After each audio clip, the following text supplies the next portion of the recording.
Hello, drafters, gamers. I'm Felonious. Happy Tuesday. Wednesday? Happy Wednesday. Let's call it a Wednesday. We're going to do some cube draft. We've got a deck left over from yesterday.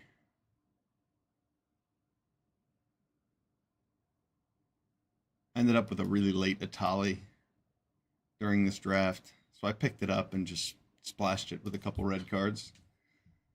Let's jam this out. We're 2-0 right now.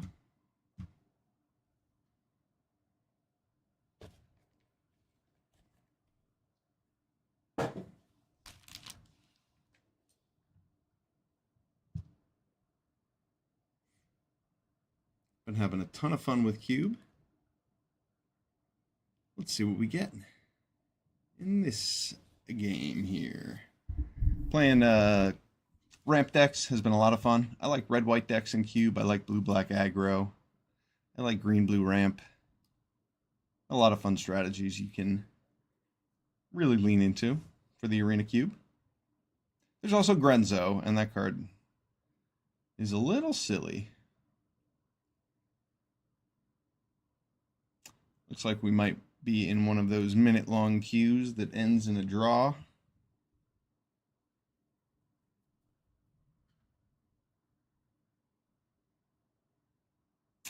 Indeed.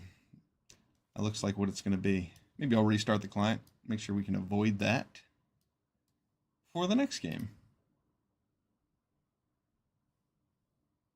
Looking at these foundation spoilers, that set is going to be really cool.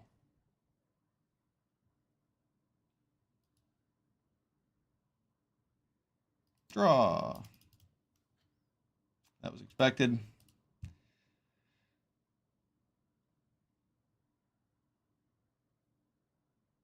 I haven't had the client open that long, but we're just going to be safe. Reopen it, make sure that I don't have any artifacts keeping me from queuing.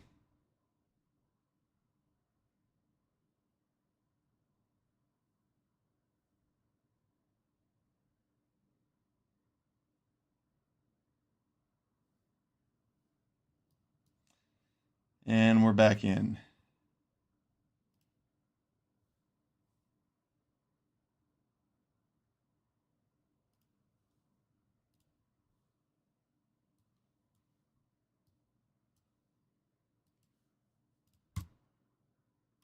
Excellent. Let's do some cube draft.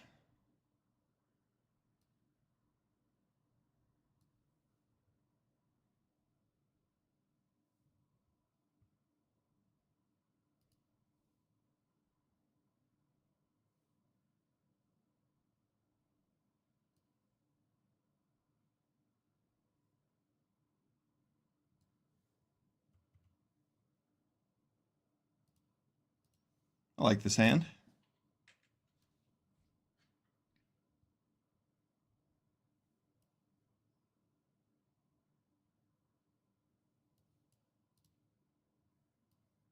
We have all the colors we need to play Mosswood Dread Knight.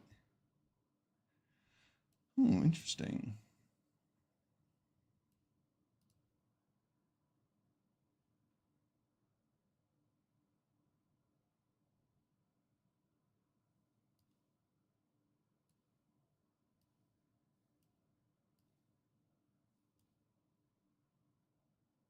I think I'd rather just play the Overlord as a creature next turn. So I'm going to play these two guys. See if I can just get that mana from Ravisson's Pilgrim. He might kill it.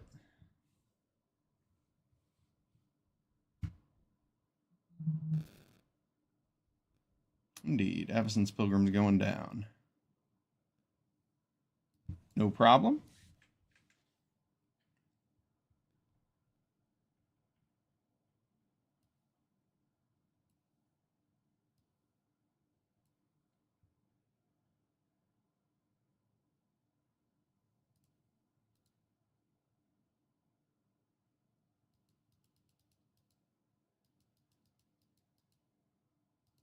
I have this Flood Pit's Drowner to prevent him from cracking back.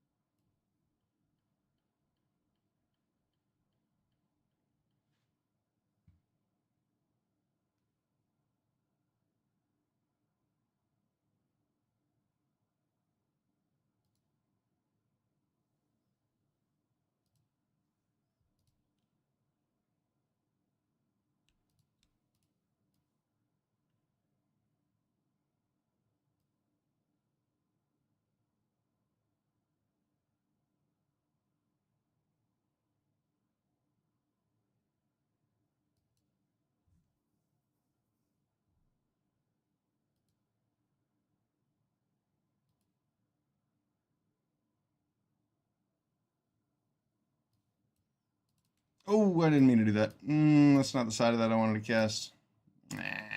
Double click. Double click got me good there.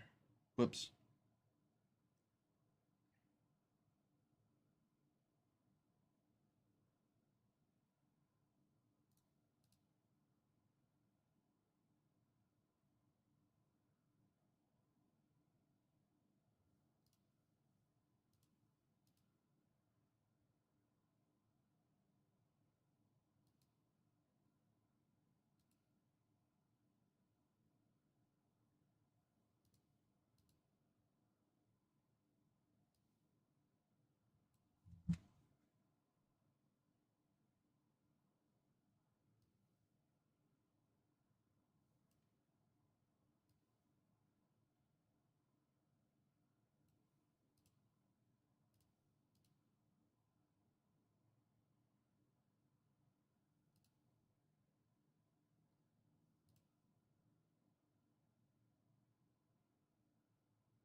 Yeah, I'm in trouble. He's got 8 in the air. I don't know exactly how we're supposed to deal with all that business.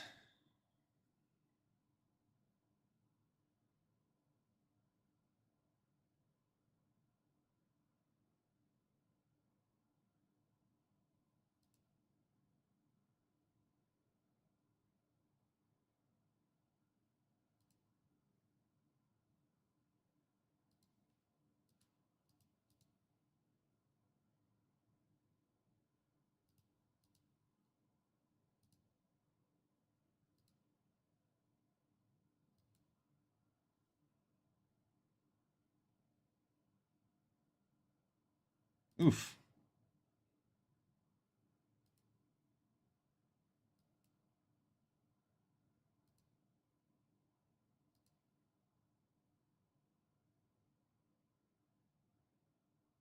Yeah, that Sunspine link's got me good. Wow, just a bunch of red 4-drops. That's pretty silly to die to.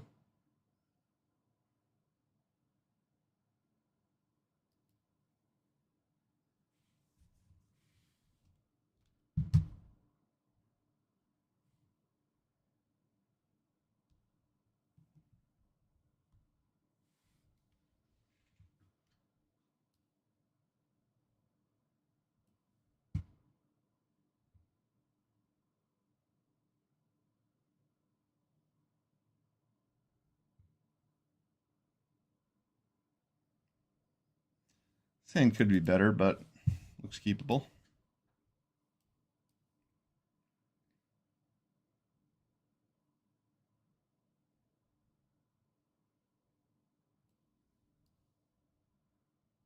Cold Steel Heart could be blue or red. I don't think we need to worry about the black this early. Oh, that's nice. Yeah, we'll make it... Well, I guess now we might want to make it red since I have double blue.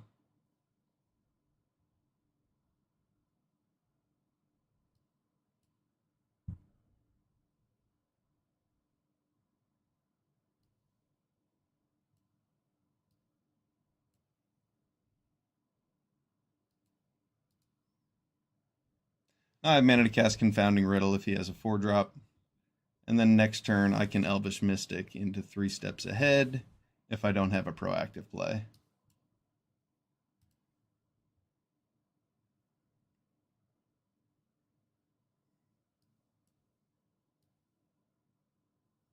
I like the idea of drawing some cards off 3 steps ahead.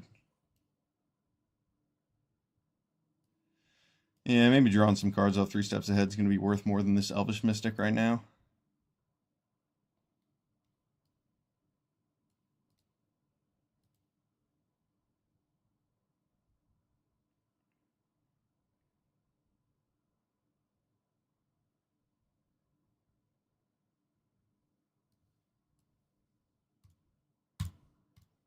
That works.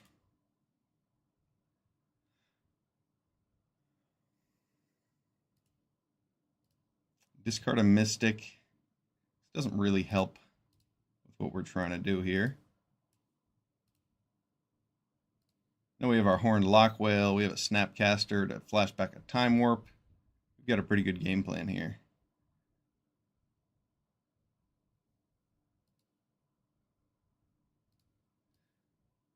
As much as I like the idea of just playing my Lock Whale, this is pretty good too.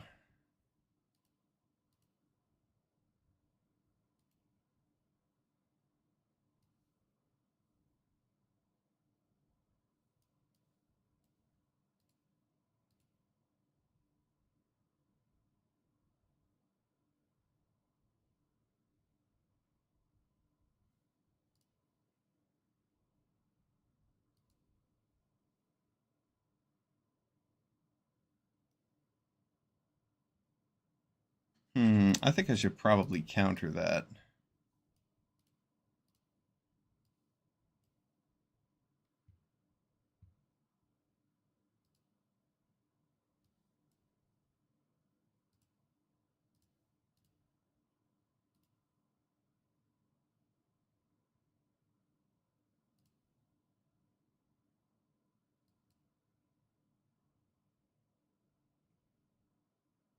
All right, 1, 2, 3, 4, 5, 6, 7 mana.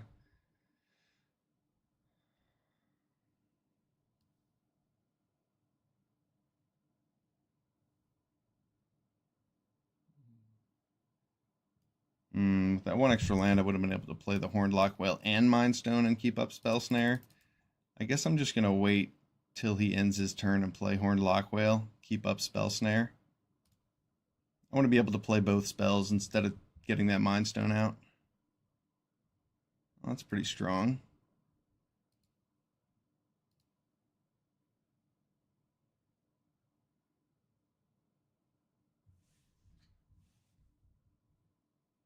Ooh, Inferno Titan. Very powerful.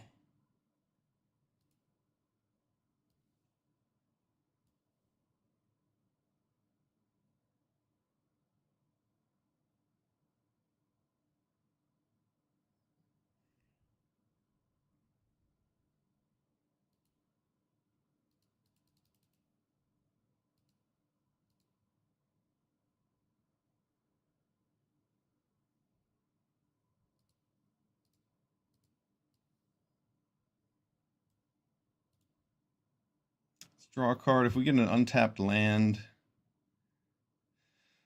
we didn't get an untapped land, but that's okay. Maybe we do something a little bit different. Nah, we're going to Time Warp.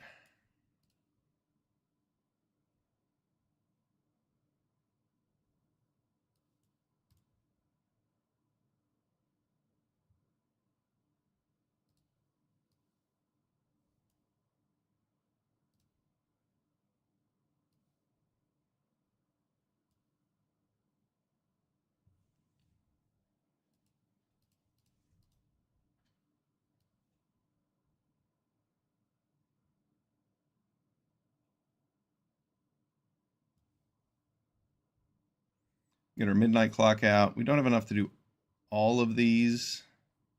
So let's get in an attack.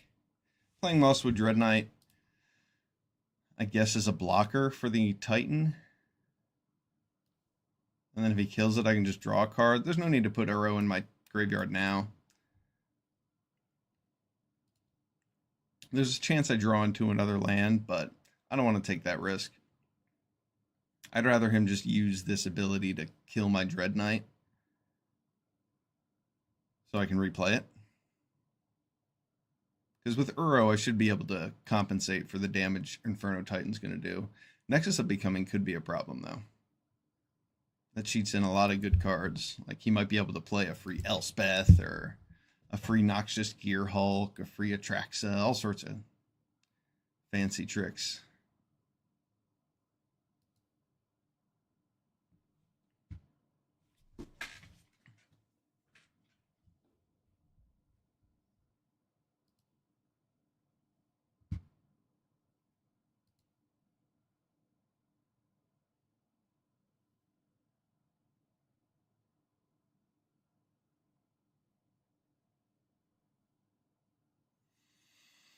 That's pretty strong. Opponent might have a 3-mana play too. Hopefully it's just 2 mana.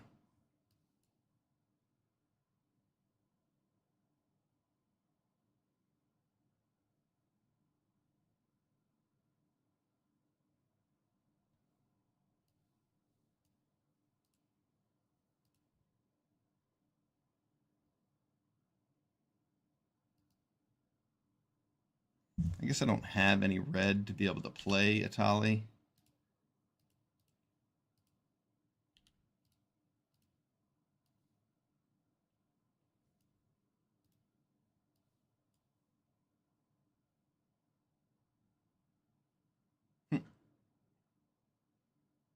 That's funny.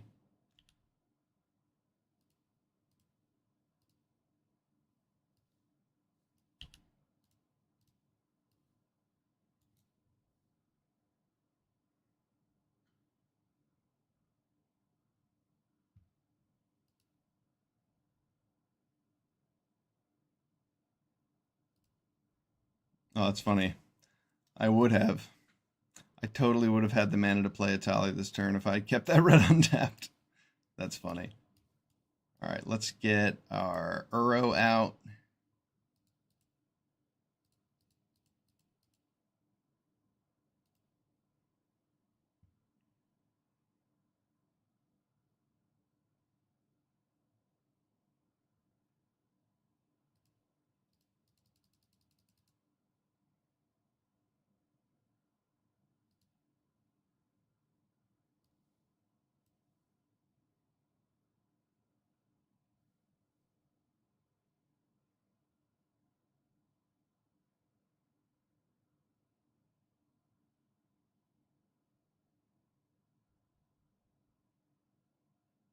I thought it was more likely I blanked on the draw and needed to use Mind Stone. That's pretty funny. Vaultborn Tyrant. Our opponent's about to draw lots of cards, gain lots of life.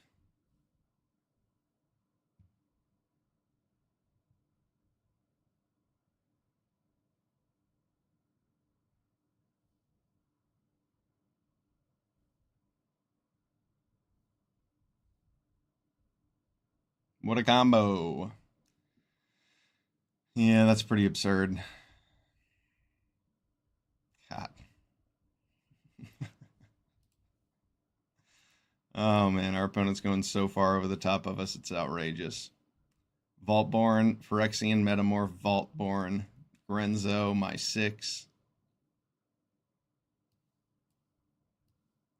What can you do?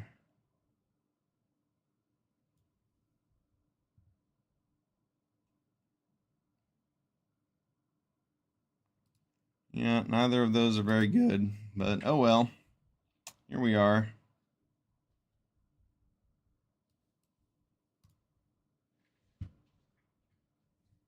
Hopefully our opponent just Grenzos a bunch of Moxes.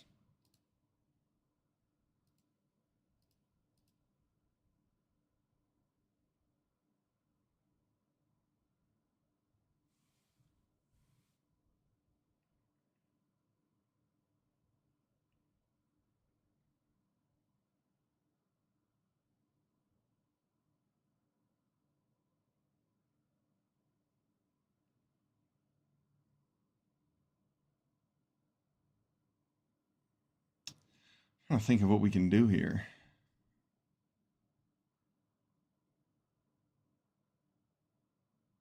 Doesn't look good. That Vaultborn Tyrant into Grenzo, that was a pretty outrageous turn.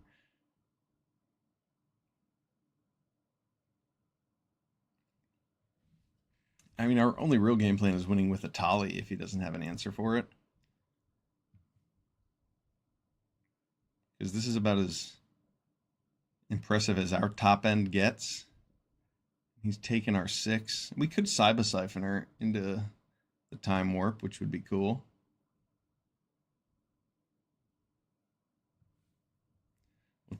My opponent has access to 2 mana.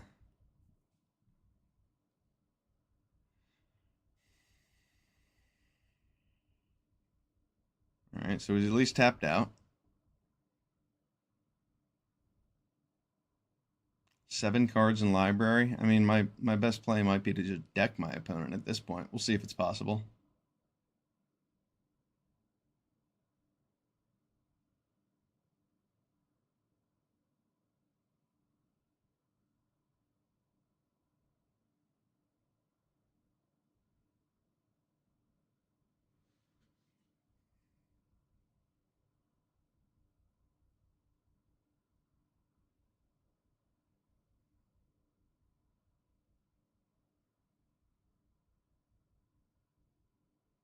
I mean, it's definitely a game plan.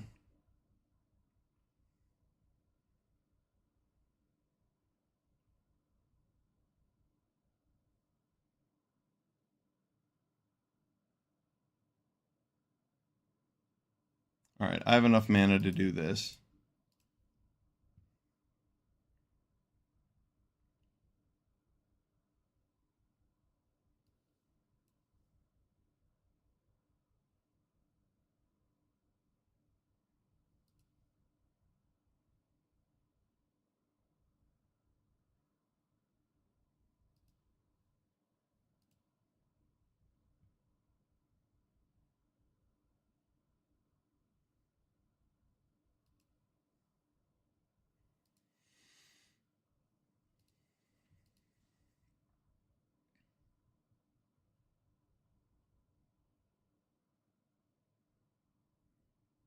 Tali has the ability to win, but we'll see what happens.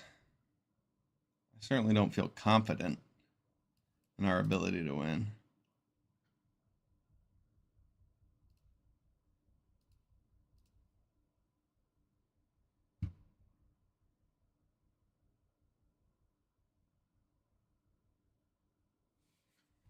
I'm just waiting for that Grenzo to heist away my time walk that I put in the deck.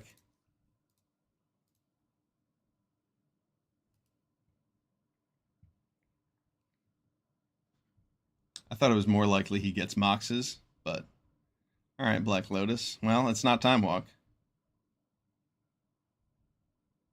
Black Lotus wouldn't do a whole lot for me right now.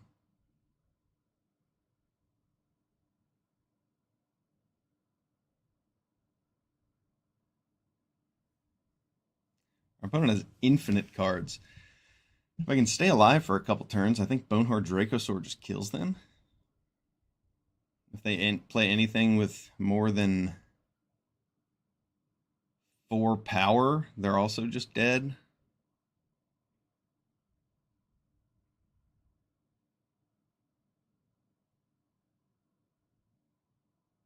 Ha!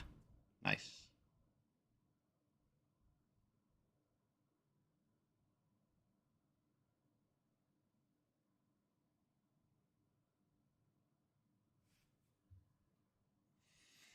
Nexus, main phase, and Bonehorde Dracosaur. Alright, so this is actually his last turn. Unless he can get rid of his own Nexus.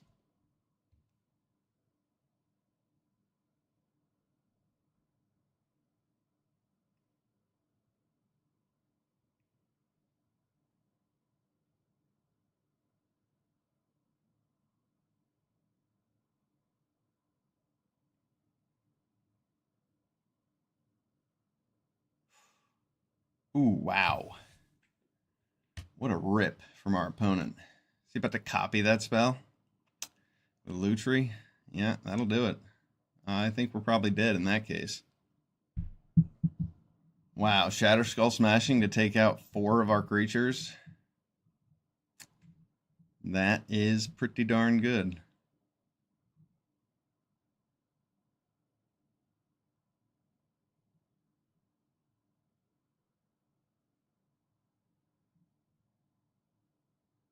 And if I had kept back a Tali, could I have not died? Let's see, 1, 2, 3, 4, 5, 6, 7, 8, 9, 10, 11, 12, 13, 14, 15. No, I'd still be dead.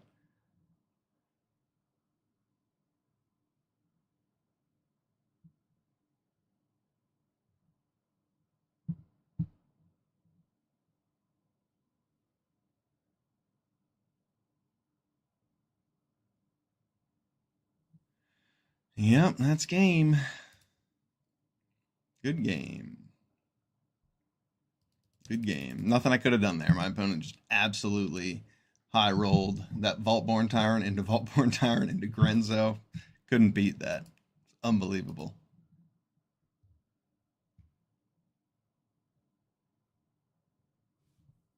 That was pretty cool. What would have been cooler is if Atali had taken a Grenzo. But no.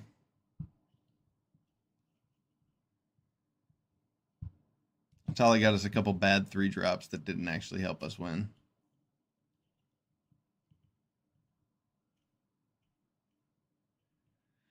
All right. Chico.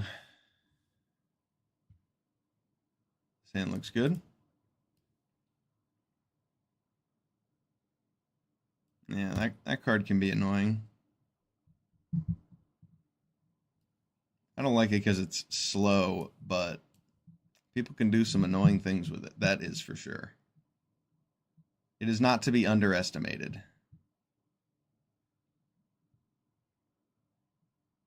Got our Leaf Leap Guide counterspelled. Okay.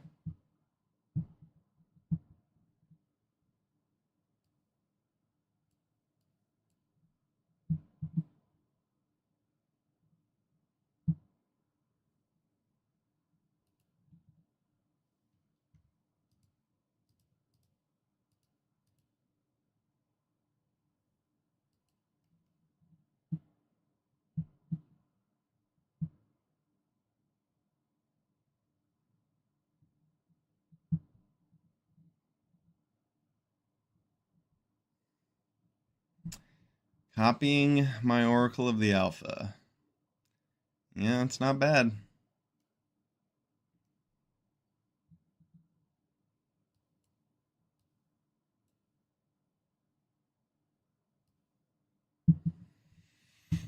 I certainly don't want to use Horned Lock Whale's ability on that, so might as well just kill it. Get in some attacks with a Scry.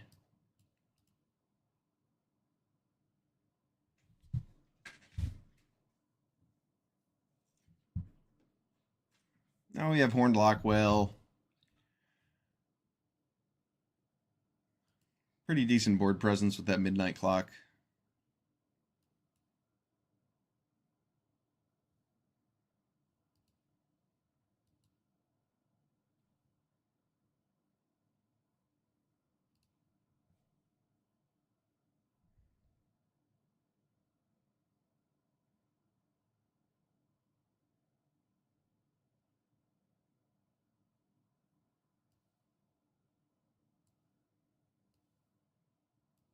My opponent's in a blue deck, so I'm just going to play this.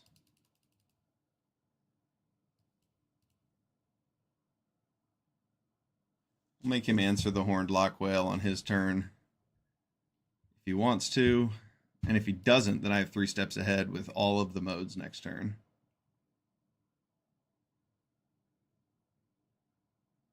Oh no, never mind. It costs 8. Not all the modes.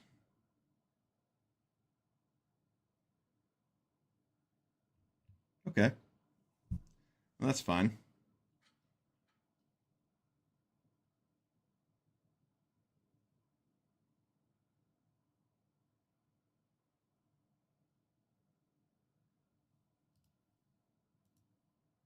Our opponent just had to manifest away their Time Walk. That's pretty fantastic.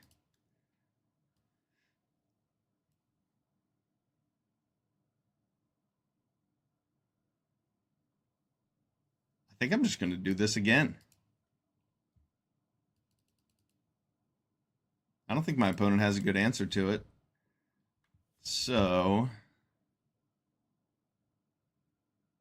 let's make him tap out again if he wants to kill it.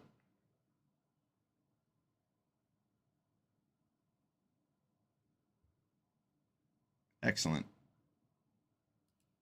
Great top deck.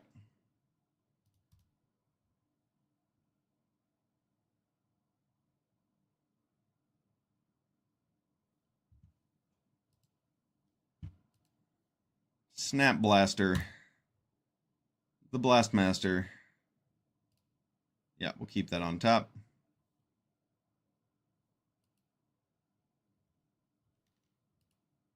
That'll let us copy 3 steps ahead and spell snare.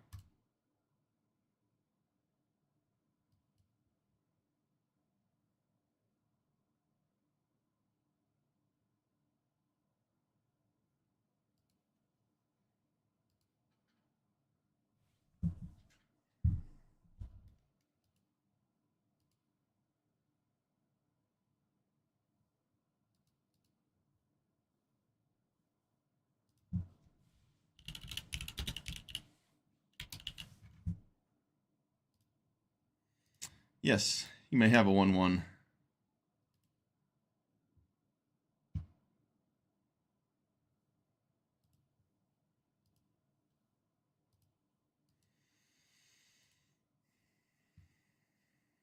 What you got, opponent? A passing of the turn. I might as well tick this up a bit. Not all the way, though. I don't want to tap out in case he has some instant speed thing like a horned lock whale.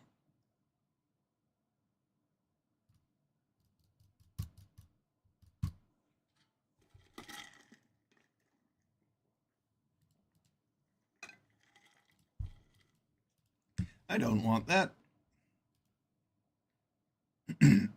More lands would be fine for when this midnight clock triggers, but oh well.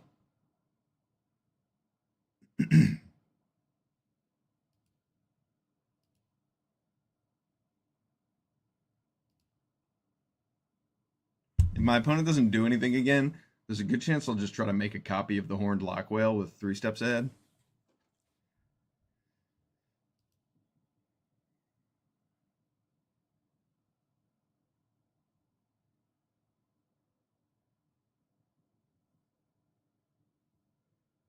One, two, three, four. I won't have enough to counter and Snapcaster next turn, so let's just keep leaning into this lock whale.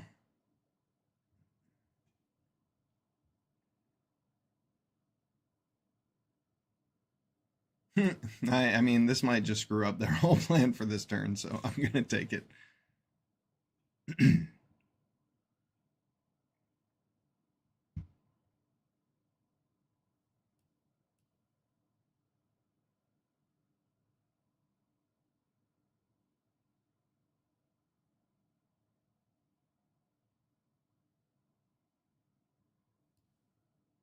That would be a no.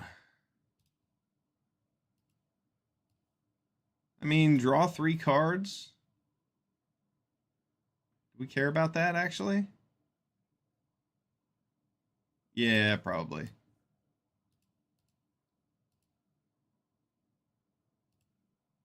I want to use all my spells anyway, because this midnight clock's about to take my whole hand away from me.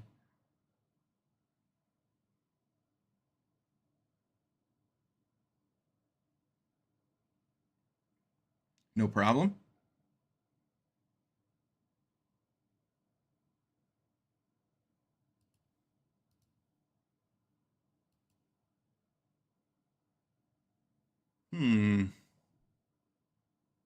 Thinking about if I want to do something on my upkeep with this Cyber Siphoner.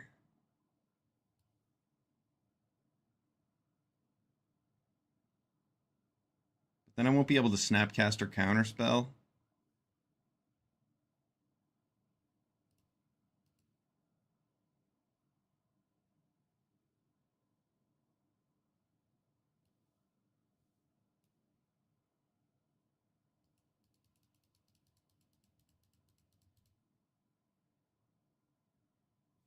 Yep, that's going to be good. That's going to be very, very good.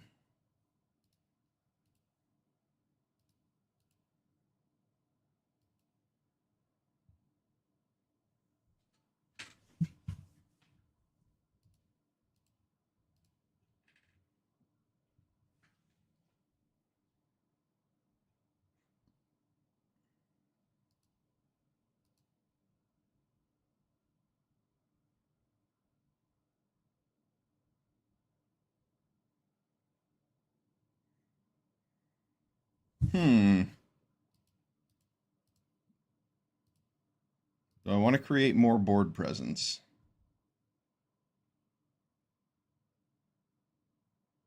My opponent might have counter spells. Midnight Clock's about to put all my stuff back in my hand. Yeah, we're just going to let Midnight Clock resolve. Keep up whatever counter spells I draw.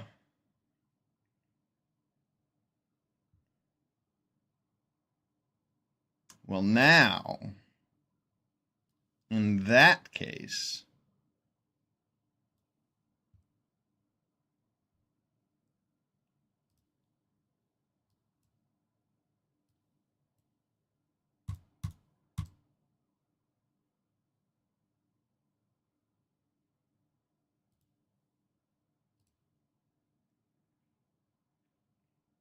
there we go.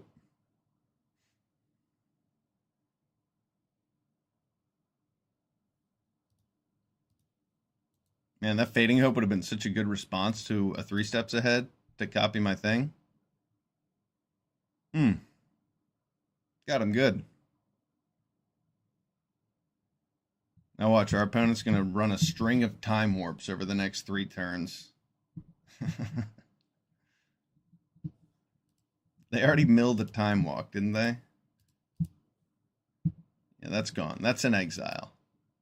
Good riddance.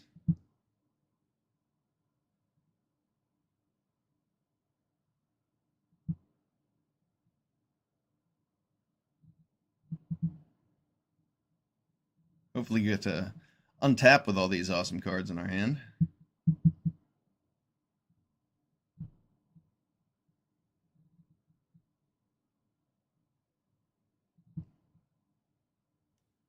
Is my opponent playing mono blue? That's what it looks like. It's pretty sweet. Sleight of hand? Yeah, they're probably playing mono blue. Retrofitter Foundry, maybe a few other artifact themes.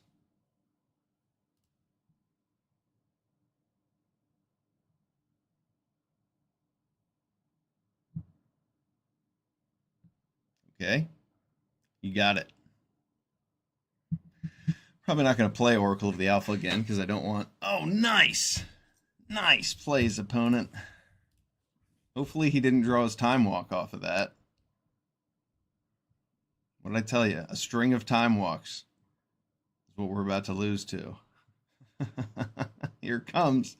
Here it comes.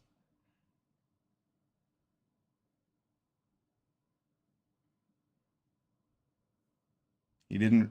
Did he not draw the Time Walk? I am absolutely astonished. All my opponents have been drawing their Time Walks. All right. What do we need here? 7 mana or 8 mana? Probably 8 mana.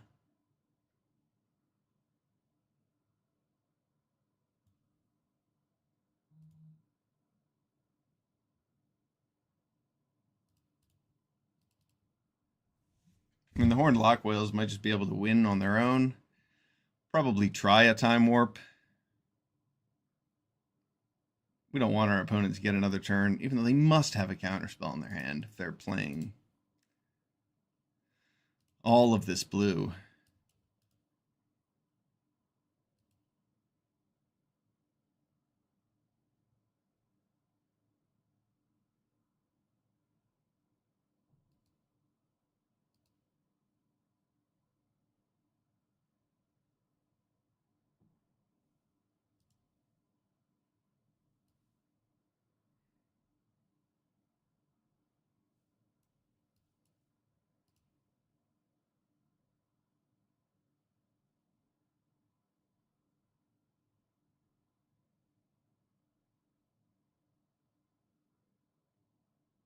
Playing Time Warp in case it is a make disappear. Oh, we resolve the Time Warp. Wow. That means my opponent does not have a counterspell, I would think. Otherwise, he would definitely counter a Time Warp. Next turn we can Snapcaster the Time Warp.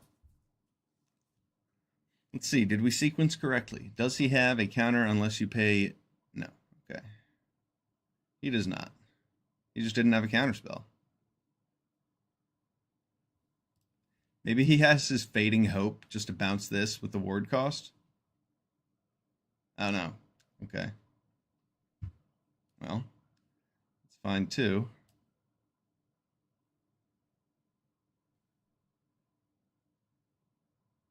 What is this 1 blue mana for? A Spell Pierce? Let's not find out the hard way.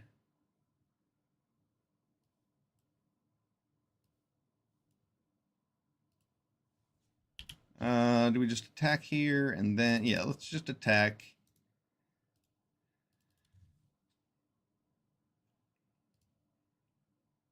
And then we can play this Time Warp again. He definitely has Spell Pierce, but it doesn't matter because we have the mana to pay for it. Good game, Chico. Wow, that was a good match.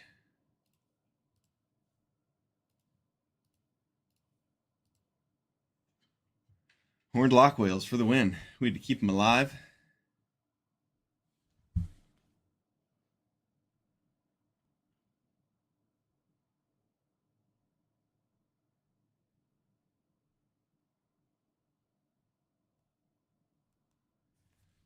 All right. 3 and 2. Let's keep it moving. Roll through some of this cube. We're going to take a break from cube and do a Streets of New Capenna draft after this. Nice throwback ranked draft. I like Streets. I mean, it was a little unbalanced, I will admit. White blue was a little too strong, but I think it'll be a good time. I've trophied every Core Set 2020 draft I've done so far. Those have been fun. Playing blue is definitely the way to go. I don't remember what my first Core Set 2020 deck was. Green, white?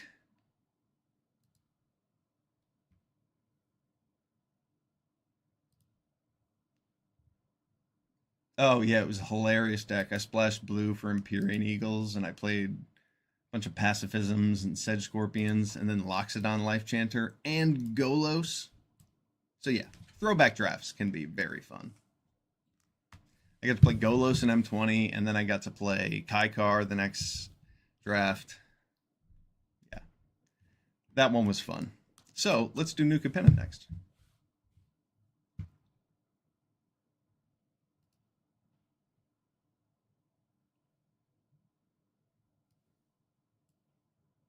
Thalia makes Spell Snare look so sad.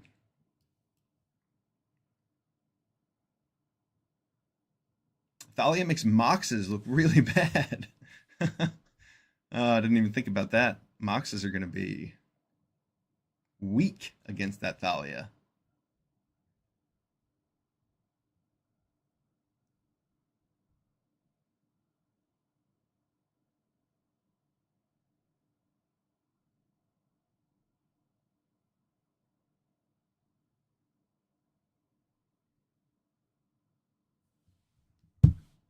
Hey, look, a Mox, and it sucks.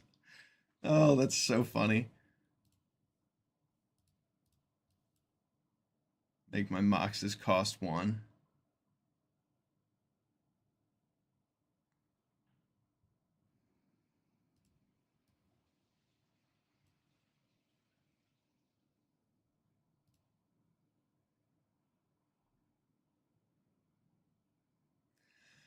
Keep up Spell Snare. Not like Marlswood Dread Knight's doing anything against Thalia. Oh no, not another Mox. Anything but that. My 1 mana lands. I guess they're basically just Elvish Mystics, but I can tap them the same turn. Moxes are pretty good by themselves. Making them cost 1 more, that's fine. I guess it's just an expensive mana rock, but that's very funny interaction.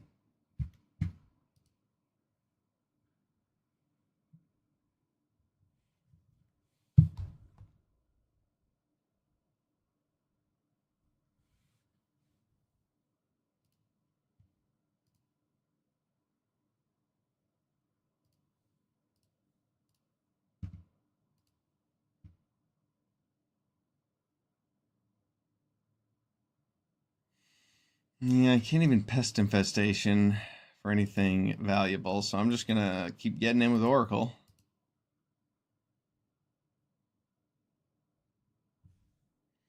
I don't have a good counterspell if he plays something powerful.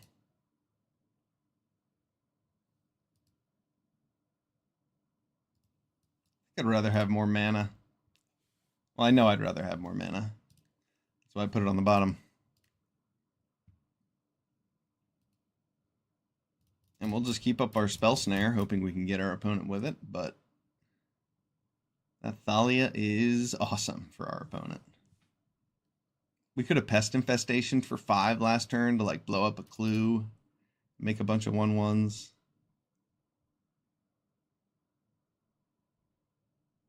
But he has Thalia.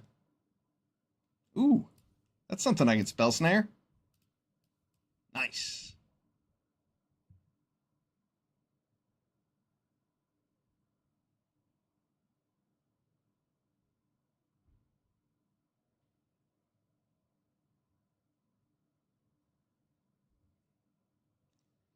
I can't Snapcaster that spell snare until I get another blue mana.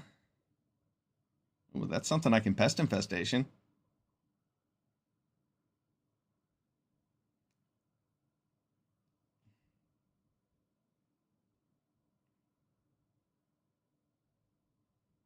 There's that other blue we wanted.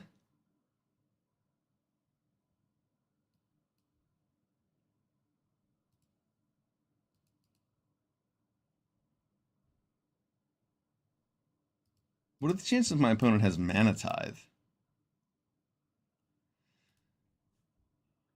Well, let's get our Pest Infestation countered instead of our Time Warp.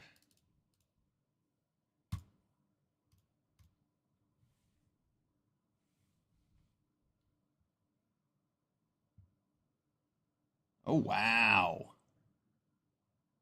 Shard Mage's Rescue he kept up. That's pretty good. It's pretty good, opponent. I did not see that coming. What a great addition to Cube. He completely blanked my Pest Infestation turn, all 6 of my mana. That's a way to turn it around. Our opponent can totally win the game now.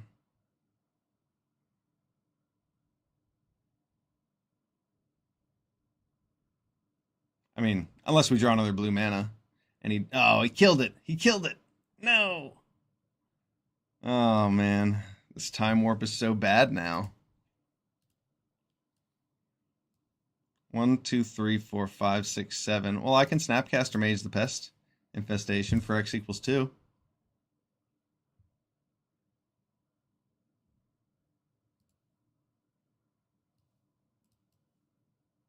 Oh, wait. No, X equals 1 because of Thalia. Oh, it's the worst. Still worth it.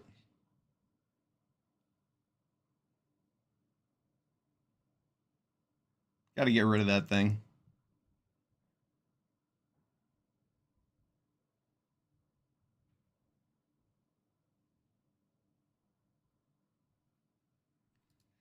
I don't have any black mana to tap into. Otherwise, I'd just ditch that Dread Knight so I could draw some cards.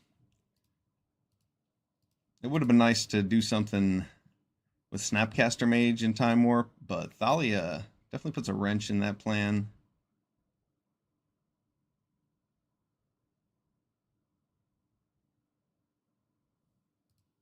Wow.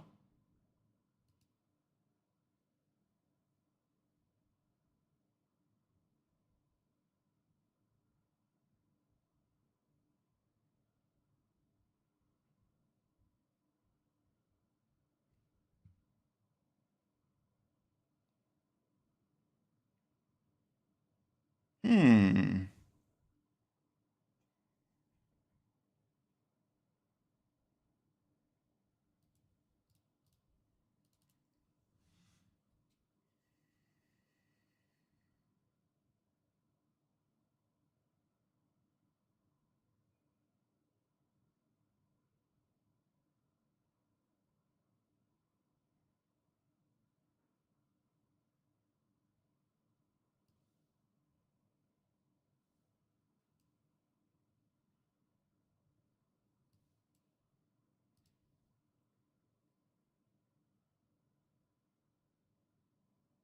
Next turn, I can draw a card with the Dread Knight and Time Warp.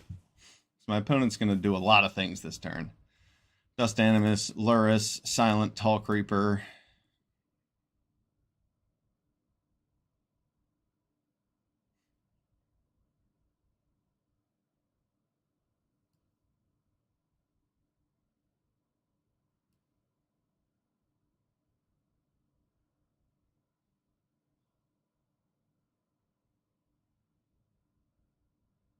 Well, he didn't play Lurrus.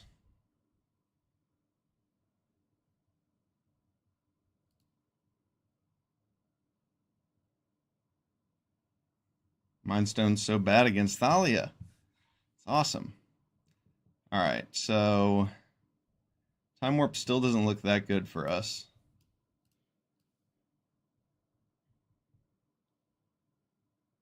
One, two, three, four, five. 1, 2, 3. Yeah, that doesn't do it.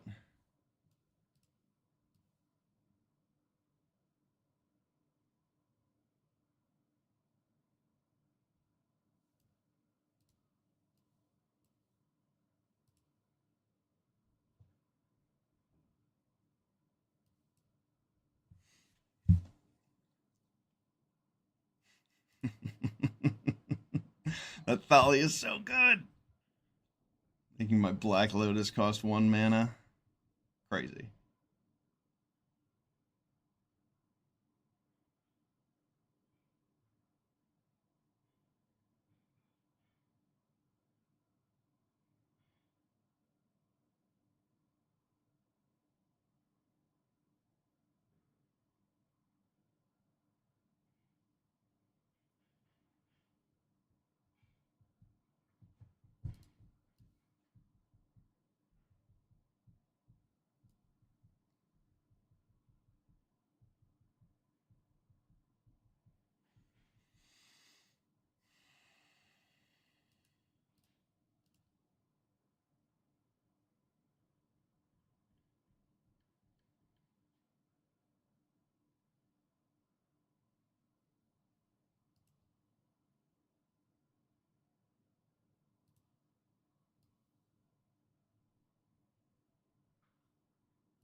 I want to see what else I can draw before I Time Warp.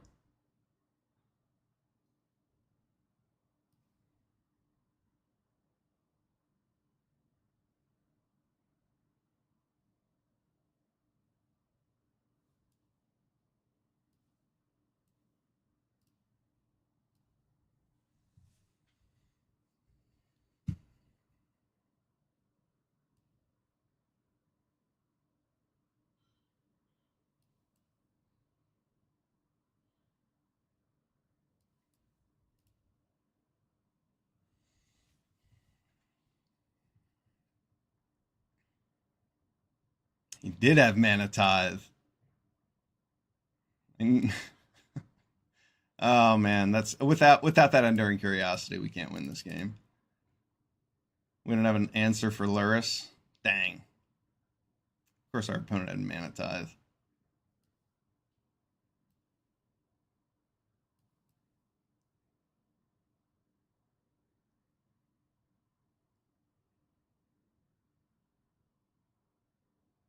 And we're just dead in 2 turns.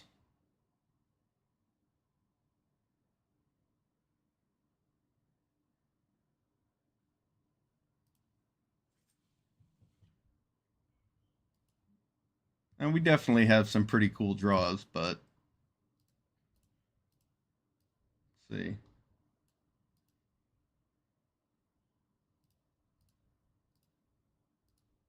We got Time Walk and Cyber Siphoner. And a cantrip or 2.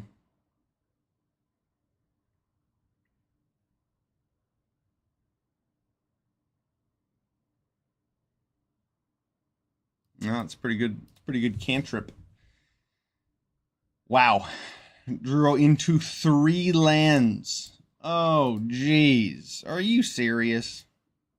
That is funny. All right. All right. How about that top deck? Ancestral Recall. Let's draw 3 lands. All right, 3 and 3 for that one. We're going to take a break from cube drafting and jump into some Streets of New Capenna.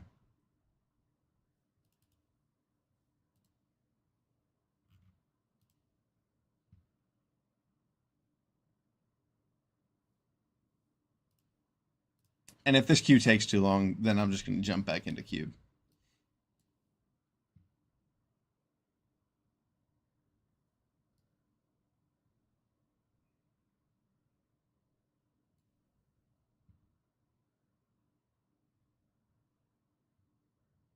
Getting some rough beats from cube the past couple days, but it's been fun no matter what. Cube's always a great time.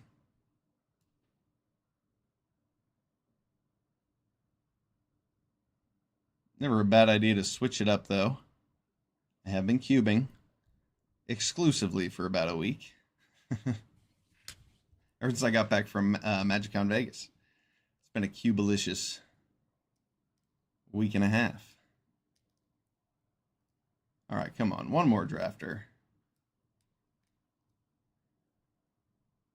We can do it. We put our heads together.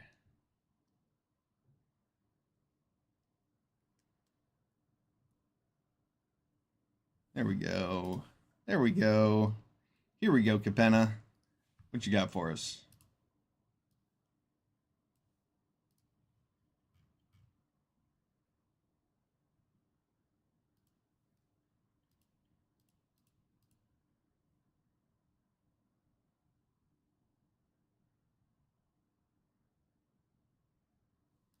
All right.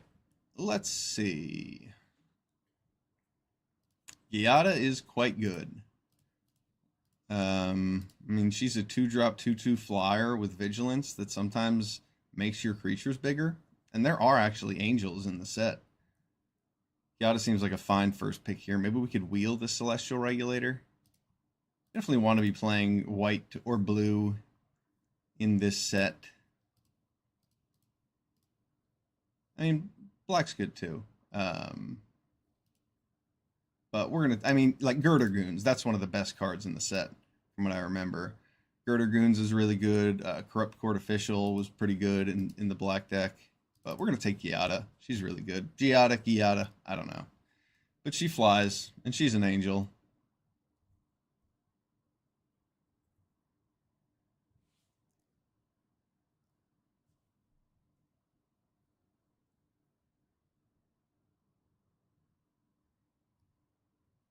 Tenacious Underdog. And I don't really want to play white-black. That means I have to be in Esper. The Tenacious Underdog is good. There's also Civil Servant. That card was pretty fine.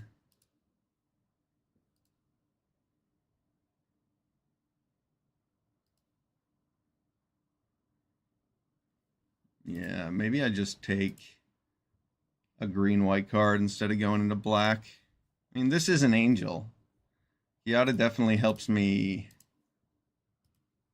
Yeah, you know what? Shattered Seraph is really good. Maybe I just take Shattered Seraph, make sure I can get into whatever colors I want to play. No. Let's take Tenacious Underdog and see where it goes from there. Hypnotic Grifter. I remember that card being pretty good. But Rooftop Nuisance is kind of one of the best blue commons in the set. Not the best, but one of the best. I think I should take Hypnotic Grifter, though. I'd like to wheel that Shattered Seraph. That would be cool.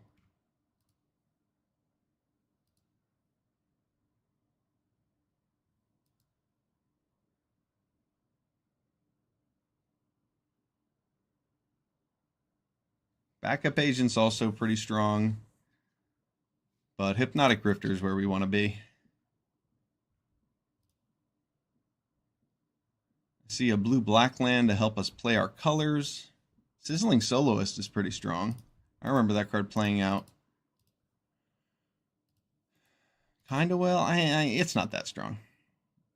Being a 4-drop 3/2, I feel like it kind of slacked off in this set. There's a lot of good green and red in this set. Warm Welcome is really powerful.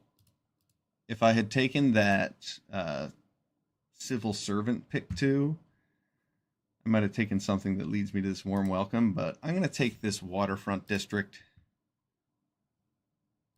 just to make sure I can cast all the spells that I want to. Swooping Protector, that's a good card.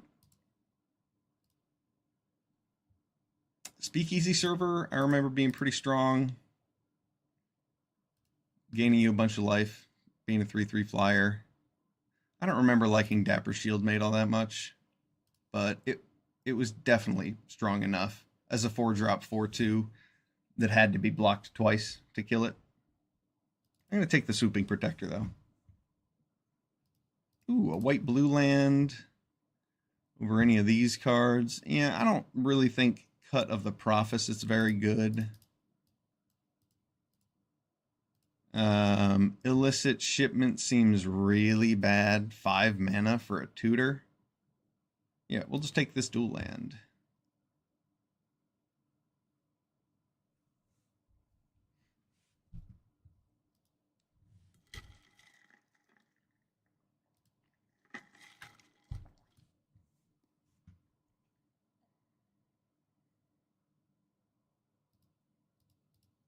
I remember Skycrier being pretty good, even if you never use that ability for each of you to draw a card.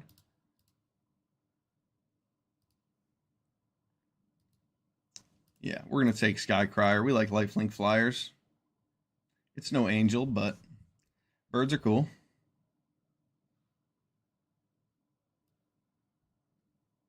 This Tenacious Underdog might look better as a Shattered Seraph in this this stack here, I'm willing to admit. But I like Underdog a lot. And there are some really good reasons to be playing Esper. Snooping Newsy. I remember that card being quite strong. Quick Draw Dagger's good. Witness Protection. Not my favorite kind of removal spell.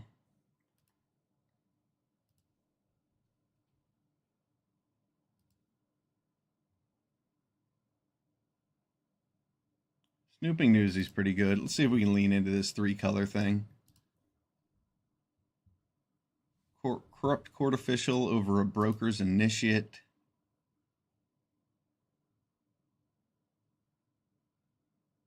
Or a Gilded Pinions. Gilded Pinions was cool if you really needed the splash. Alright, so no wheel on the Shattered Seraph. That's a bummer. But Vampire Scrivener can get large. There's also this Warm Welcome, but I'm just going to take the Scrivener in case we do want a top-end flyer. Glamorous Outlaw does kind of help us splash. And, I mean, this card's pretty good, so we very well may put it in our deck. Another Warm Welcome coming around late for that green deck. Yeah, maybe green would have been a better lane to be in, but we're getting some really good cards for our colors.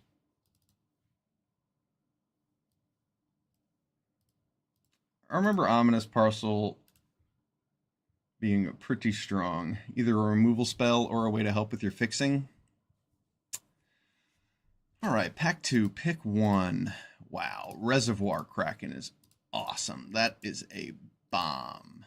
Exotic Pets I remember being really good too. I don't love that I'm passing that.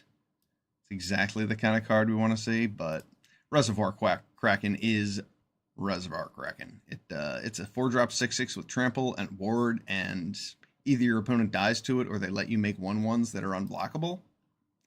So we're going to snatch that up.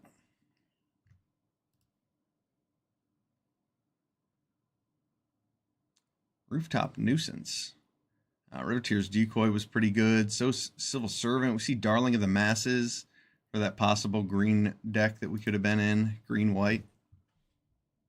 Green-white would definitely look good with what we have so far if we had not taken that Tenacious Underdog. But I probably would have taken the Shattered Seraph, which would have helped us at least splash white-blue. Anyway, I'm going to take Rooftop Nuisance. We're not going to play green. Green is... We've passed too many good green cards, so we're going to play Esper. Esper Grixis.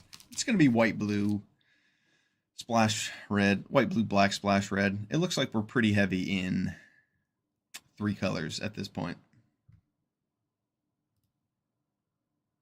Deal Gone Bad. I remember that card being quite good. I feel like it just killed everything.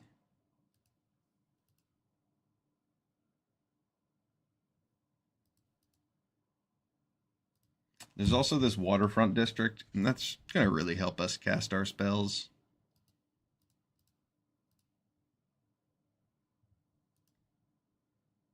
I think I'd rather just take the fixing to make sure I can cast everything.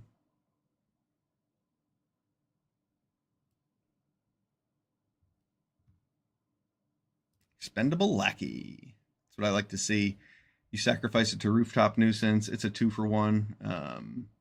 Man, if we could wheel one of these dual lands, that'd be really cool. I think it's not likely. We'll probably wheel like a Glittering Stockpile and Cutthroat Contender. But Expendable Lacquer's really good. We're going to take it. Wow, that's a pack. I remember Fairy Vandal being quite strong in this format. Make Disappear is probably the best blue common, though. I'm going to take the Vandal. We have lots of ways to draw extra cards, so I think it's going to be good for us. Ooh, a few good cards in this pack. We have Murder. We have Hold for Ransom. And we have Disdainful Stroke. I don't remember Disdainful Stroke being awesome in this set.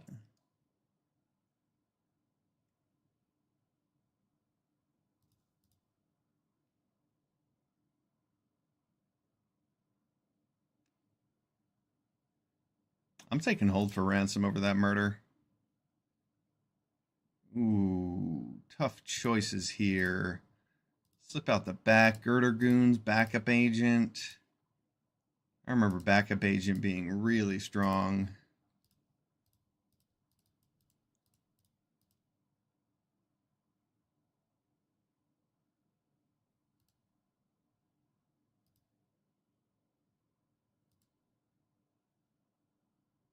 I'm going to take Girder Goons because we're definitely playing all of these colors.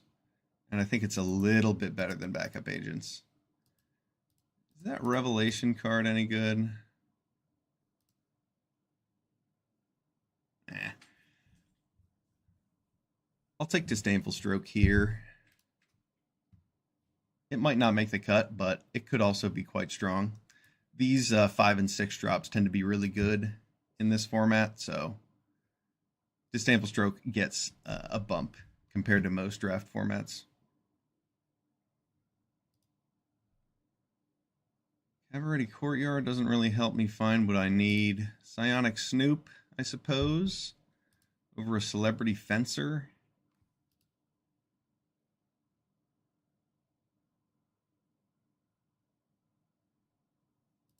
Majestic Metamorphosis? Is that card good? That card looks good. I want to play that with my Skycrier.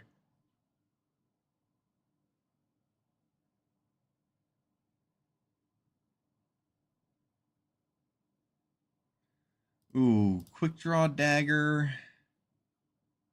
or Run Out of Town. I'll take Run Out of Town. My 4-drop slot isn't too big yet. I really do like Quick Draw Dagger in this format. That first strike really gets people sometimes. A little chat.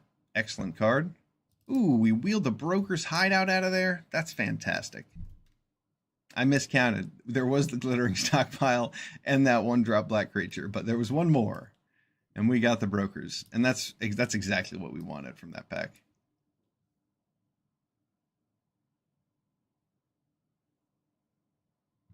Our mana looks pretty solid. Our black doesn't look that good. I could have taken that backup agents and we could have just cut the black.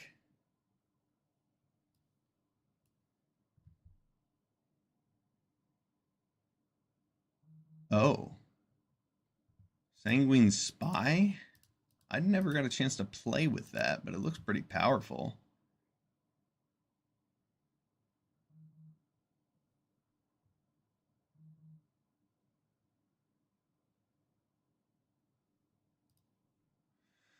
I guess the next best choice is one of these is a Maestro's Theater or a Murder. So I'm gonna take the Sanguine Spy, and I'm gonna be able to put 0, 6, 5, 4, 3. I'm gonna be able to get 5 different mana values. So I think I'm actually gonna be able to use it.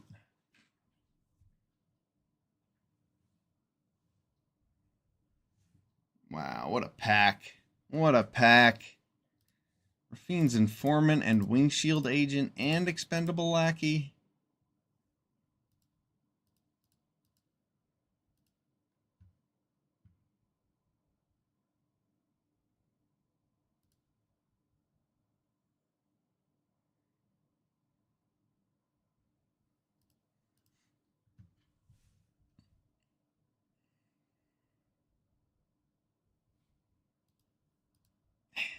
I really want that Windshield Agent, but I have to take Raffine's Informant. I have to take cards that draw cards for the Fairy Vandal. I want to be able to fill my graveyard. Raffine's Informant is so good. I don't want to pass that. Windshield Agent is quite strong, but I think Raffine's Informant is slightly better. Exotic Pets. Excellent. That card's really good. We're happy to see it.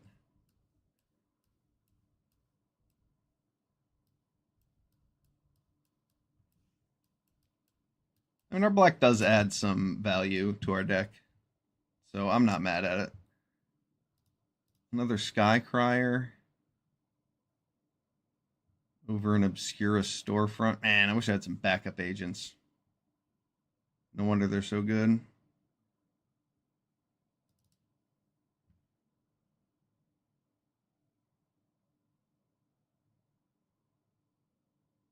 And I guess Sky Crier also triggers the Fairy Vandal.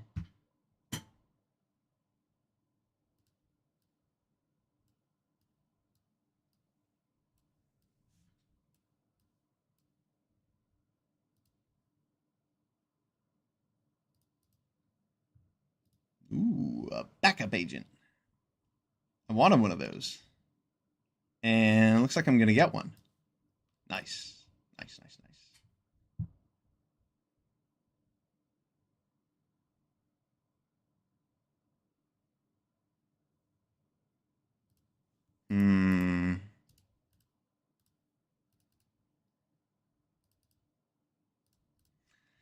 I'll need 4 more playables if I want to not play black, but I think I like what the black. Ooh. Is Cut Your Losses terrible? I remember it being terrible. There's a Deal Gone Bad here. There's also a Spar's Adjudicators, and Spar's Adjudicators is really good. But I'm going to take a Deal Gone Bad for the sake that I actually have the Black Splash already.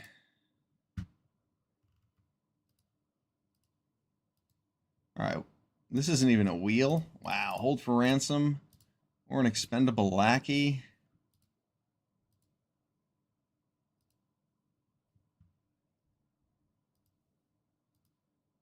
We do have a lot of creatures. I don't have that much.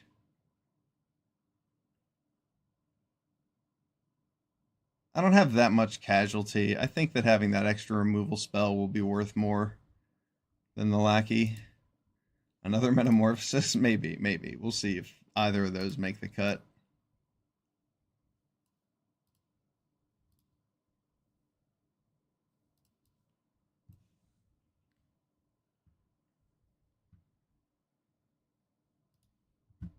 Yeah, that's an Angel. I think I'd probably just take Boon of Safety. Keep things alive. I would have wanted that Slip Out the Back, but the pack was too good. Couldn't afford it.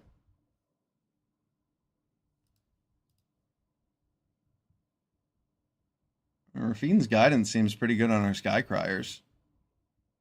I'm not going to play 2 Disdainful Strokes, that's for sure.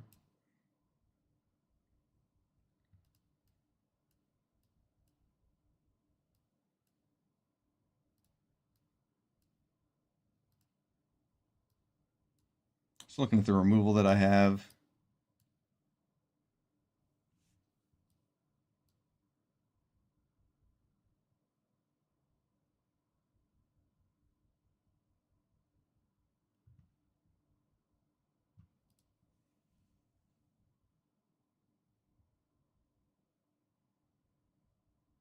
Yeah, this deck might look a little cleaner if I had just gone white-blue. But I do like the way it looks. 8, 4, 5, 6, 7, 8.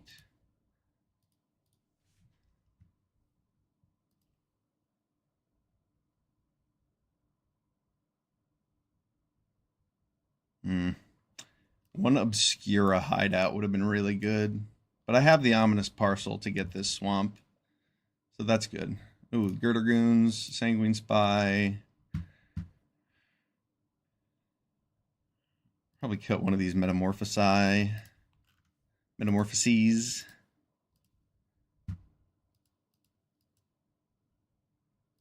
5, 6, 7, 8, 9. 9, 9, 9, and 3.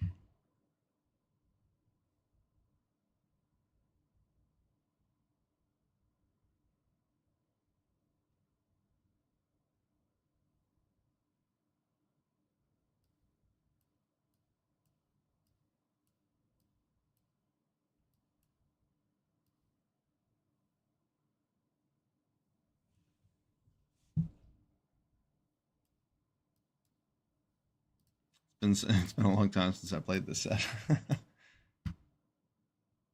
Let's see.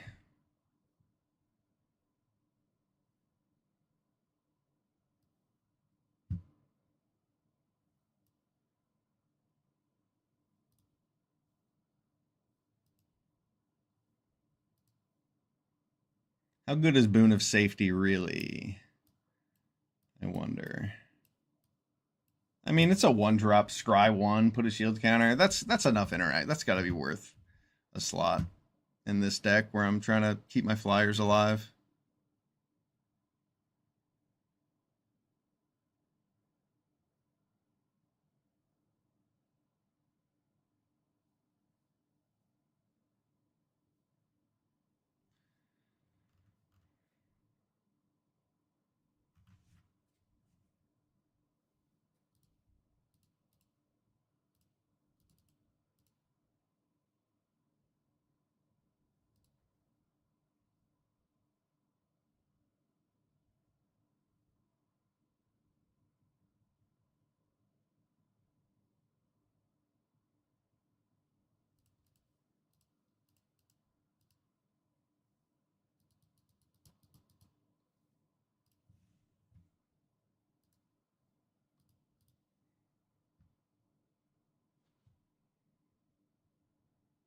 What if I just cut the black?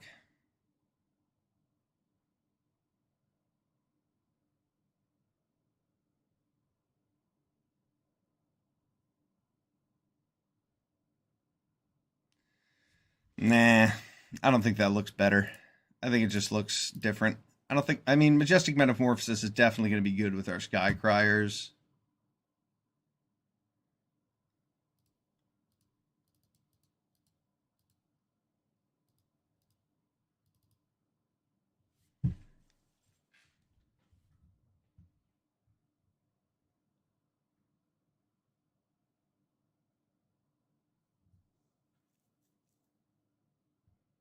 Rafine's Guidance is good with the Skycryers. What did I take over that? Slip out the back.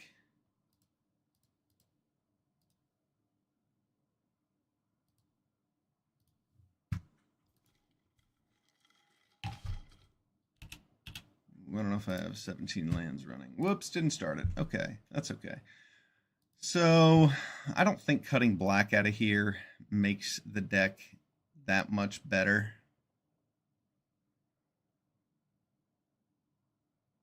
Glamorous Outlaw gives me the black splash, and it gives me a top end.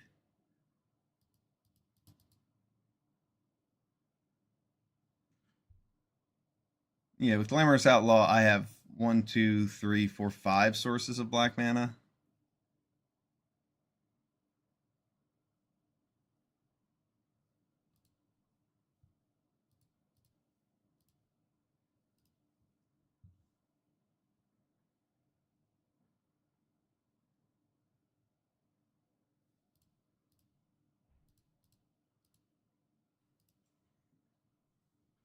Two cuts. Is Sanguine Spy worth a slot? I think it probably is.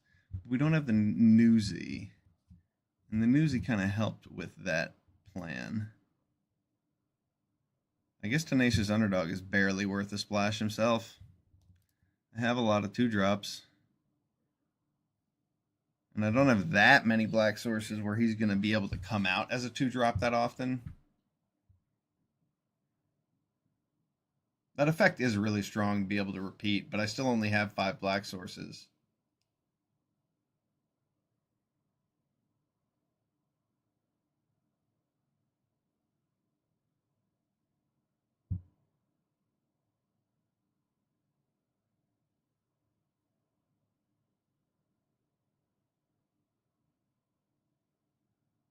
Majestic Metamorphosis. I didn't play with that card when this set was first around, but it's got to be pretty good. Let's just try with one, and if this feels wrong, then we'll switch some of these black cards.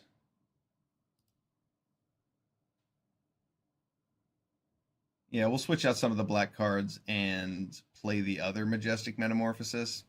But I don't feel like I need to play a little chat by your silence or Rafine's Guidance.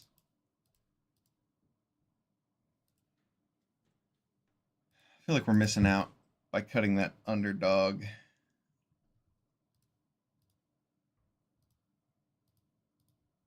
Then how much interaction does that leave me with?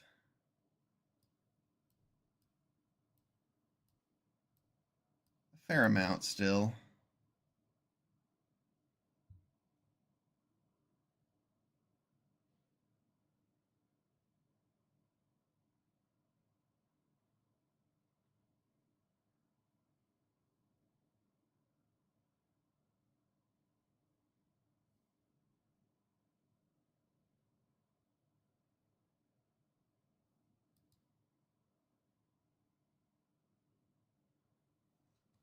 Should we try it without the Metamorphosis first?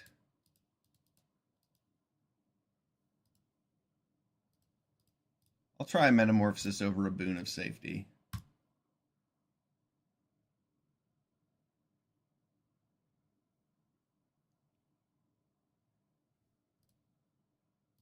Might need another Swamp, though.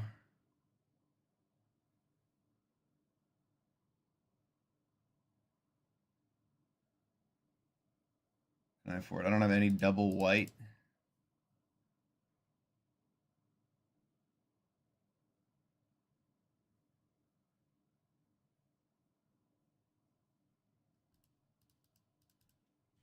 But I do have the Glamorous Outlaw, and that taps for blue.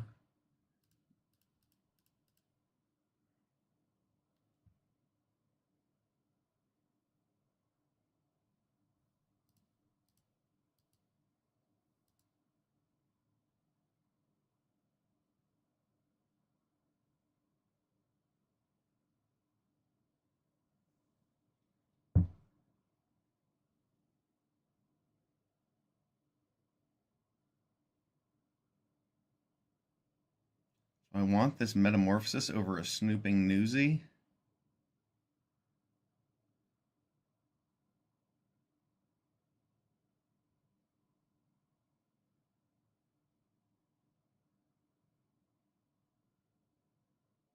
Yeah. All right, this looks pretty good.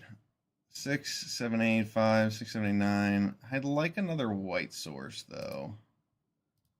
I'd like another white source, but it'll be good. All right, let's jam it. Kevbot. Kevbot. What's up, dog? Balls indeed.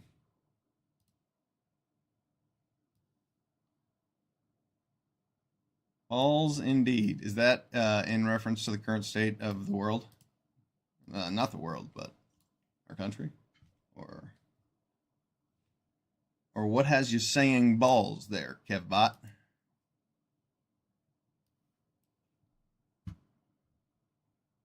I don't have white mana in this hand, but I do have things to do.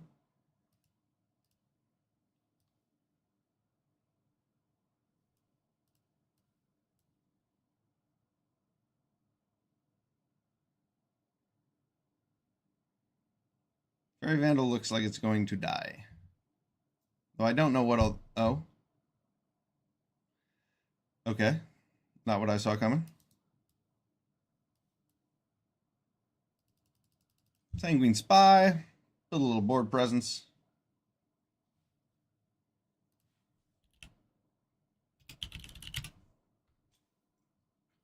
You could probably start a balls hype train now if you wanted to. I think maybe. I don't know how hype trains work exactly, but I have access to them. Hmm.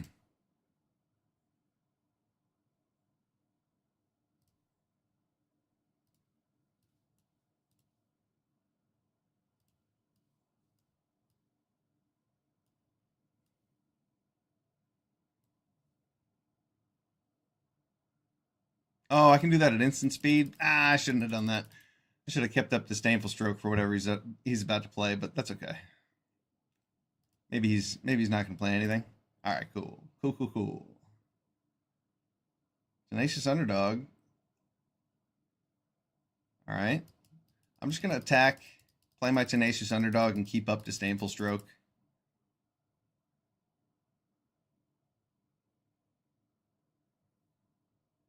Yeah.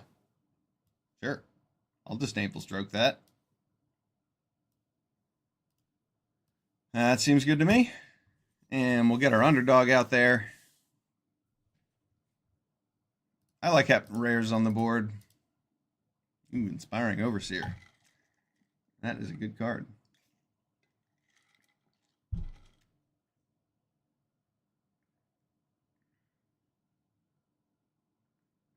All right, so I think I'm going to play my Girder Goons blitzed so that I can get a counter on my Fairy Vandal, and before it dies, I'll sacrifice it to the Sanguine Spy. Blitz.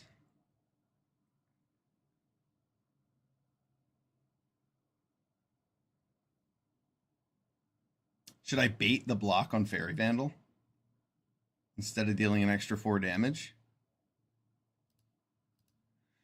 Yeah, I'm going to do it.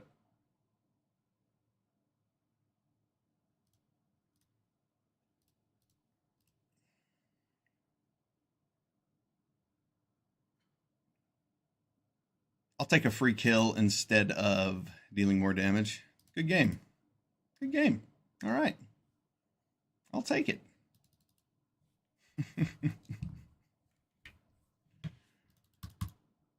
All right. All right. Yeah, hold for ransom on the Sanguine Spy was not the best play. All right, 1-0. New Capenna. Let's play some more.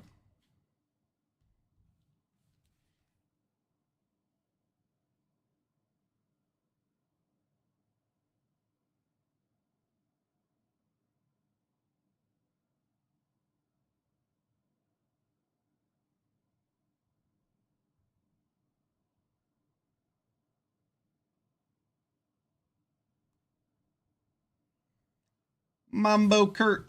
Does Kurt do the Mambo? What gives him his designator of Mambo? His hand looks good. We have a Sky Crier. We have all of our mana. That's more swamps than I'd like to see, but that's okay. They're in there for a reason. Oh no, not the Virtuoso. I think I'm just going to put that on now. That thing can go nuts. Yeah, we're just going to hold that for ransom.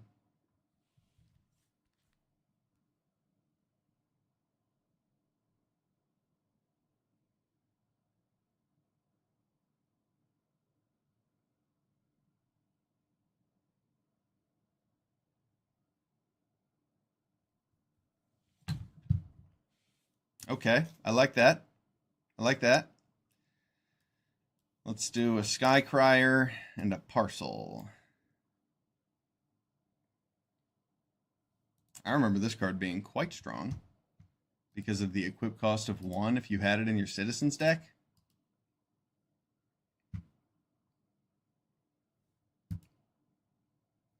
Trample is a good effect in Limited, though equip for 3 is always expensive.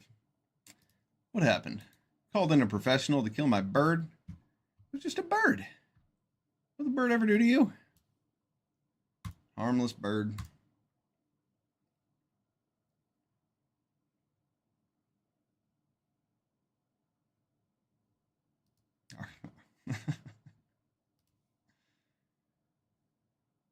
Our opponent was planning to make this Illuminator Virtuoso enormous.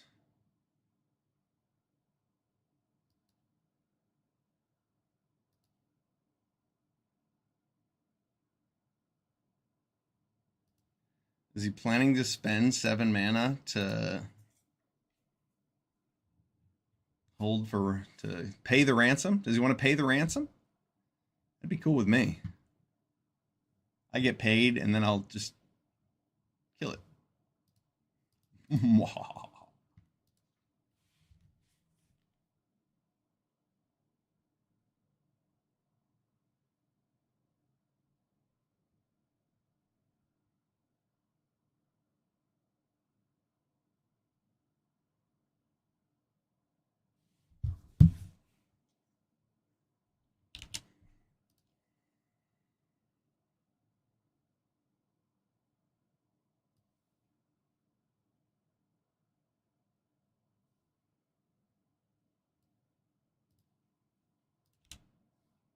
I'm going to have him mill 3 cards.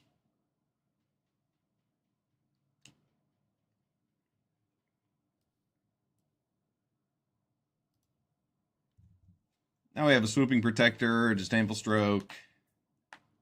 Ooh.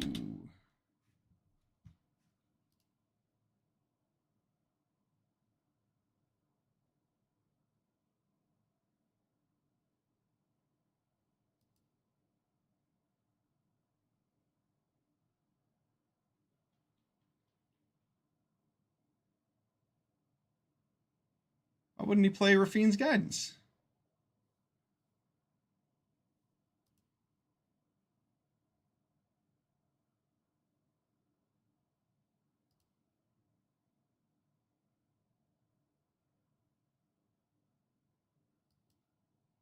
I mean, I might as well just kill that, right? 4 damage, target creature, as opposed to running something out of town. Yeah, this is expensive. Just going to do that now.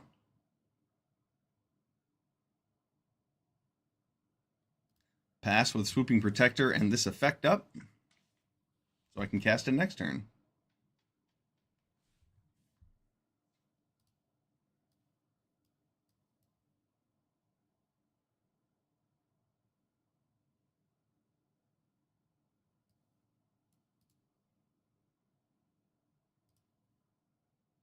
Glamorous Outlaw. Look at that pooch. Look at that panther. That's not a pooch. That's a panther. Thing's vicious. I don't really want to tap out and play my Glamorous Outlaw, to be honest. I think I'd rather just keep up some interaction, get in there with my Swooping Protector.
Just gonna keep attacking here. I still don't want to play my Glamorous Outlaw because I don't want to tap out while I have all this counterspell mana.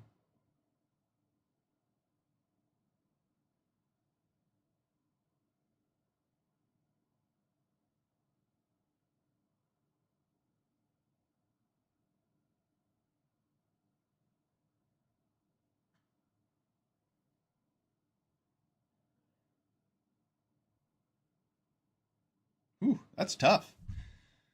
This is some really good cards in my hand. I guess the Nuisance.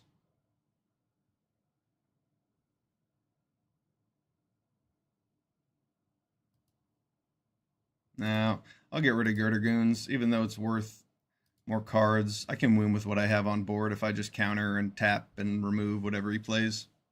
I don't need another creature to win with.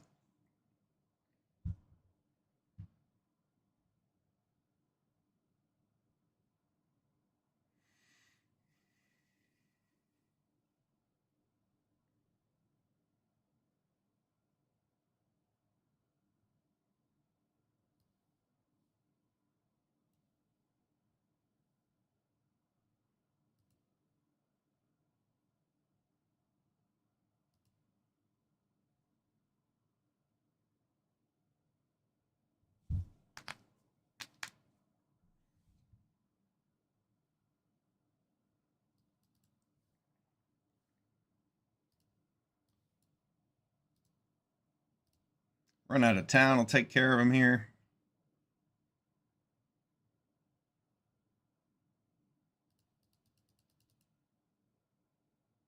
And then I'll just keep up more instants.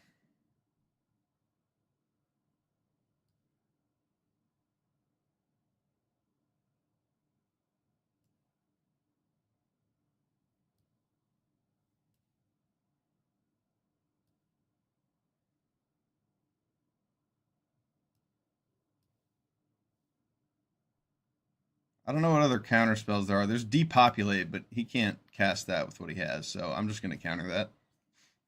In case he has a fight spell of sorts.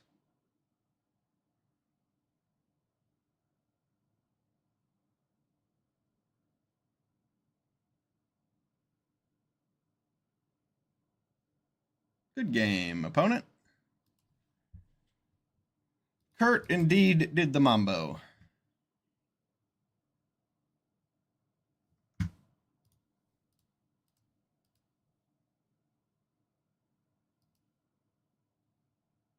And we go again.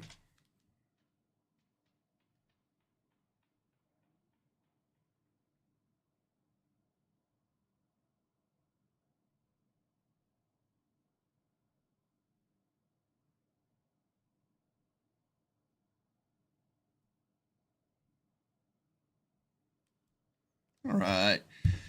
What can we come across upon the streets of New Capenna? What shall we find?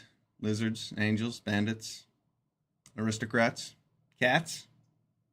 Certainly cats. I like this white-blue deck. We'll call it Esper. There's enough black in it.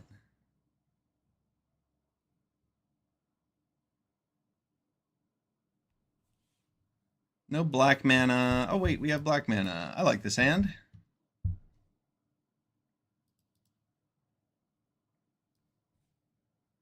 Broker's Hideout finds us an island, I believe. Oh, look. A swamp. Fantastic.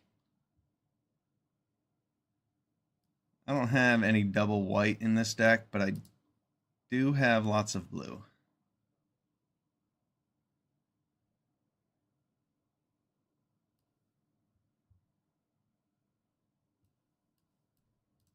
Sure, let's trade Socialite.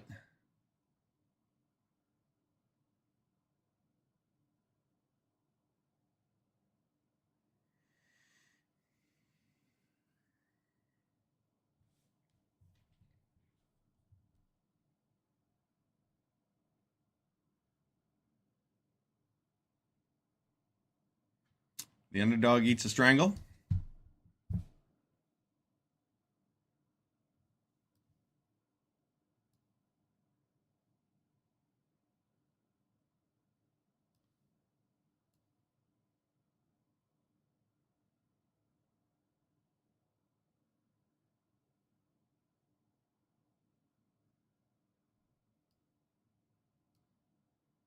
I'm going to leave up Disdainful Stroke instead of playing Giada here.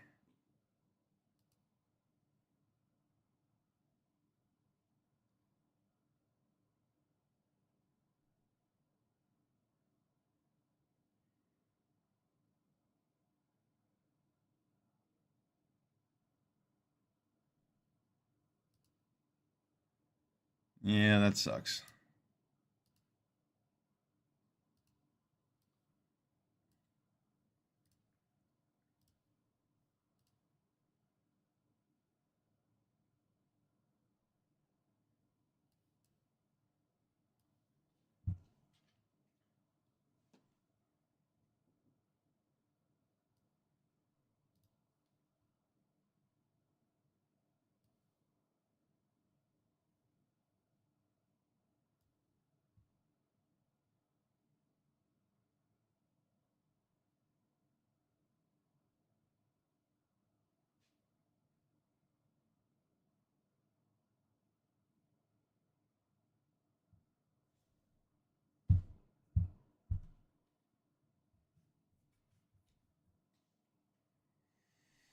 Giada's not doing much, but she's going to do more than blocking that Socialite.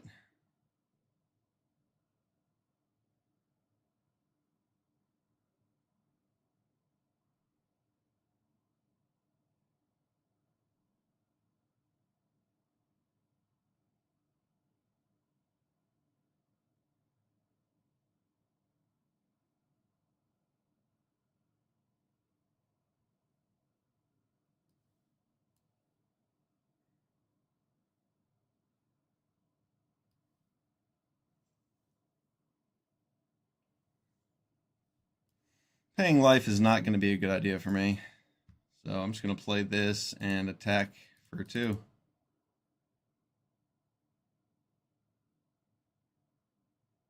he wants to trade, he wants to trade, but I'm going to have to block the Overseer on his backswing anyway, so.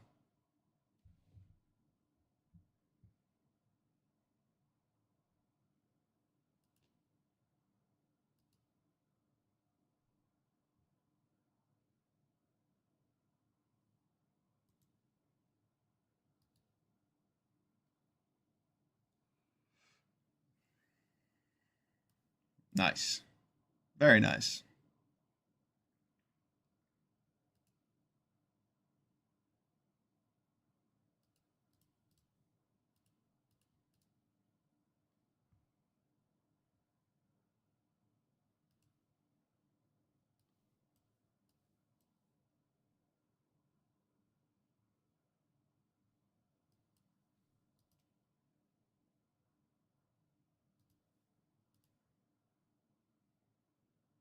Next turn, I can Fairy Vandal and crack the parcel to kill something.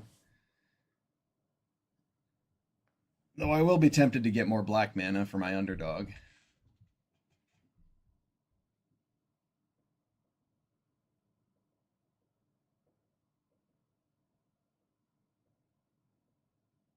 Mm-hmm.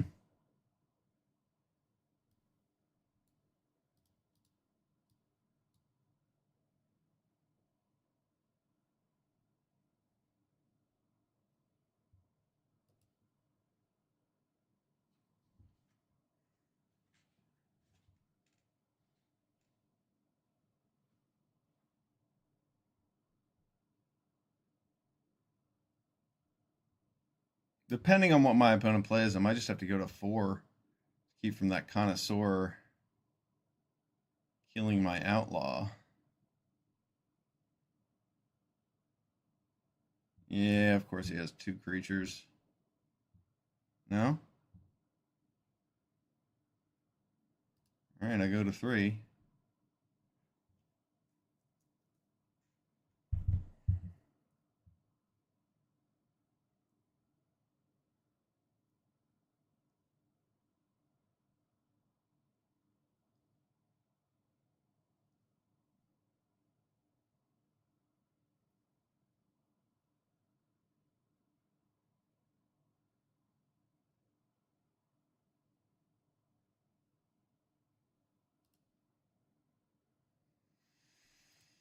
Hmm.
And he can just crack the Jewel Thief next turn.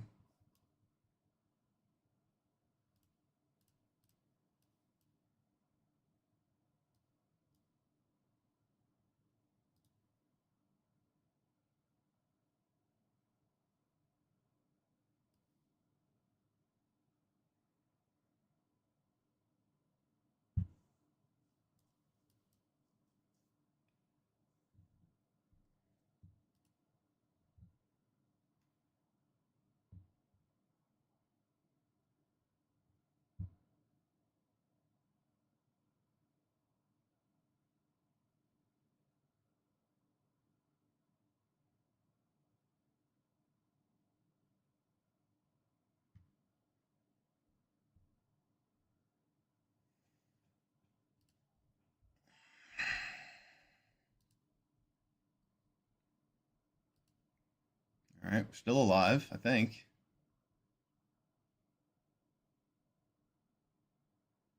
Yeah, that'll do it.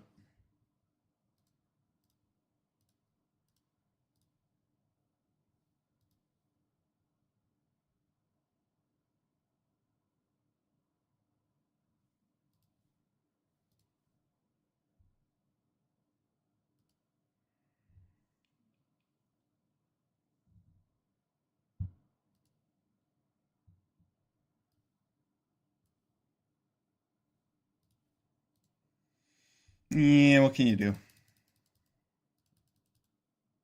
What could have we done? That was our opponent just had too brutal of a start. We could have blocked the Venom Connoisseur with our 4/5 the one time. I guess instead of paying the ransom that turn, we could have Tenacious Underdogged. Oh no, we didn't have the extra black at that point. Yeah, we drew the second black. At some point, if I could have Tenacious Underdogged with the Rooftop Nuisance, that would have put me in a really good spot. But our opponent just kept playing threats and had removal for our creatures, so they won because they were on the play.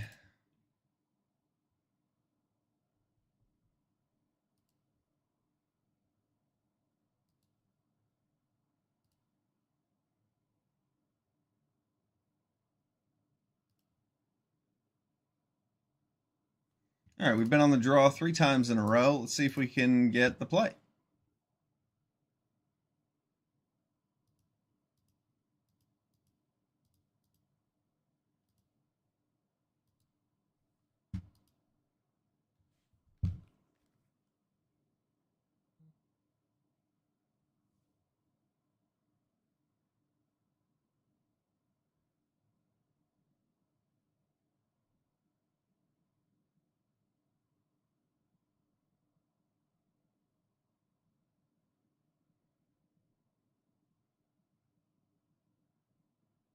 That looks good.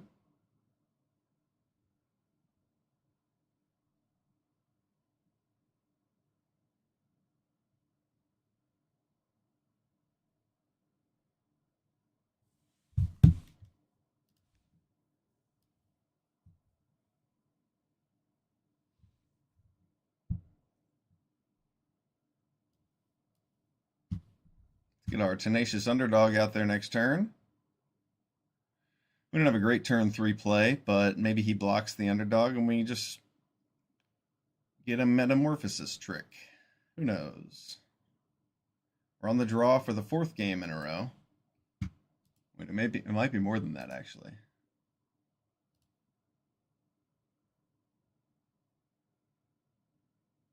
This is the 6th game in a row that we've been on the draw. Actually, yeah. Yeah, wow, that's impressive.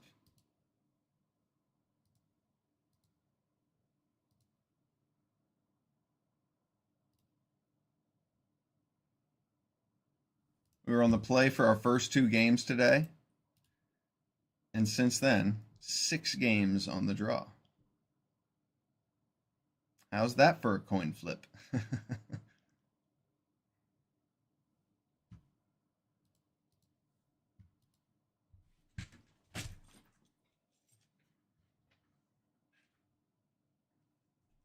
Wow, Bouncers beat down to exile my underdog?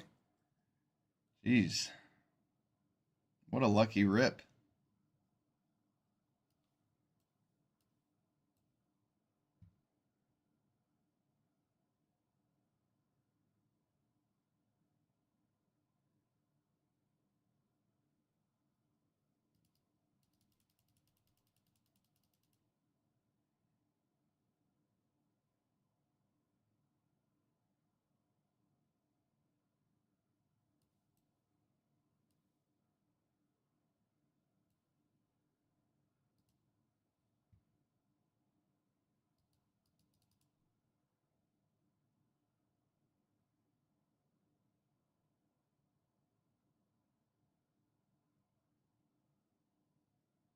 That was a nice top deck.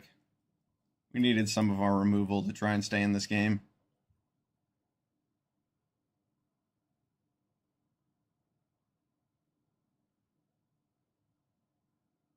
I think we're at 2. Since that makes a tapped token, we go to 3.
Pump spell.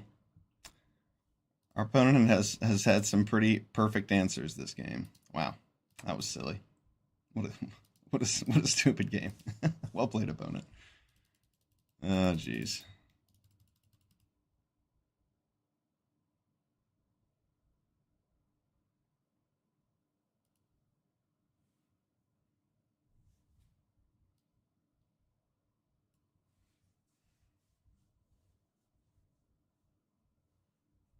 Wow, what a lucky rip from that beat down. They were able to double spell that turn too. Yeah, using 1 mana to take out my creature and then playing another creature. He played the best 2-drop in the format too with Rafine's Informant. That was a pretty high roll for our opponent. Pretty tough to beat those.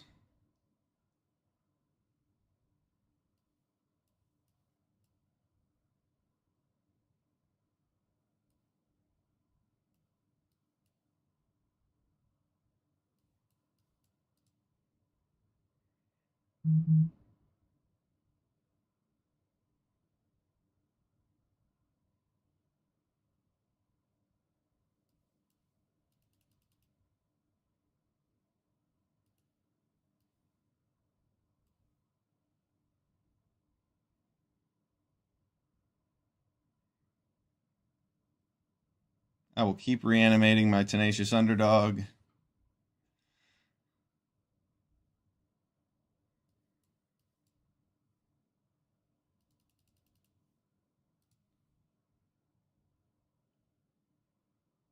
Excellent.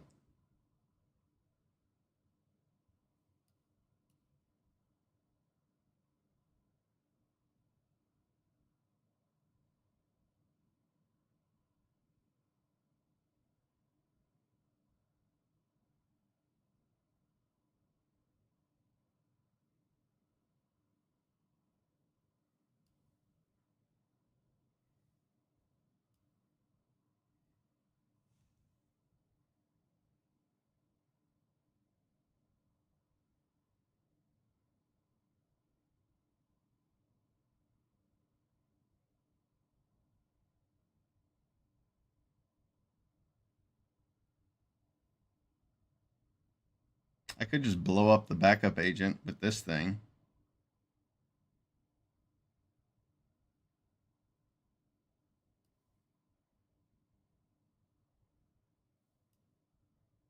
Yeah. Let's just blow up the backup agent. Get him for 2. Keep gaining life.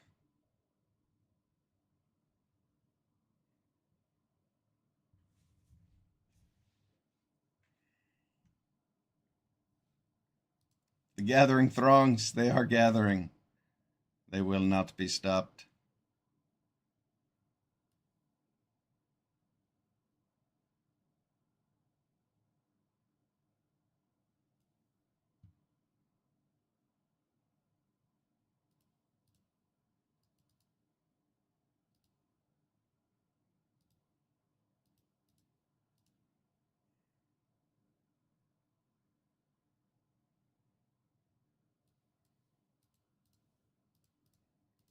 Yep, we want that land in the yard.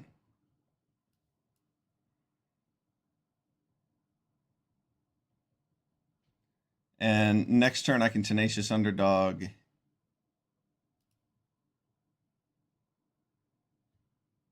And a Rooftop Nuisance.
I have all sorts of options here for how to use my mana, but I'd like to get the full value from Rooftop Nuisance. And the idea there was animate the Tenacious Underdog and sacrifice that. But since my opponent had 2 mana up, I was afraid he might have a Make Disappear.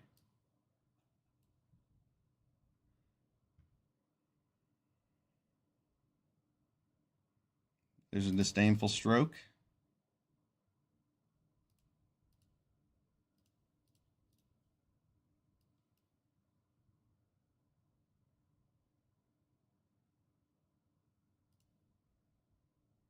It's first strike.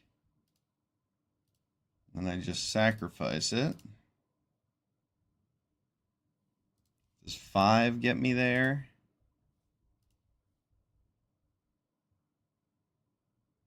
Seven. 4, 2, 1, 0. Not quite. It's close though. Let's keep that on top.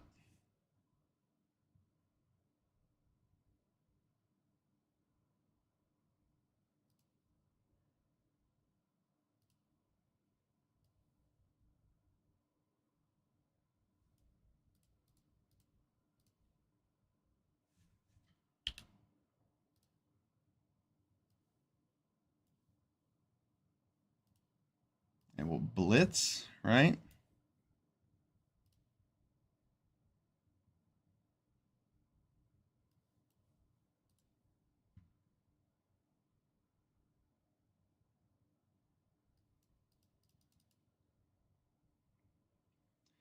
And then I'll Rooftop Nuisance with Casualty to tap that and that.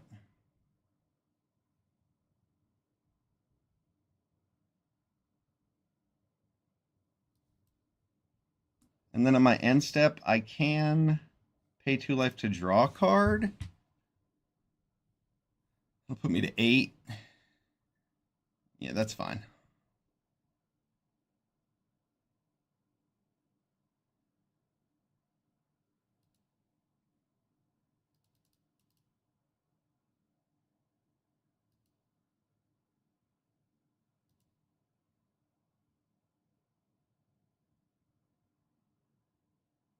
A double hold for ransom will do the trick here. Game.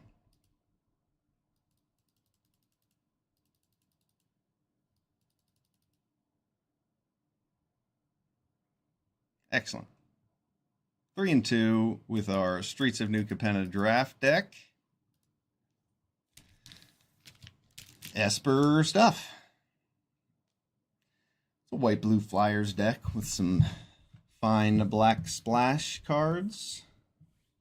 This deck is certainly not the best that you can build in New Capenna, but it's got some good cards in it. Alright, Broker's Hideout's going to get us an island for our Reservoir Kraken.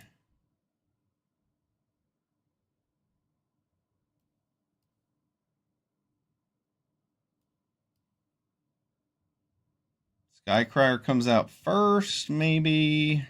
Nah, we'll put out Rafine's Informant.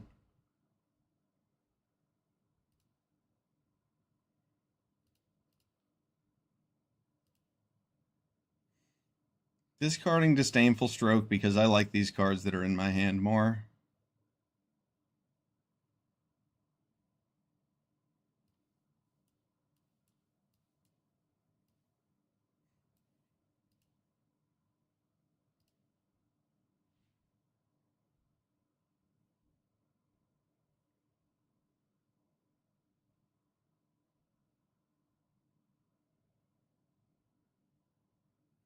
Backup Agent's a good blocker for Rafine's Informant. Skycrier would have been a better turn to play this game.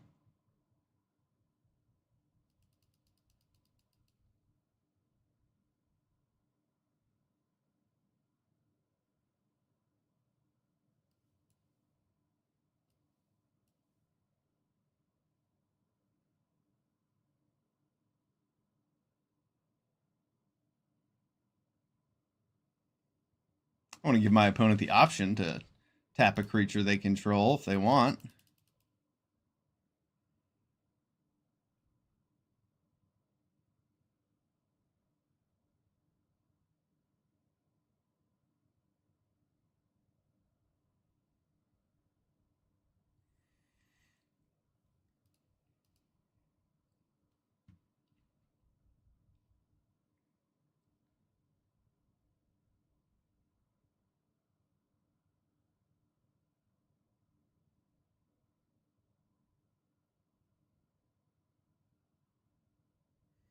What you got, opponent?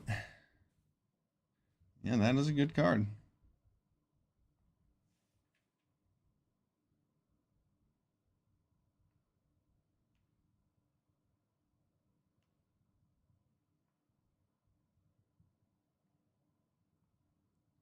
The Metropolis Angel.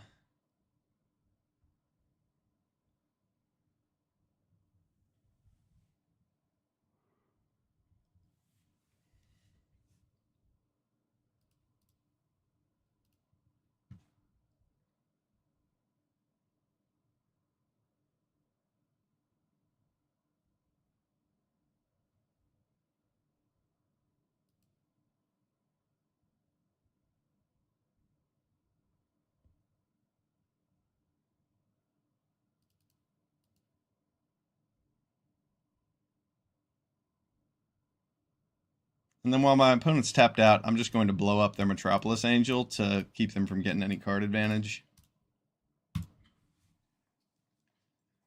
I don't want that to be alive. I don't like when my opponent draws cards without spending mana.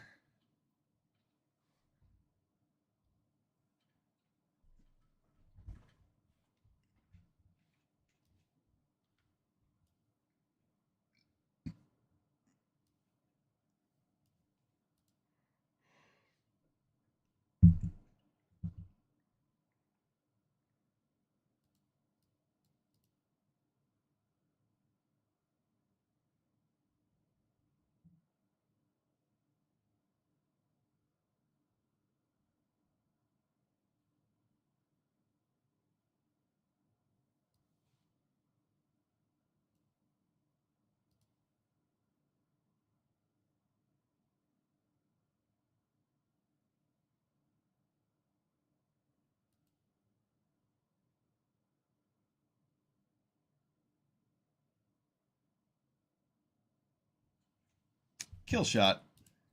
I guess I should have seen that coming, but been a while since I played this set.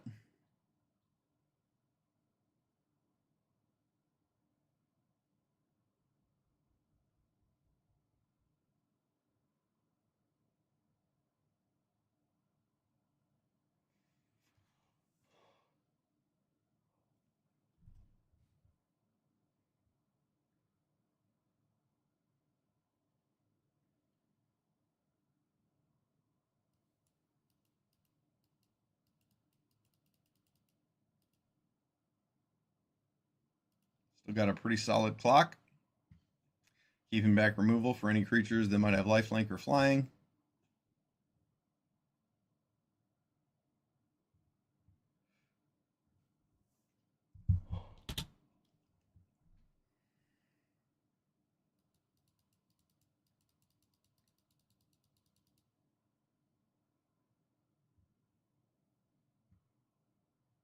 What you got? Played Booster. The Swooping Protector. Some nice backup to win in the air. But we've got some threats he can't deal with. Oh, that's a good answer. It's quite a good answer. And we have Hold for Ransom, so it's only going to work for a turn.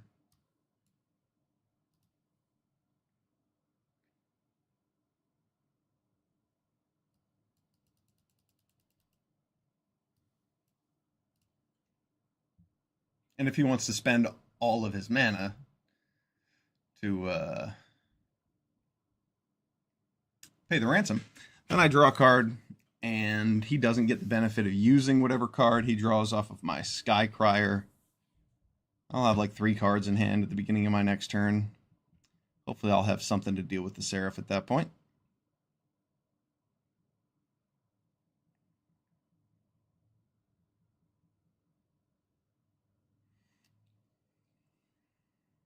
It's a strong fish.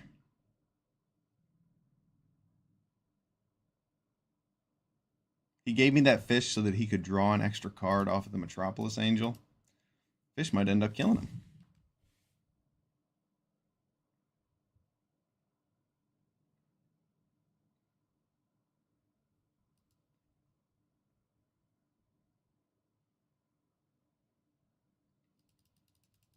Yep. My opponent gets his attacks in.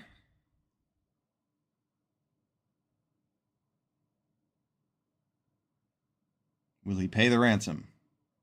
Or does he have other plans? Ooh.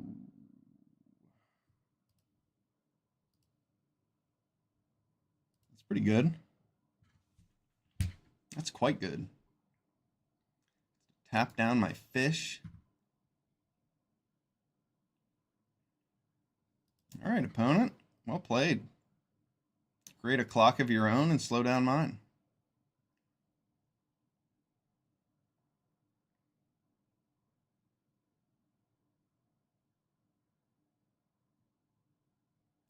My opponent has Boon of Safety too?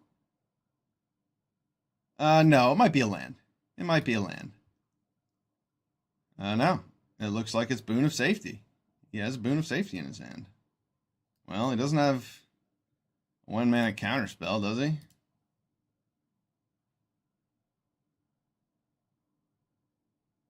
Boon of Safety does not protect you from run out of town. Good game.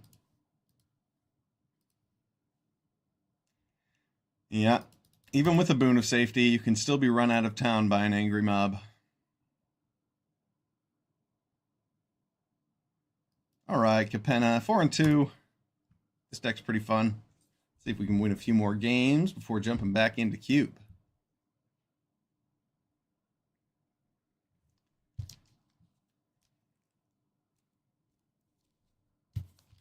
So for every follow I get this week, I'm going to open up a pack. Right now in the queue is Lord of the Rings set booster.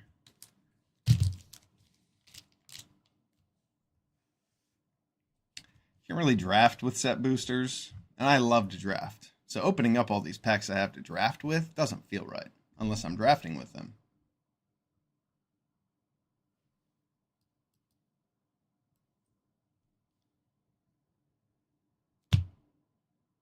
Streets of New Capenna. Yeah, but I will open up a Lord of the Rings pack for every follow I get this week until I run out of Lord of the Rings packs. Maybe we can rip some One Rings together.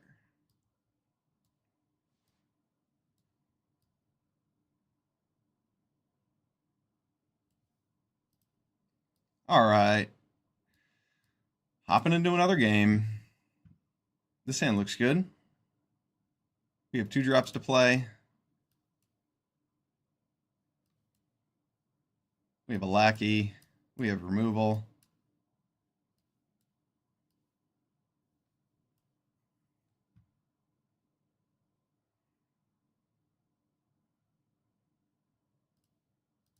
Well, it's a white-blue deck, so my opponent might have Make Disappear. Looks like he's just missing lands instead.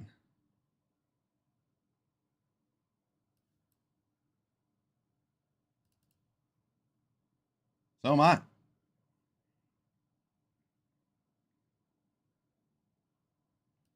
I'm glad I was the one to draw my 3rd land first.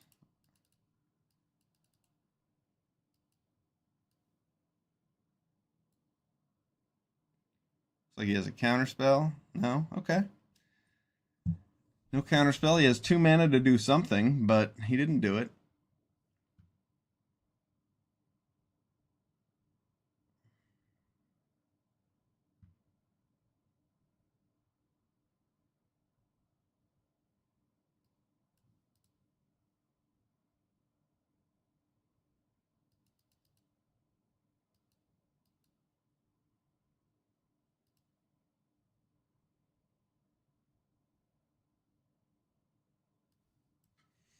I know it's an instant, but I don't have anything else to play. I'm just going to play it now because he might have some counterspells. He's playing white-blue after all, so I'd expect him to draw into 1 or 2.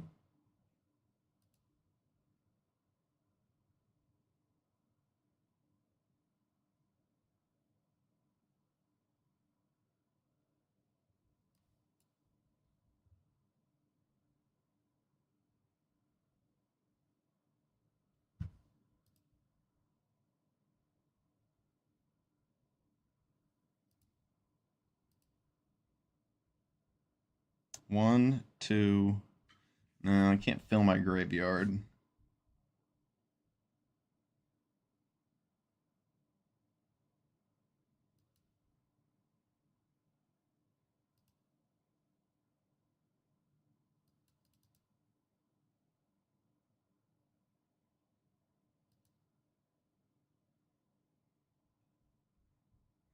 All right, that makes sense.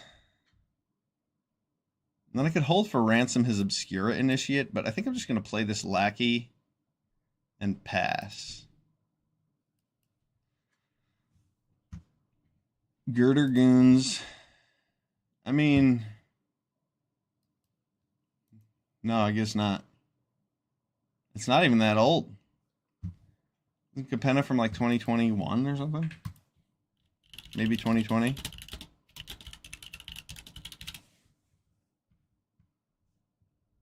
2022. Oh, yeah, yeah. It was only 2 years ago.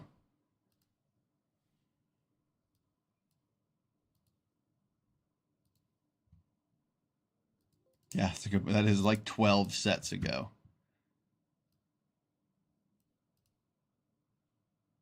When you put it that way.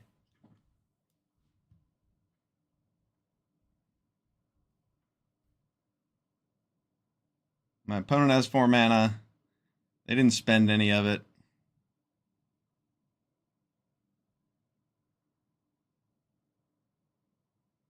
As much as I want to blitz this Girder Goon, I guess if I blitz the Girder Goons, I'm just going to attack with my 1/1s. I'll keep up my deal gone bad and run out of town. No need to punt away just to try and gain some tempo against a control deck. He's got too many cards in his hand. I'll let that resolve, but I think I'm just going to deal gone bad it.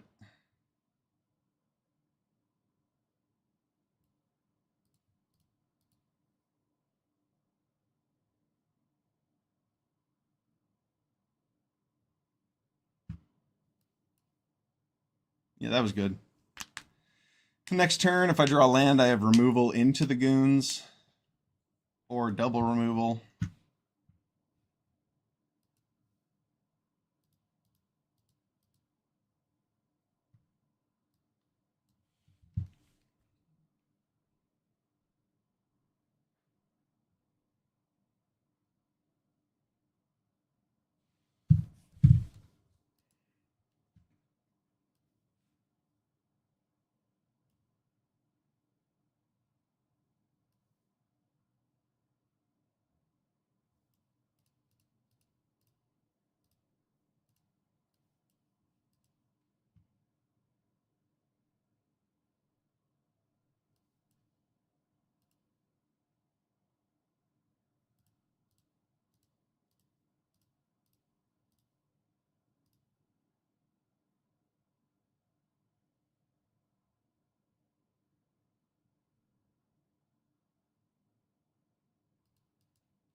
You've got a boon of safety, friend. It is not going to save you. But it kept you safe. Well, it kept your bird safe. It's not going to keep you. Well, you have depopulate in this deck?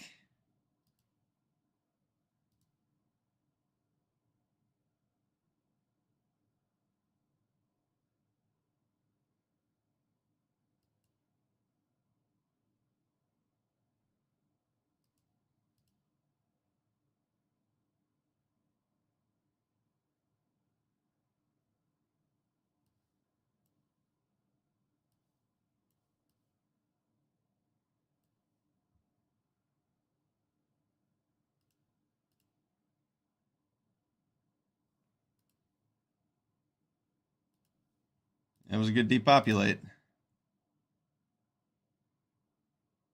Our opponent's pretty low, though. They might not be able to stabilize.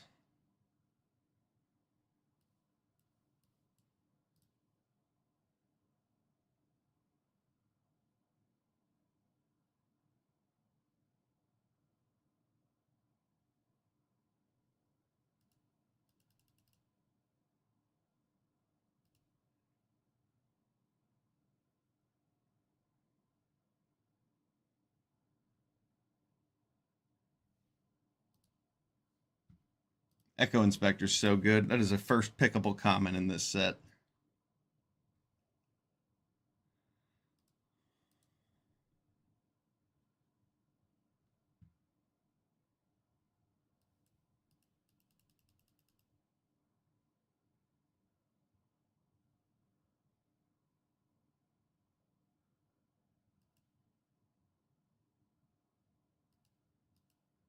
Kill shot. I have been kill shotted.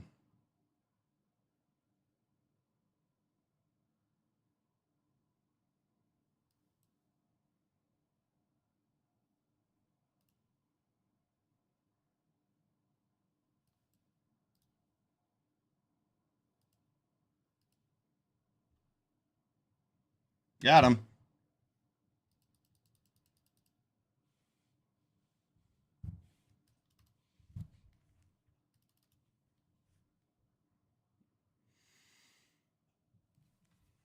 Having fun with the Streets of New Capenna draft. What is that? 5 wins? 5 and 2. Take a gander. See if there's anything we wanted to change. I like the way it's playing out.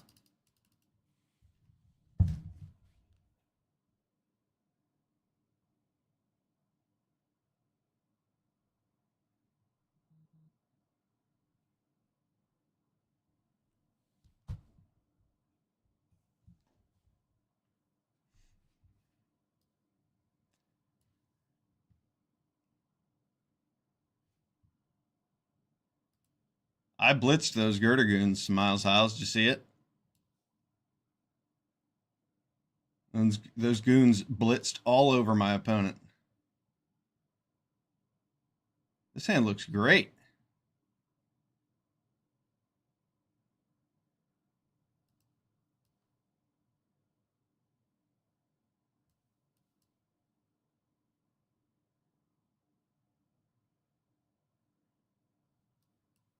Oh yeah, we even get to discard our underdog to our Rafine's Informant for an extra counter.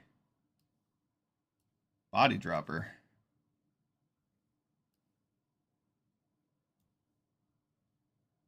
Yeah, I want to be able to make sure I can block that.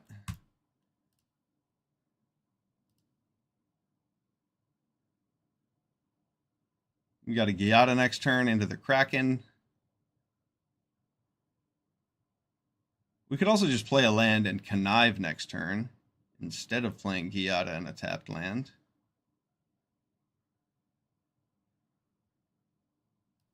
I'm more into Giada and a tapped land, I believe.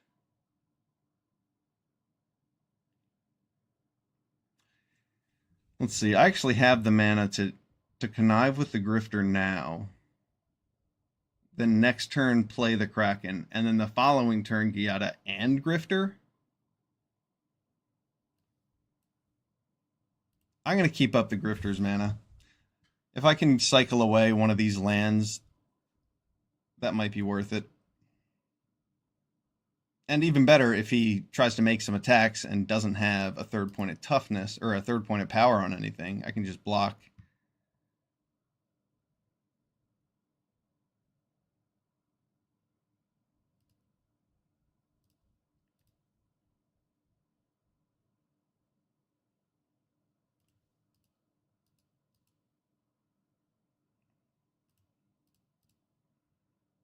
I was going to do this anyway, so if he wants to use some removal or something, that works for me. Now, do I discard Giada to make him live longer?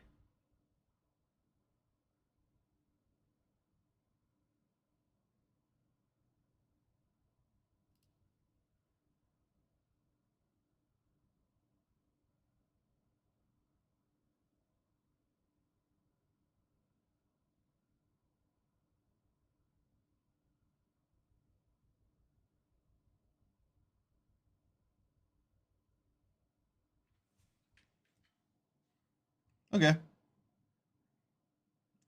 We're happy for him to eat that removal.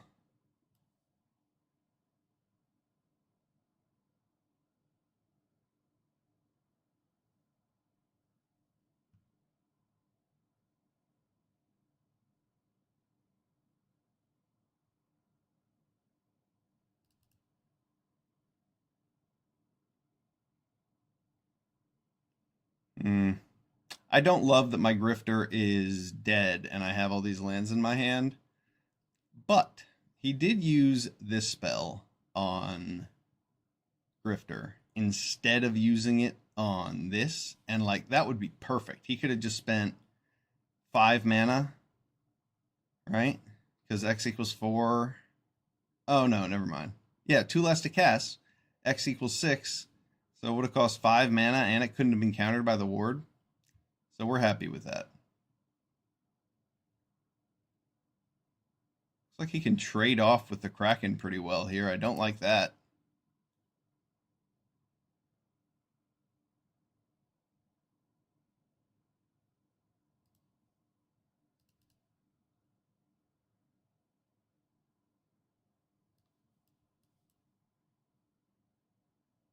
Drawing lots of lands here.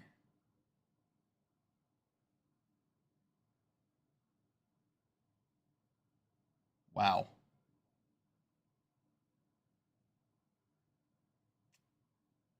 Wow. Good game.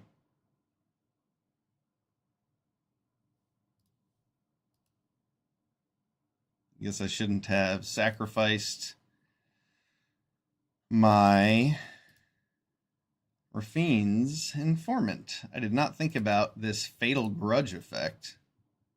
That might be the only one of those that's in this format. Making your opponent sacrifice a creature. Well, it was very strong. And we will probably lose because of it. We've flooded out so hard this game. We've seen 6 spells to our 9 lands.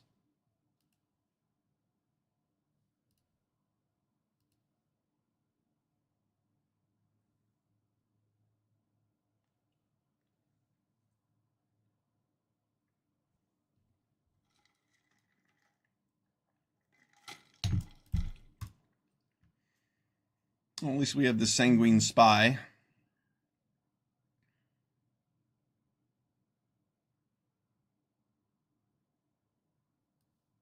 More lands.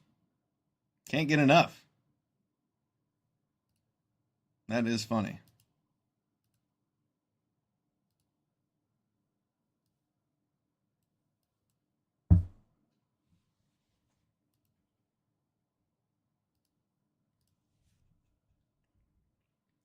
All right, 7 spells, 10 lands, still sort of alive.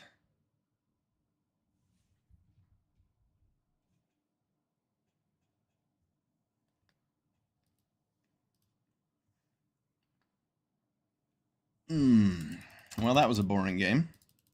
Let's try again with some cube.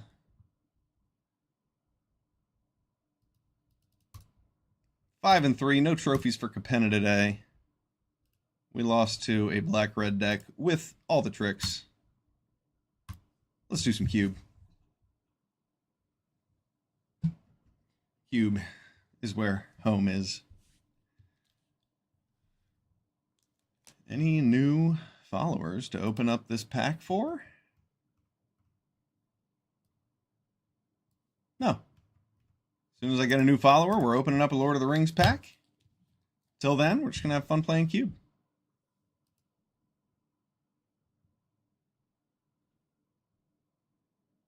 Pack 1.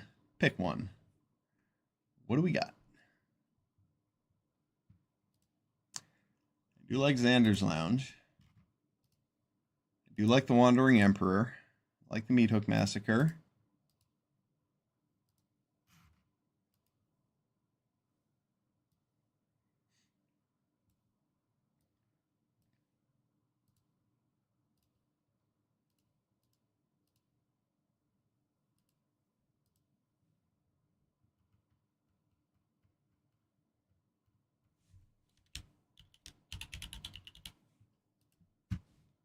I mean, I think Wandering Emperor is probably the best card in this pack. Though there is also a Gonti, or a Golos, and Golos is pretty cool to start with. No, I don't think he's necessarily that good in cube. Wedding Announcement's really good. Meat Hook Massacre is really good. Xander's Lounge is strong. Xander's Lounge helps me stay a little bit more open and helps me play Grenzo if I see it. But the Wandering Emperor is just so powerful. I do like to be playing white.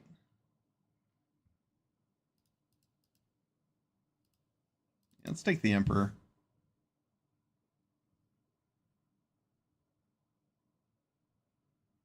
Birds of Paradise. There was only a Wolf Hollow Haven in that pack.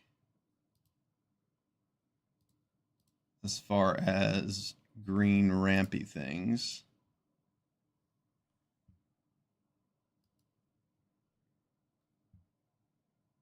Yeah, this pack's got a lot of juice in it. Birds of Paradise, Lightning Bolt.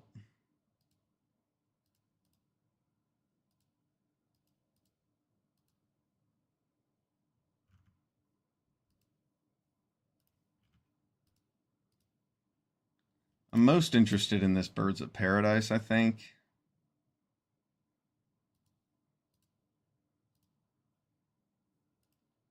I do like playing red-white a lot in cube. Maybe we can just move into that instead of taking birds. Play an aggressive red-white deck. Yeah, I'm gonna do that. Lightning Bolt's really good. We can just get some good red-white cards. Red-white is very fun to play in cube. Let's see, I like Warboss a lot. But is it better than Magda?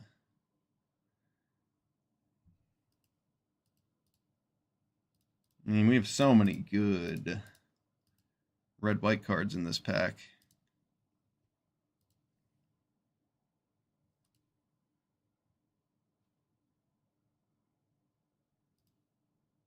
I'm going to take Magda. I see Legion Warboss wheel a lot these days. Magda's a 2-drop. She ramps you into bigger things. But Legion Warboss is just so strong. You know what? No, I'm taking Legion Warboss. It fits better with the red-white theme. It's going to be great. Man, some tough choices here. 3-Tree Battalion is really good, but I also see it wheel. I think it's underestimated. And this is pretty early. I think there's a good chance of 3-Tree Battalion wheeling. Now, had we gone in the green direction,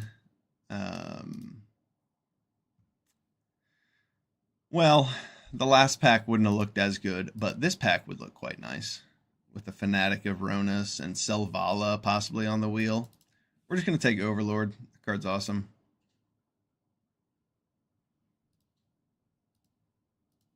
Choices. Throbbing Inspector over the Bloodthirsty Adversary, perhaps.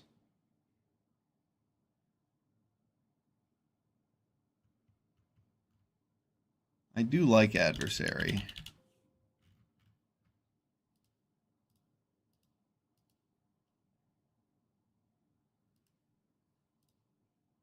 I like Adversary a lot, especially when I have Lightning Bolt in my deck. But I think it could wheel more likely than Throbbing Inspector.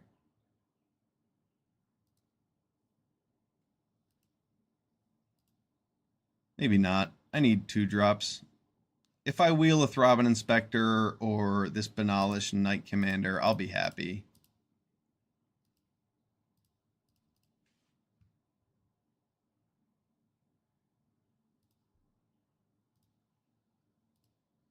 Sunspine Lynx. I mean, Sunspine Lynx seems kind of cool in this format, but it's also expensive and it was like unplayable in Bloomburrow. So I don't know. I think sometimes it's going to deal a lot of damage to people. Probably not what we want to start with. This red-white dual land is looking nice. There's also Steel Seraph. I do like Steel Seraph in my aggressive white decks, but it also dies to everything.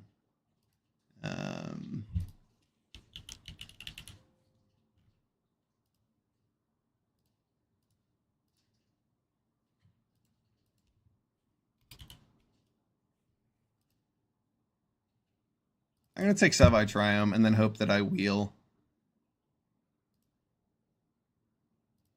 that Steel Seraph. Goblin Bombardment or Abrade? Goblin Bombardment seems quite good. I do like Abrade, but Goblin Bombardment's something I can combo with my Legion Warboss and maybe a Johnny if I see it.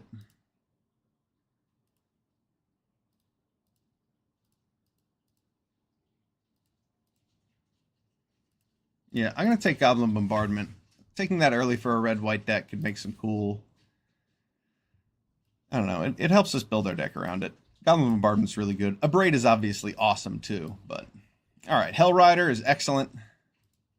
Wheeling Showdown of the Scalds over Touch the Spirit Realm or Kenra Spellspear. I don't like Kenra Spellspear or Touch the Spirit Realm very much, though I don't think Showdown of the Scalds is necessarily very good. But I'm going to play it. I mean, it's good. I know Showdown of the Scalds is good in red-white. My 4-drop slot is just looking heavy, so I'm hesitant. Adeline over that Den of the Bugbear. Den of the Bugbear is definitely good. Den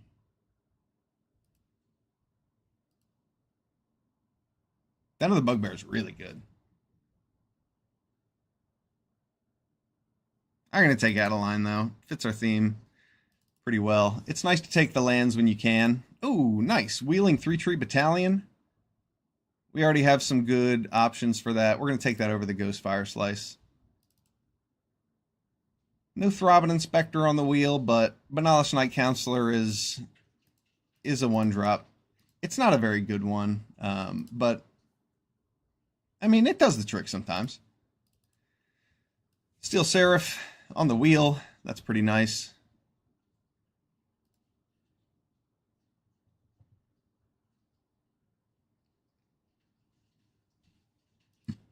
Is Lelia any good in Cube? feel like she just dies. And you don't get to cast anything from her. I like Strangle a lot, though.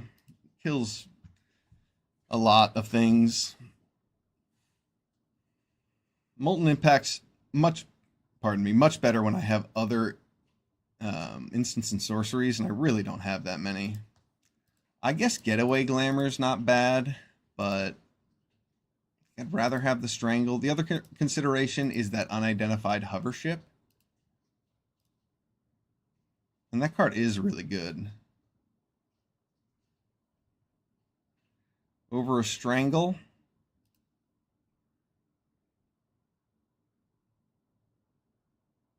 No, I'm going to take the Strangle. I want the 1-drop. It's nice to be low to the ground in cube. Fang Flames or Marsh Flats?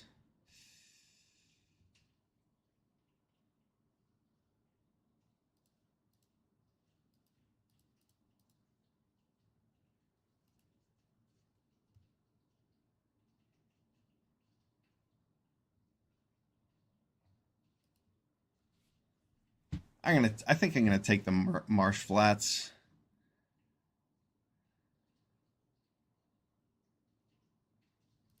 I mean, there's also Prismatic Ending, but I'm not terribly impressed by that card.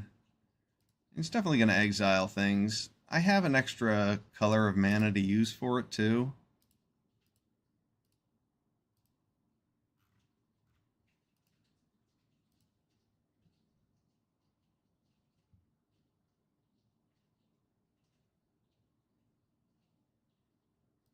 I just like the idea of having a fetch land to take that Savai Triome or the Sacred Foundry we eventually find. Monastery Swift Spear. I wonder how that plays out in cube. I don't know if it's going to be as good as like Lightning Strike or Biza, or just like trying to do an Atali plan instead.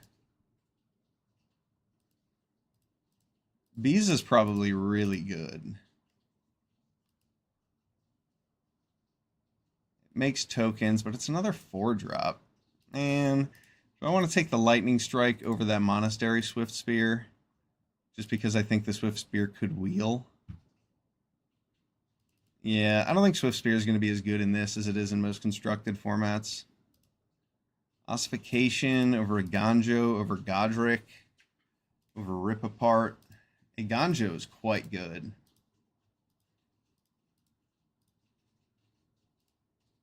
Maybe I take Aganjo over Ossification. Yep. Ooh, Ocelot Pride? Can we wield this Jewel Mine Overseer? I think that we can.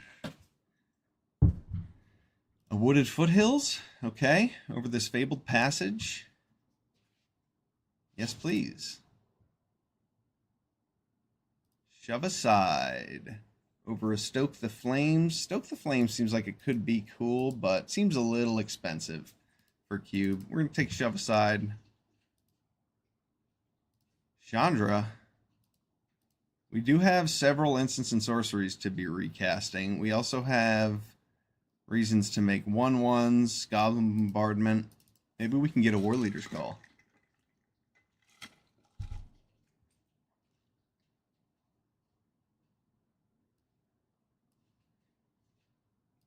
Three Tree Battalion doesn't look like it's going to be very good yet.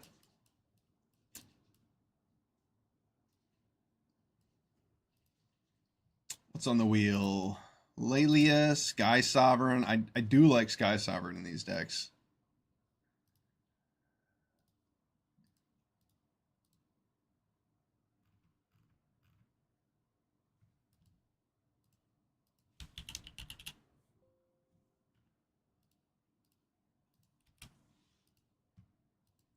I just took Lelia because, well, it's a 3-drop. So we'll take Prismatic Ending.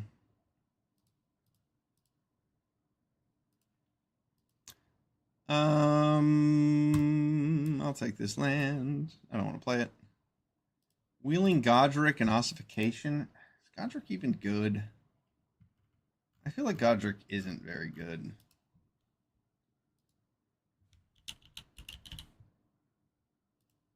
I'm going to take ossification.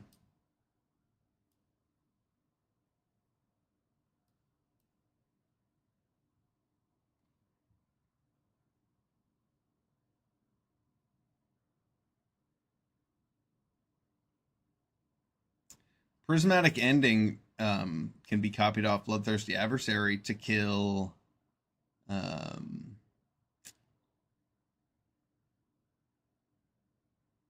tokens. I mean, Godric would have been cute with Legion War Boss, but I don't even care.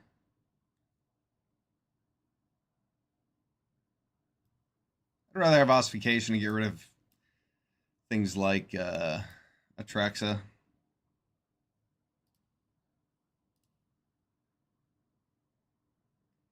I see a Sacred Foundry, and I need it. I must have it. There's also a Screaming Nemesis here. I do like Screaming Nemesis. What are the chances I can wheel the Sacred Foundry? I didn't wheel the Jewel Mine Overseer, so somebody else is playing red-white.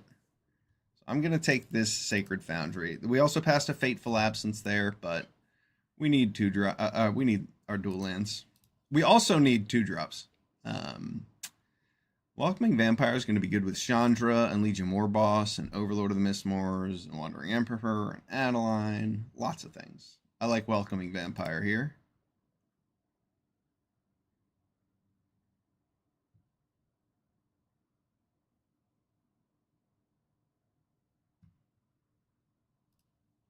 If I could find like 4 2-drop creatures to fill out this deck, I would be happy.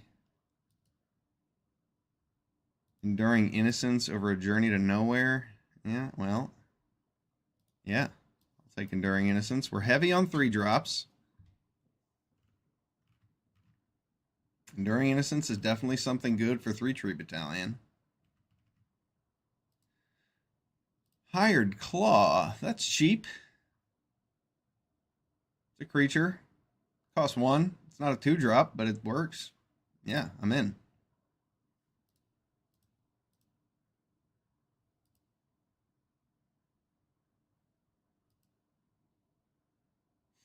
Enduring Courage or a Portable Hole.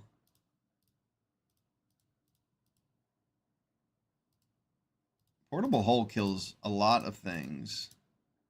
But Enduring Courage works really well with a lot of the cards that we have. Enduring Courage is also, I don't know, it just kind of dies. Portable Hole might just be better here.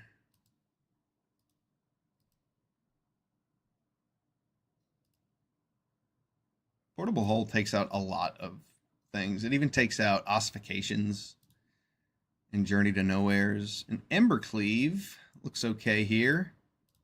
Maybe we just need to take a 2-drop instead.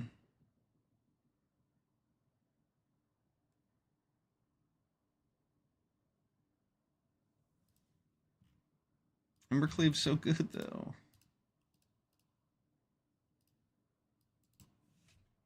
Embercleave. We'll find 1 or 2 more, 1 or 2 drops.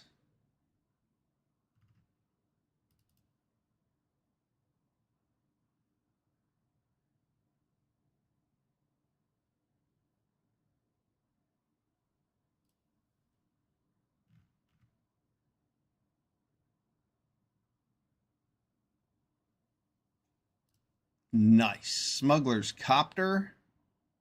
That is exactly the kind of thing I want to see. I wish I had Magda a little bit for the Smuggler's Copter, but I'm happy I have Legion's War Boss, of course. Sarah Paragon is quite strong, but we need 2-drops, and this one's really good.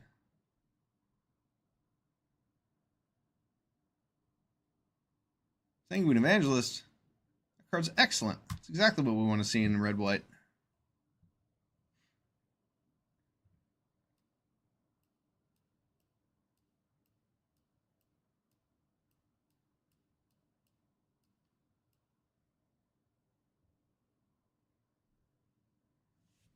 Prismatic Ending over March because it is more mana efficient. Screaming Nemesis over a Veteran Survivor. And it might be nice to have another 1-drop in the deck.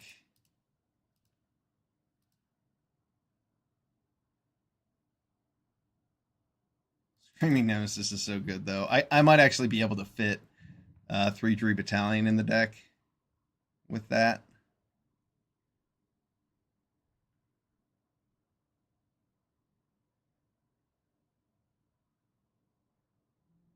Five. We're getting close. Like 9 creatures to hit with 3/3 Battalion. I think I can afford a Mutavault here over any of these. I guess Tribal Flames. Yeah, I'll take a Mutavault. I can afford to play that.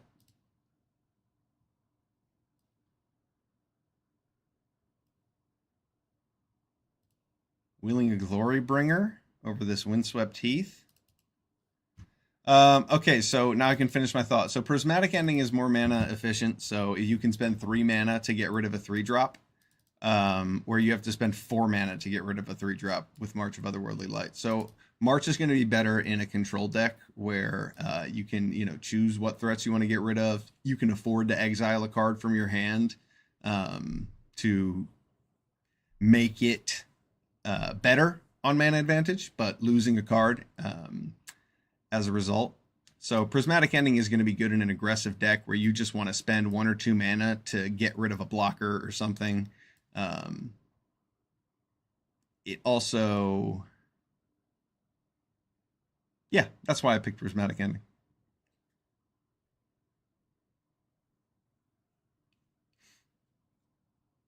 March hits things that are bigger, but I don't want to be spending 6 mana, 7 mana on a removal spell in the first place. So,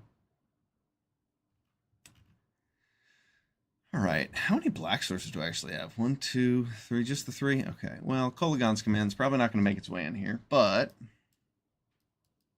I'm probably going to cut one of these burn spells. Likely.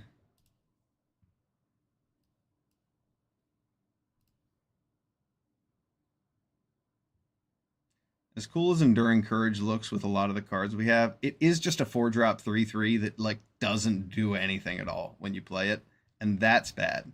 So I'm less interested in that card.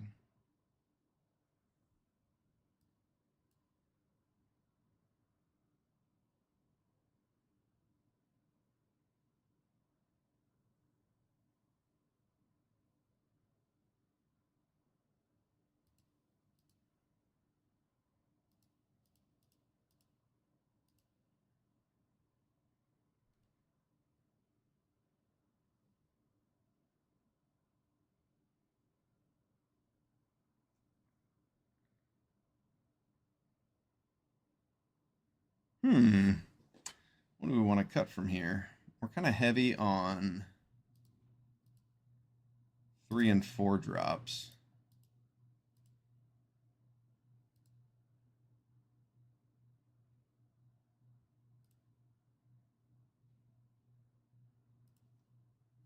I don't have that many instants and sorceries for the adversary, but the ones that I have are good. I guess I don't need to be playing Glorybringer necessarily.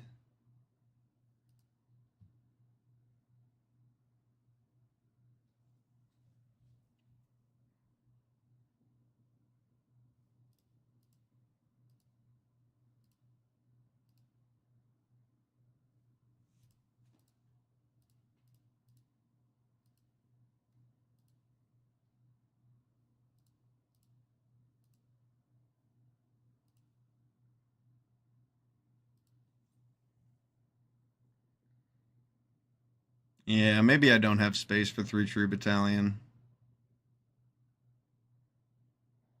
I've seen how good it can be, though.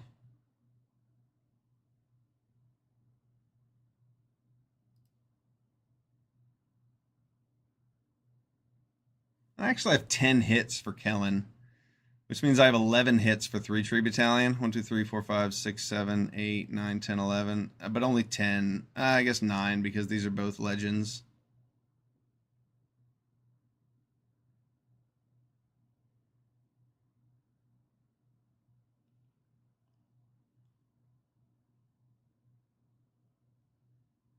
Seeing how good this card is with Sanguine Evangelist, with Enduring Innocence, with Flage. But we don't have Flage.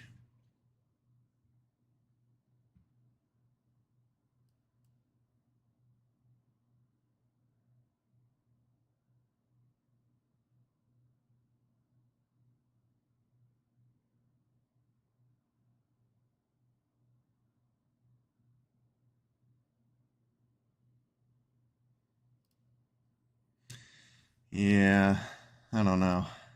Might have been better to take that one drop. Yeah, I should have taken Veteran Survivor. That would have been really good with Smuggler's Copter.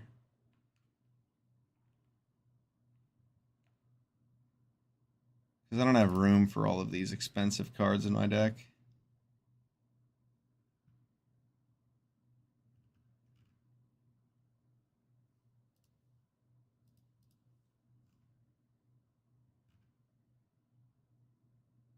Let's see.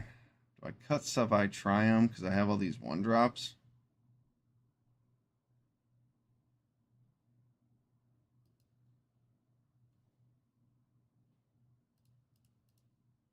Play 16 lands.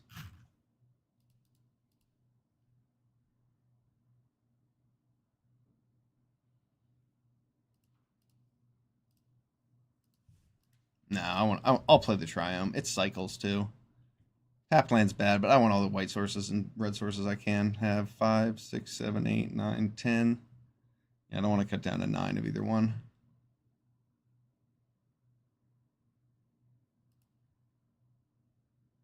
So no 3-tree battalion means this deck doesn't have as quite an explosive late game possibility.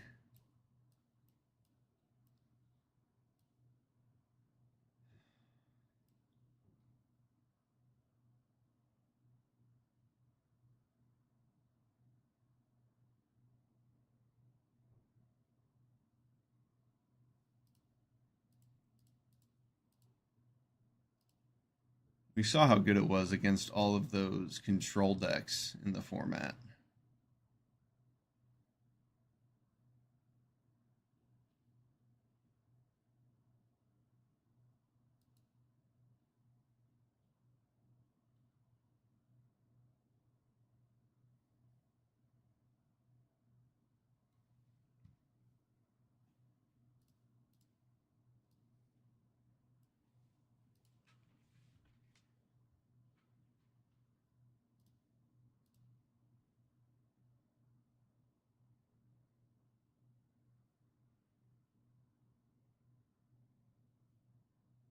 I did not get War Leader's Call. Yeah, somebody else moved into red white across the table from me. I got a lot of the good cards, but not all the ones I wanted to.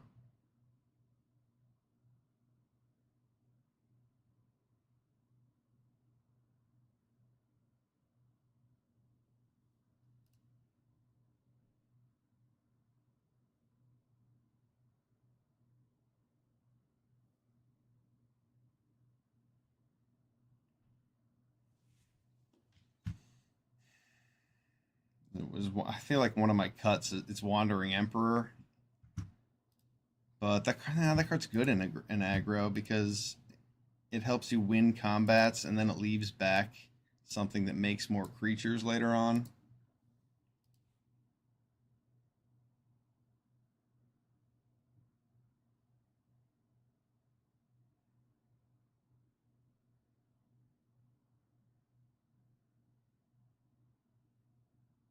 Oh, this is tough.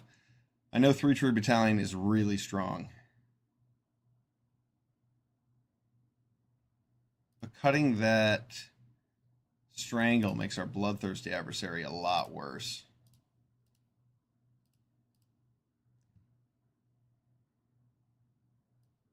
Having that instant speed, having this at instant speed in cube is so amazing against all of the control decks that you're facing.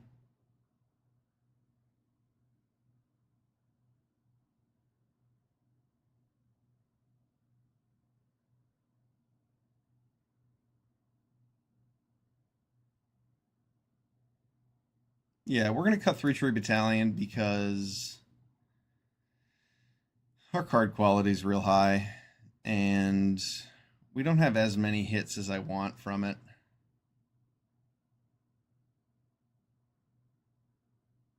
I think 10 hits is close.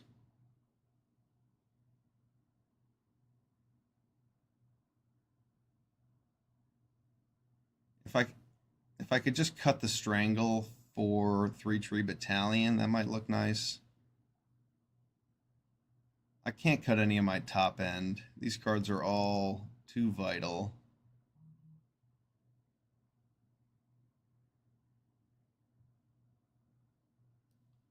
I mean, there's Showdown of the Scalds, but I know that card's good.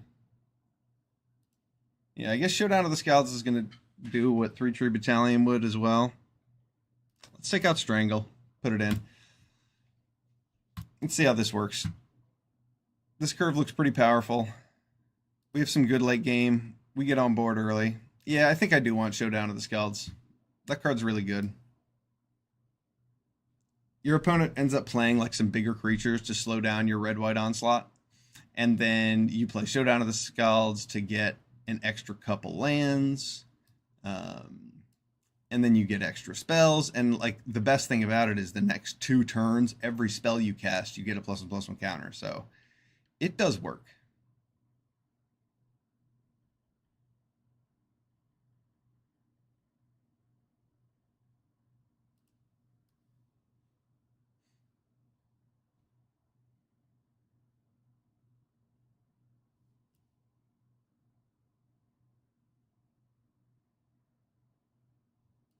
Yeah, I don't want to pay the life, but I will keep that on top.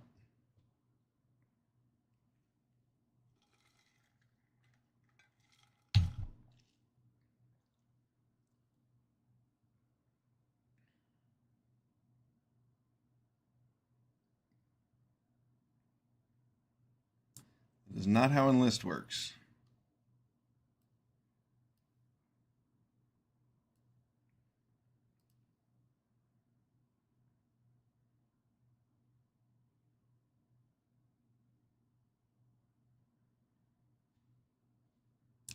We have a good game plan. We just have to be defensive since we're on the draw.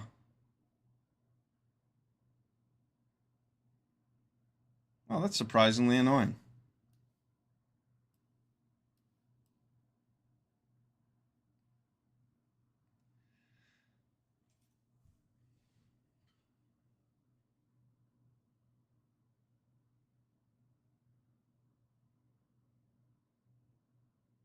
Wow. Okay.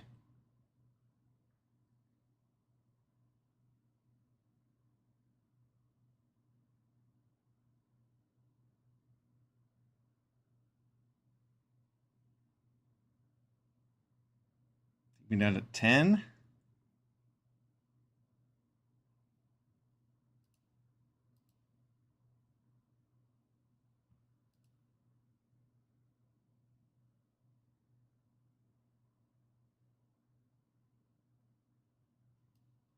Yeah, I guess I'm going to 10.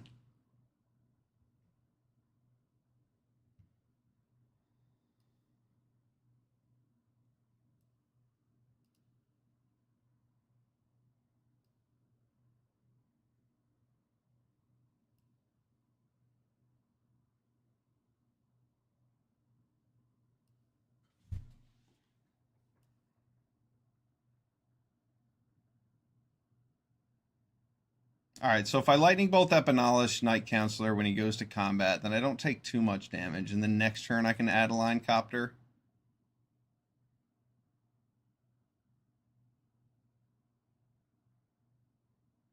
Yeah, I don't really want to take that 4 damage in the air for no reason. I'd rather just take some on the ground.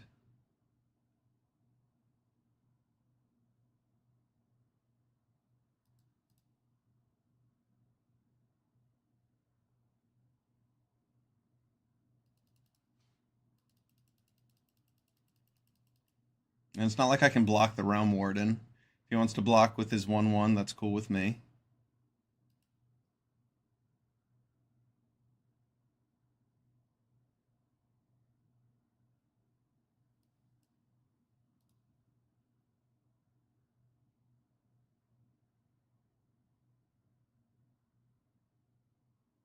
Lightning Bolt looks good. 3-drop Bolt. Yeah, I know, right? It is unreasonably fair.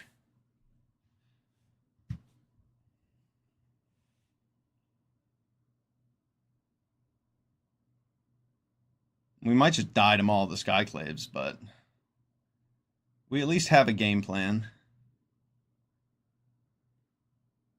Okay. Oh, wow. What a game plan. Wow. Wow. That's amazing.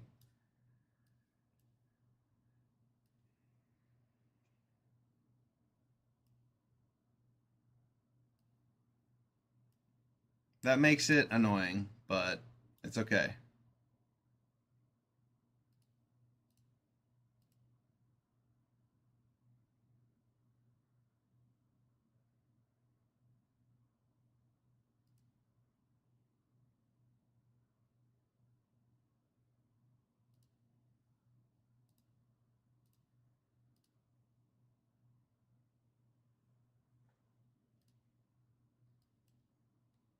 Goblin Bombardment is awesome here.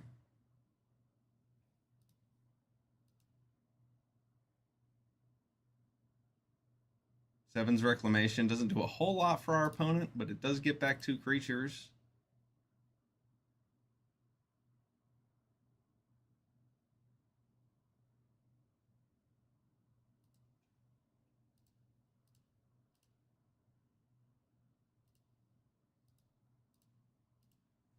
No equip. That equip cost is expensive.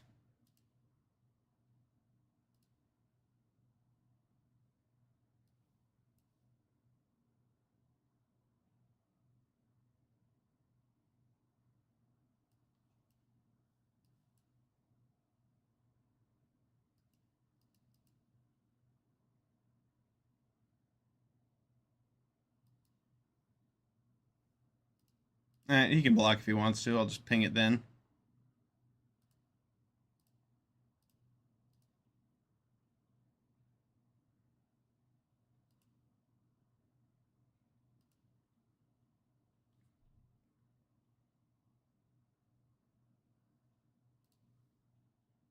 Bringing back his Stalwart Realm Warden will be very good here.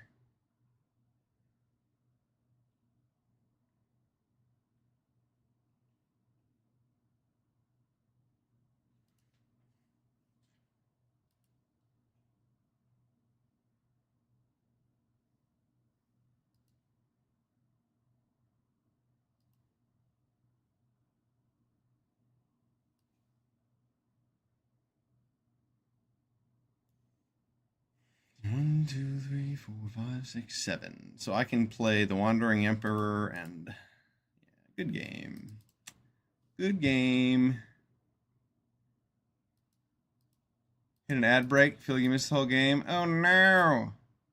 Well, I won. So that's good feedback. I will make sure that the ad breaks only happen between games. I can manually do those myself. I'll make sure that I do that next time. Because I definitely don't want ad breaks messing up.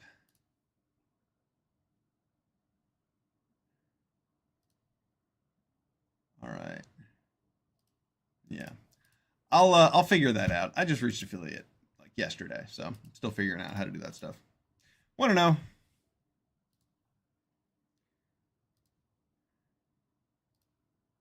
So we want to make it manual.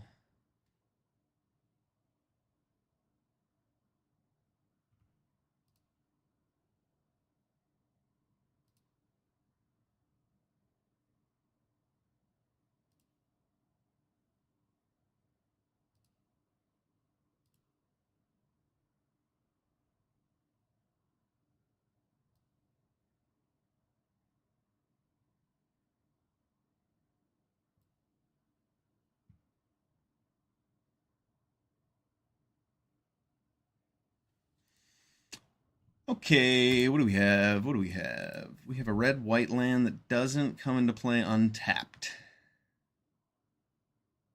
I'm gonna play it. I wanna be able to double spell sooner than later. That's not a red mana, but it is a 3rd mana, and it will help us do some things.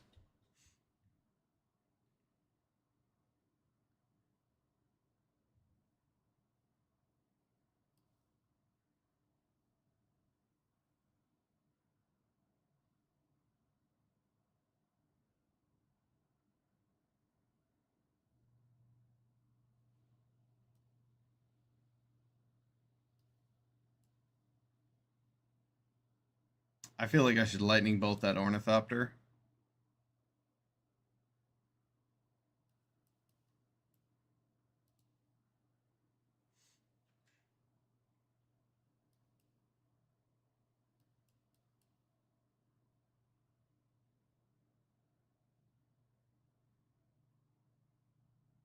Six is a good one.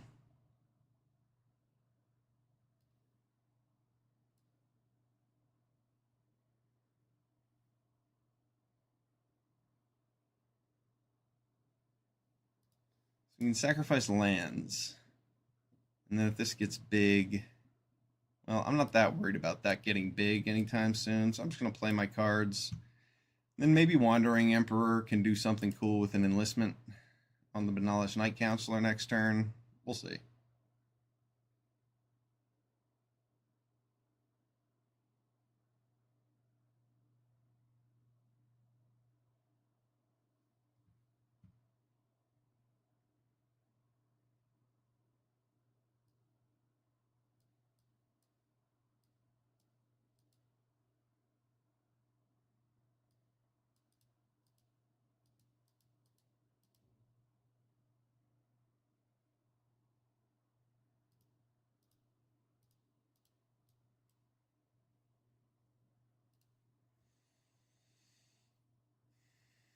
Yep, he's getting in with 6.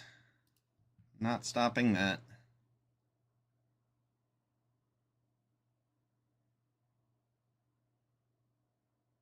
Man, Insidious Fungus.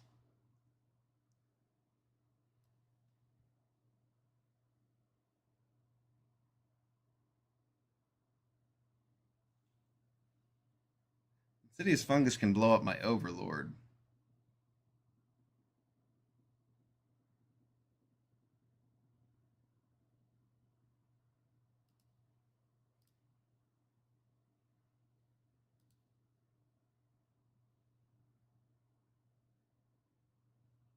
Wait a second. If I just play Wandering Emperor, exile his 6, then I'll gain life from this. Then I have blockers, and I have Wandering Emperor back. And I get another 1/1.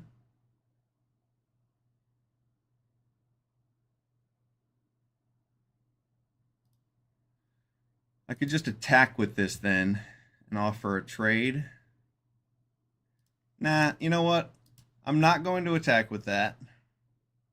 And I'm going to use Wandering Emperor to exile 6. I don't want him to get any more value off of that. And this gains me life so that Ocelot Pride triggers.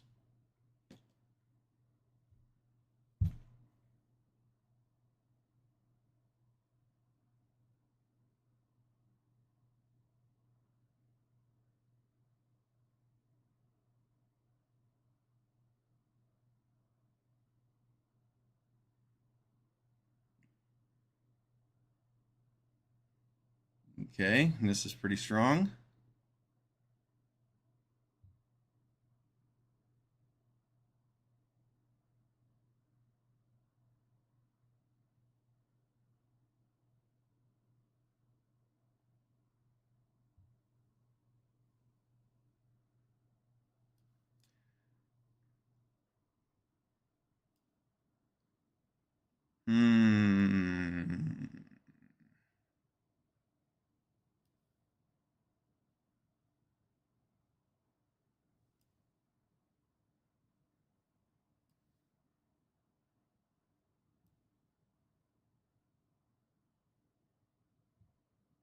Oh, it's non-land? I didn't think about that. Oh, I didn't think about that. No.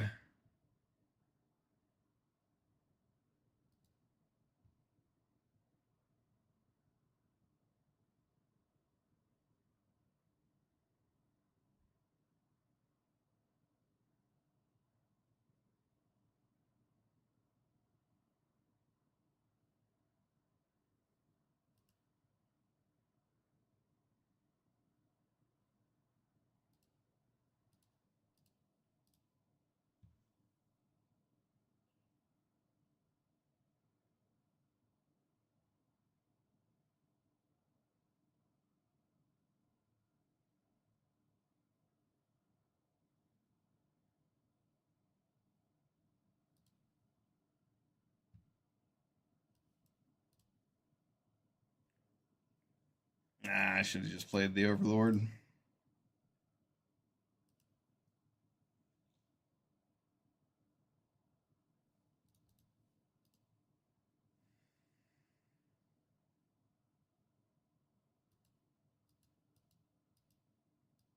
I thought Portable Hole was going to be able to hit that forest. That was dumb.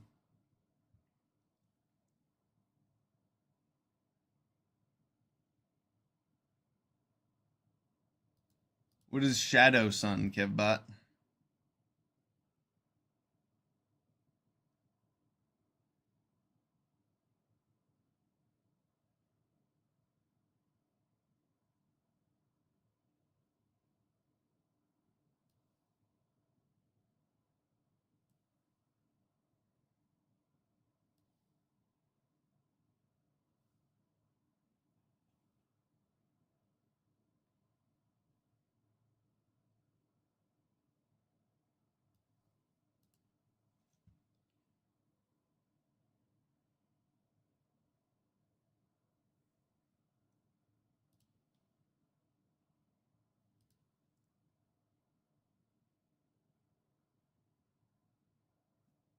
I could just exile a forest and gain some life here, but I kind of want to make him attack the Wandering Emperor.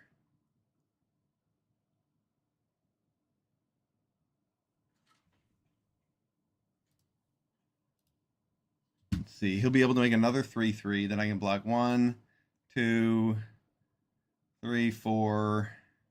And then he has Thragtusk too. Man.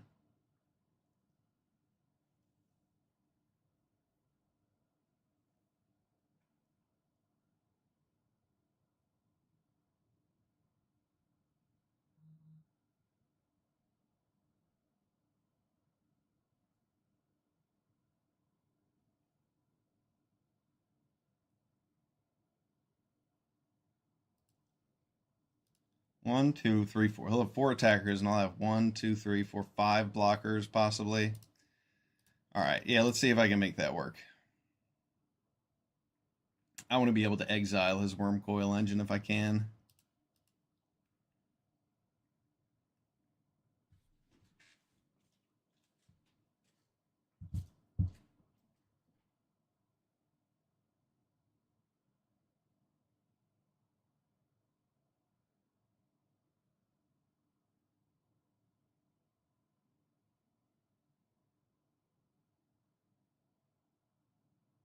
Rope my opponents during the ad break.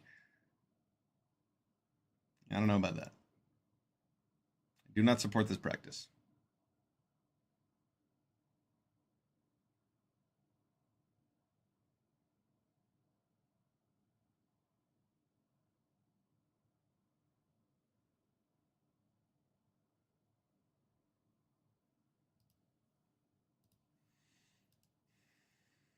All right.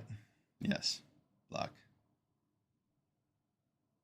Yeah, and if you leave and come back, then the ads get you good.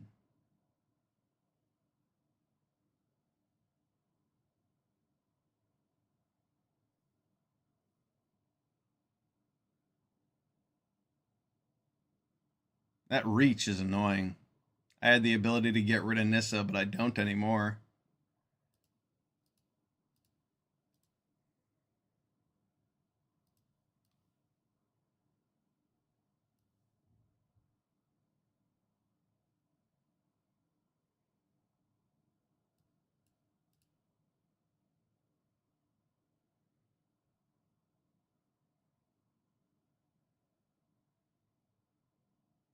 Wow. You just get to crack Nissa, get all of his lands, pump all his creatures. They're all absolutely enormous. Oh, he's gonna give it another turn.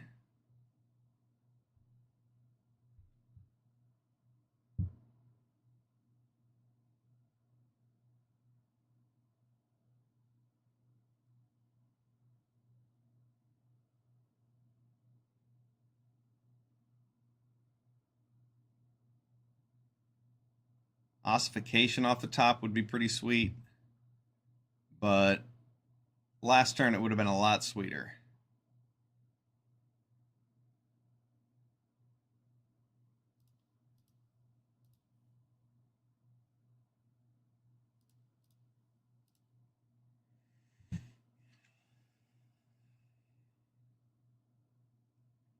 Alright, well now I get to exile the Worm Coil with Wandering Emperor. Make a copy of a 2/1. Yeah, I need to draw something good here to stay in the game still, but that's helpful.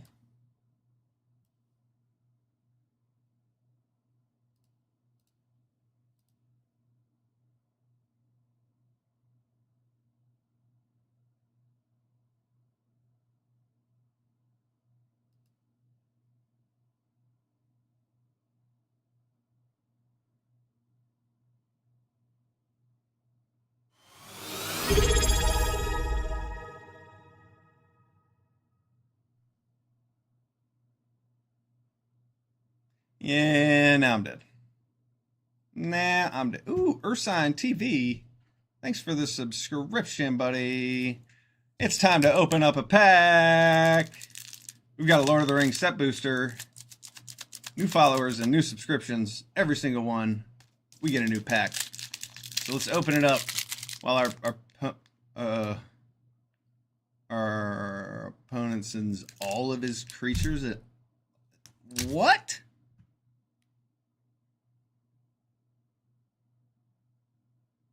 Of all the things my opponent could have done there. Yeah, we're still opening a pack. Here we go. Here we go. All right. Cracking it open. Lord of the Rings. Set booster. What do we got? We have a food.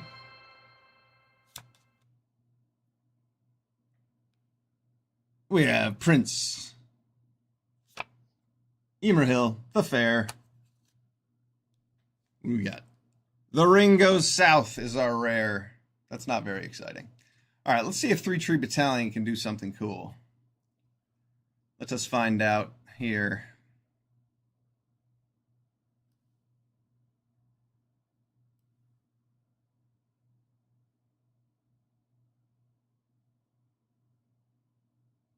No, I don't have enough mana to pay for it.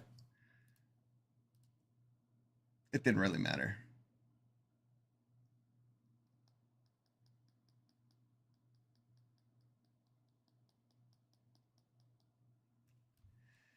The next card was Sanguine Evangelist.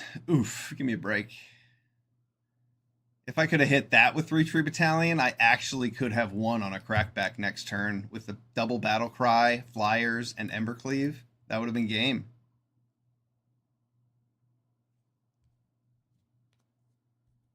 All right. So, probably going to lose this game. I don't have any good attacks. I can attack in with 4 things in the sky to get Embercleave off, but we're just going to have to wait. We have an Overlord of the Mistmores now. We have The Ring Goes South. Many Partings. This card was good in the Lord of the Rings format. Rising of the Day. I didn't like this card very much. Some people played it. Give all your creatures haste. It was an anthem for your legendary creatures too. Shadowfax. Now that's a card there. That was a limited all-star from what I remember. Oath of the Grey Host. Not the most exciting thing. But it was fun to play with. It made bats, it made treasures, it made foods. Or it made spirits. Not bats. Spirits. Breaking of the Fellowship. Sure, we all remember this scene from the movies. All right, what do we have to do here? We have to block. We have to block. We have to block. And take 10.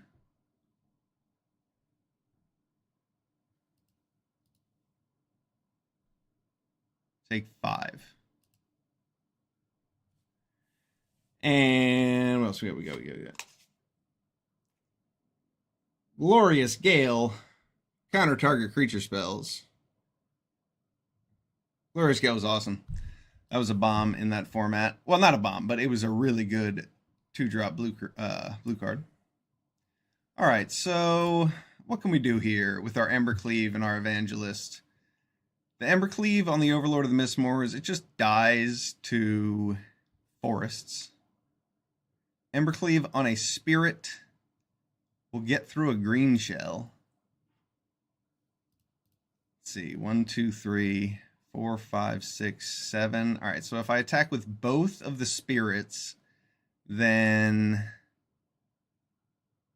only one of them gets to survive. All right, so we're going to pay some life here, and then we're going to play this Sanguine Evangelist, because no matter what, I'm going to need some things on the ground. And I want to draw a card. Showdown. Do I have time to play that?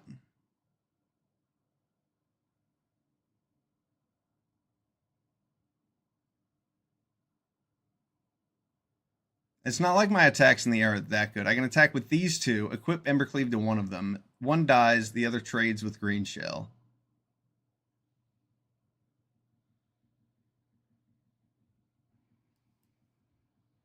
Let's try to survive. Let's try to survive one more turn. All right. All right. That's good. That's very good. We've still got Overlord of the Mistmoors as a fine blocker. He has that Hanger Back Walker, which is ridiculous. But we have enough blockers to not die on the ground.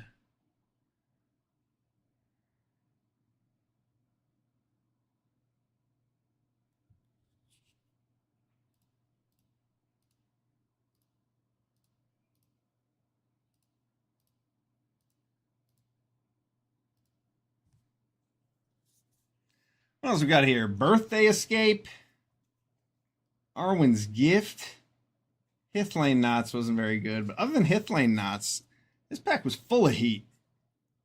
Prince Emerhill was really good in draft. Breaking of the Fellowship was good enough. I mean, it was a one-sided fight in red that tempted. Shadowfax is great. Many Partings, Glorious Gale, Birthday Escape. I don't remember playing the Ring Tempts You. Yeah, Ring Tempts You doesn't look like a very good card since it just ramps.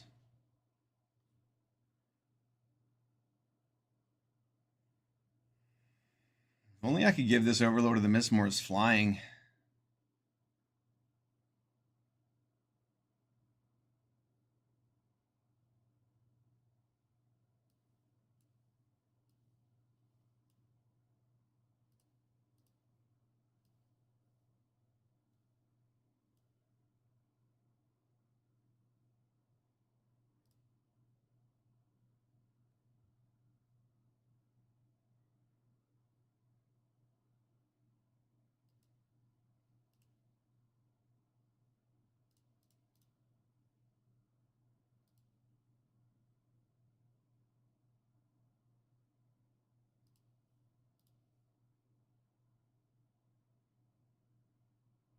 Can I gain life this turn too? No. No, but I'm going to draw a card off the Welcoming Vampire. Does the Vampire block anything? Yeah, let's attack like this. See if he makes a mistake with his blocks. But it doesn't look very good since he has that Nissa emblem.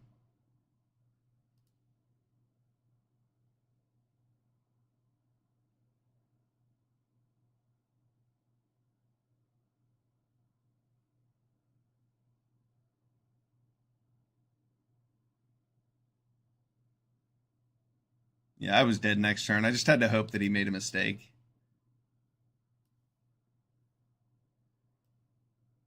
If this was a burn spell, if this was Lightning Bolt, we'd be really close, but not quite.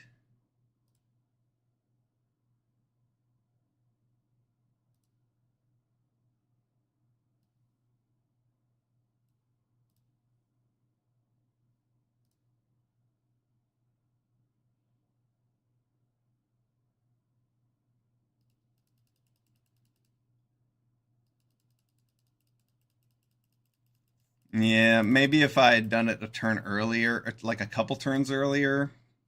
But when I drew Embercleave, I couldn't play it the turn I drew it. I had the option to attack in with two things and lose one of them, or play Showdown.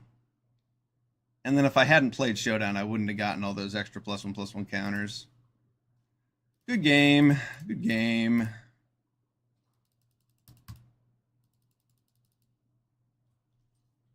Yeah, him dropping that reach creature right after we got our flyers to take out Nissa. That was the last card in his hand, too. It's pretty strong. What packs? Why do I have to rip 10 packs? What is going on? 10 stack pack rips. What are you talking about? I'm not opening 10 packs. I opened 1 pack. Did I get 10 followers? I have 10 subs? What? What the heck? All right, everyone. Let's open up some packs. Thank you, everyone who has subscribed. That's incredible. Look at all these awesome people. Let's open some packs. Thank you, Comrade Alaric. Thank you, Humanoid Derp. Olga Zuccotti. Call me Kevbot. Pahalo just subscribed. And Poco Poco San. True Proxy 99. You are all my heroes. I appreciate you. Let's open up these Lord of the Rings packs. We're going to take this and tilt it down for the sake of packs. What do we got here? This is a Planar Collapse. Here, let's do it this way. Planar Collapse. Legendary enchantment. During your upkeep, there are 4 more creatures in play. Sacrifice to destroy all creatures? That seems like a cool commander card. That must have been on the list in Lord of the Rings. Gimli's Axe. Ooh, we got a Glamdring. That's Gandalf's sword. Gandalf himself. We've got a Dunland Crabane. That card was awesome. Honestly, it's probably going to be our first pick out of this pack. Uh-oh. There's also a Grishnak. This card was a beater in Lord of the Rings. It ended up making a creature, stealing your opponent's creatures, and winning the game. Grond, not my favorite. Not my favorite. Goblin Fire Leaper also was not my favorite in the set. If its ability could hit more than creatures, I would have liked it more, but nah. And then we've got Faramir, looking fresh. Field Commander. The better of the 2 sons, of course. What's this? Dunedain Rangers. And we've got a Second Breakfast. Everybody loves Second Breakfast. Lembas. I don't know about you, but every time I see Lembas, I just get a feeling in the pit of my stomach where I just hate Gollum for taking the last of their food. And then there's a Generous Ent. Generous Ent, that card was really good in Lord of the Rings. So we got to take a pack 1, pick 1 out of here. And it's definitely Grishnash. Grishnash was the place to be. You wanted to be playing red in Lord of the Rings. There's pack 1, pick 1. We've got 8 more packs to open.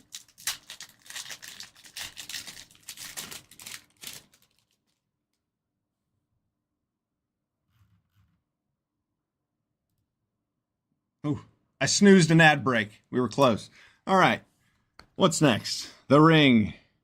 You know, I wasn't a huge fan of this mechanic when the set first came out because it promoted non-interactive games where your creatures can't be blocked. But the more I played it, the more I liked it. Still, the Ring mechanic making non-interactive games was not my favorite part of that. Oliphant. That card was good. And it's a shiny Oliphant.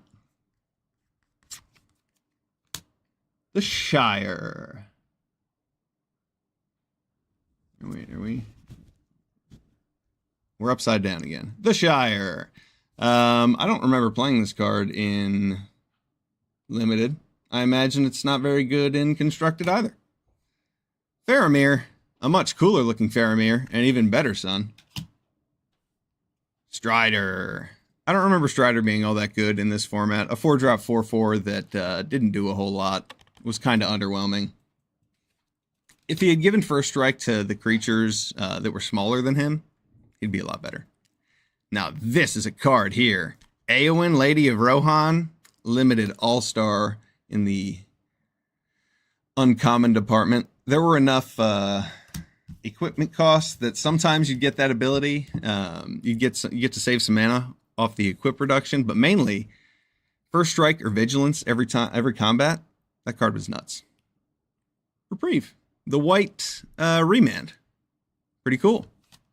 That was the first time we saw a white remand, and they printed it in Lord of the Rings. Isolation at Orthanc.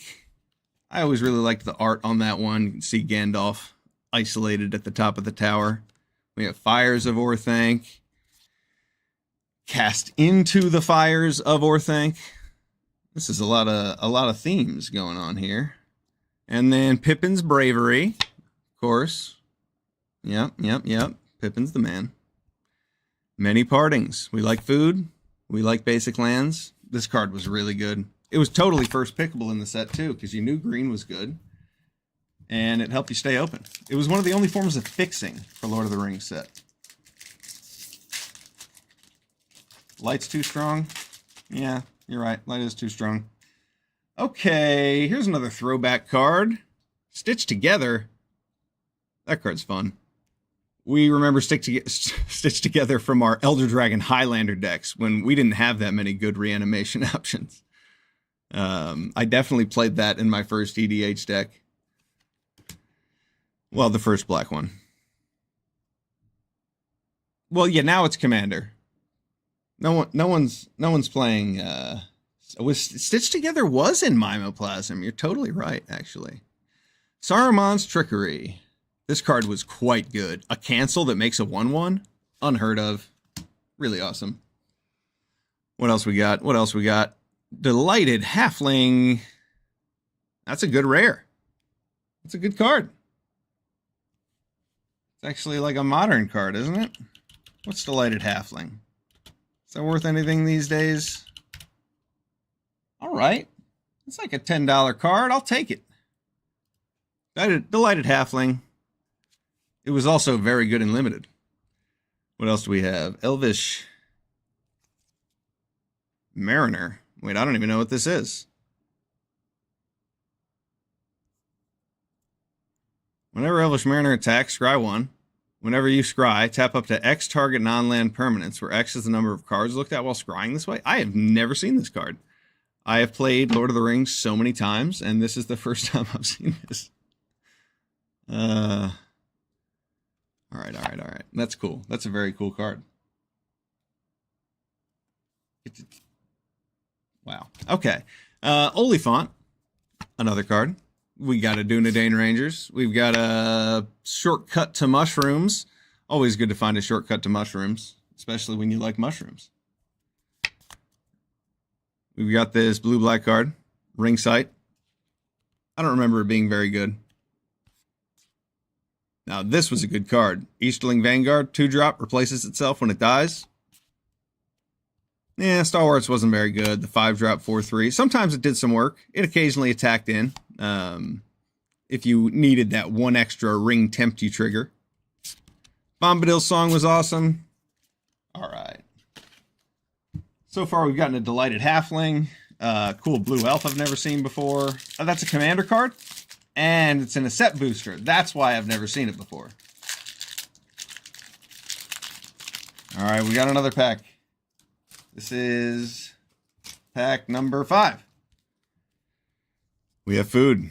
Noms. Delicious. Lash of the Balrog. We don't like the Lash of the Balrog because it kills Gandalf the Grey. Well, kill's not the right word. Fangora. Fangora, Tree Shepherd. Not really playable at all in Limited, but a cool card. I like its art. What do we have here? Legolas. Everybody likes Legolas. Counter of kills. And next will be a Gimli. Oh, okay, maybe not. I thought that all those packs were seeded to have Legolas next to a Gimli. What's next? Peregrine Took. This card was really good. Making double food tokens in your green-white decks. Oh, how about that? Meriadoc Brandybuck.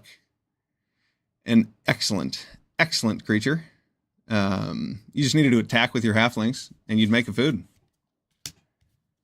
Wow, look at all these all-stars from Lord of the Rings. Bilbo, retired burglar. He made himself unblockable. He made treasure tokens. Bilbo was really good. The blue-red deck was super fun to play. You get to take a bunch of birthday escapes and burn spells and Bilbos and just kind of deal with your opponent's threats while attacking with unblockable creatures or attacking with things like Rohirrim Lancer. The card was really good in all the red decks, especially red-blue when you want the ring to tempt you. A couple other commons here.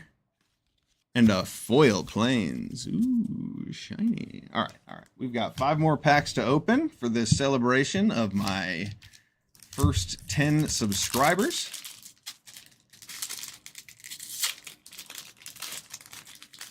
And then we're going to play more Cube. What do we have? Ooh. Oh, yeah. These are cool. This was one of my favorite parts about Lord of the Rings. They had mini game cards listed in them, so you can learn how to Winchester draft or how to do something else, a format of Magic you've never played before. Here's another Shire. It's foil, and it's cool. That's where Frodo grew up, I hear. What else? Is this Goldberry River Daughter? A nymph.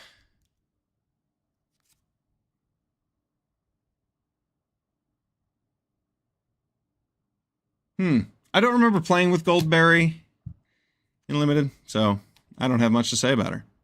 What do we have here? Knights of Dol Amroth. I always thought this full art for this card was pretty cool. And we have another Faramir.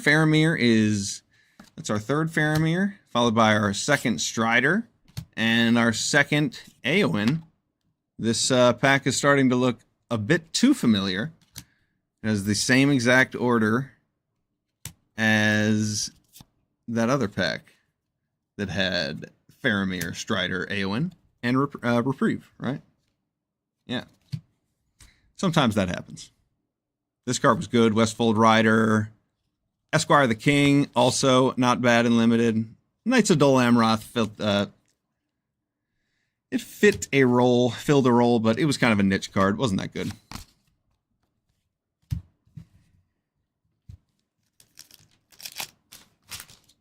One, two, 3, 4, 5, 6. Here comes pack 7.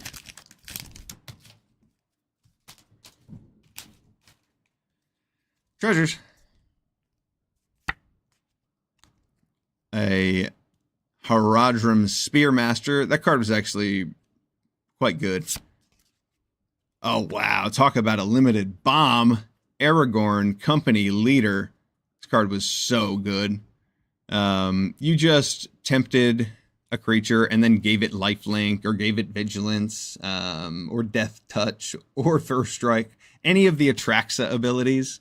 Aragorn was such a beating in Limited. Cool card. What do we have here? Another Peregrine Took. Oh, yeah. Shadow Summoning. This was one of the reasons to be in white-black for Lord of the Rings Limited. The card was very good. Yeah, another great Signpost uncommon. And another one. Shadow Summoning. I really like playing white-black, red-white, and blue-black in Lord of the Rings. All these cards are fun. Very powerful. And then we're down to the rest of the set booster. Faramir, Dunedain Rangers. I liked this card in Limited. It was a great way to top off your black decks by just making a fat body your opponents couldn't get through. And then it produced you card advantage and gained you life. Hobbit Sting. That card did some work too. All right, we got a few more packs open. 1, 2, 3, 4, 5, 6, 7. Here's number 8. And thank you again, Ersine, for all of these subscriptions that have been gifted. We'll be playing lots of Cube and doing lots of drafts. Fist of Suns. That's a cool list card from the set booster. And what do we have here? Elrond, Lord of Rivendell. Elrond was pretty good. Getting to scry and then getting to a ring tempt you in addition to the scries. That card was great. Here's our rare. We have Samwise Gamgee, an excellent creature. 2 drops are good. Samwise. I mean, Samwise is the true hero of the story. We all know. There's another Lash of the Balrog. Full art this time. Bitter Downfall. That card was really good in Limited.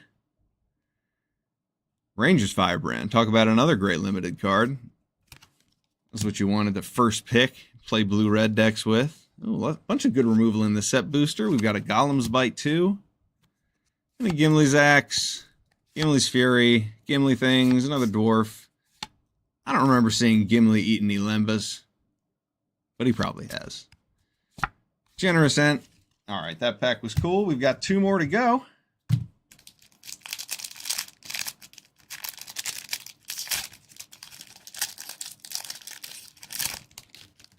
Alright, what do we have here?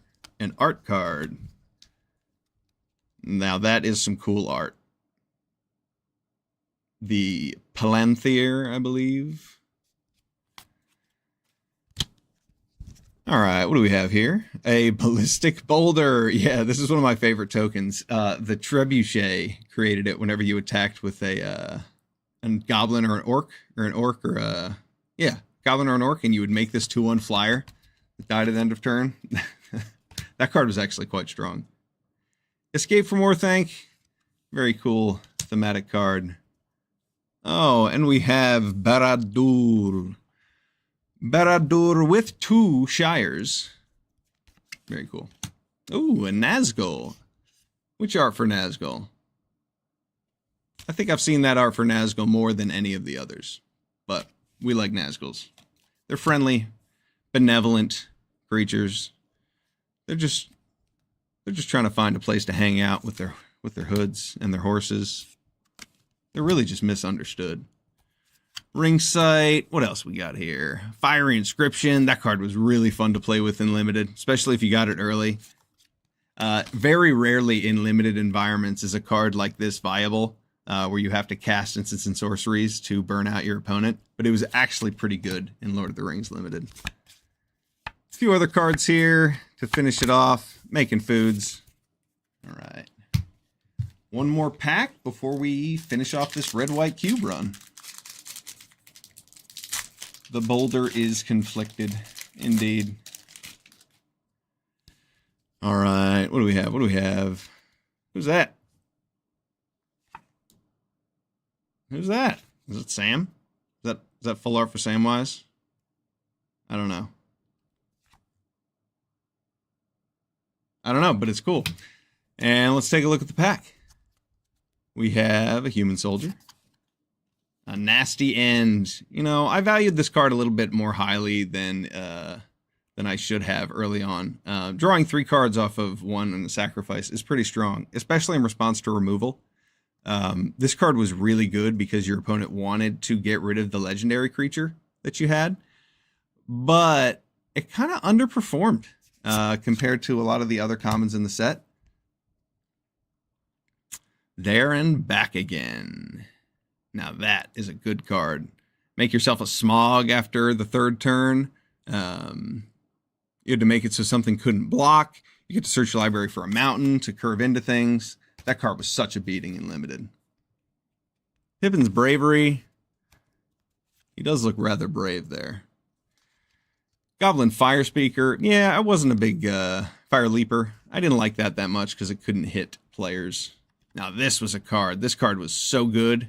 It blew up all of the tokens, all of the orcs, and it just made so your opponent couldn't block, pretty much. Damage couldn't be prevented. You got rid of all their blockers.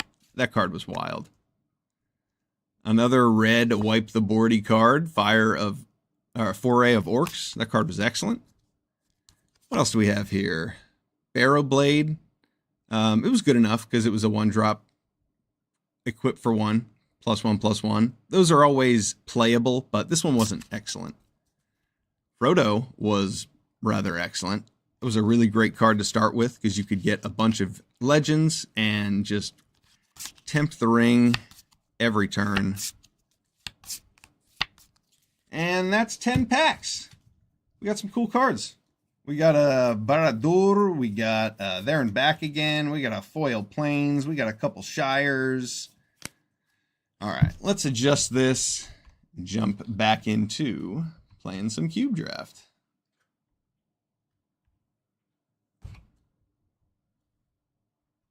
little dark over here. Yeah, it's gotten dark. Oh well. Green screen's not perfect. Thank you all again for your subscriptions. I appreciate it. And let's jump back into some Cube. This red-white deck is pretty strong, slow to the ground with a really great late game. We lost our last game to a Nissa and a Fecund Green Shell, but it was fun.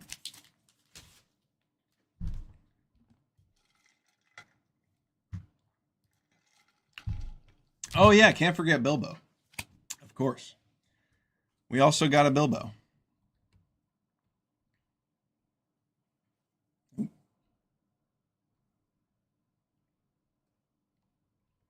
There we go. We got a Bilbo. I mean, he's just an uncommon, so I was just listing off the rares that we got. That Nasty End looks cool.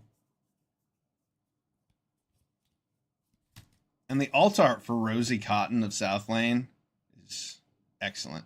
She looks so vicious. All right, what do we got? We have a 2-drop. We have some excellent 3-drops. 3-Tree Battalion in this hand with like a couple of the really good cards for it. I don't love, but I think it would be a mistake to mulligan this because I have a 3-drop and that Surveil land to help us hit our 3rd land or our 4th land.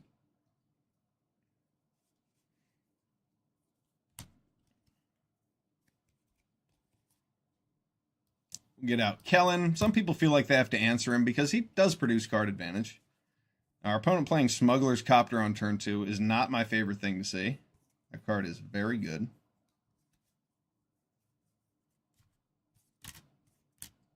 Fist of Suns. Does anyone even play that card in Commander anymore?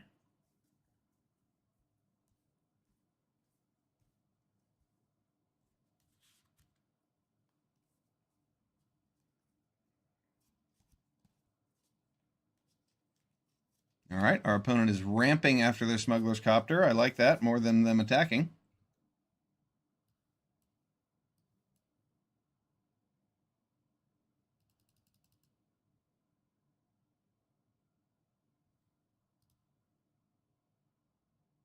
Yes, I will put that in my graveyard.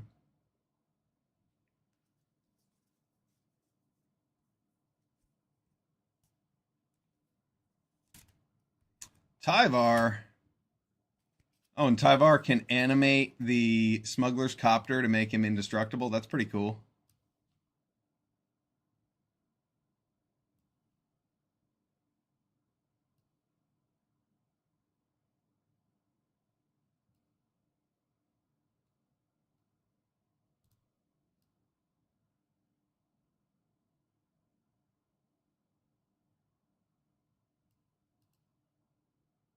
This Goblin Bombardment's going to be really good.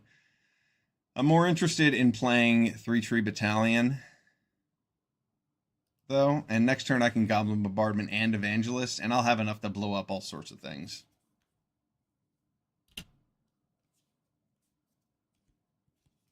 Wow, so many cool art cards from the Lord of the Rings set. Got this bad boy.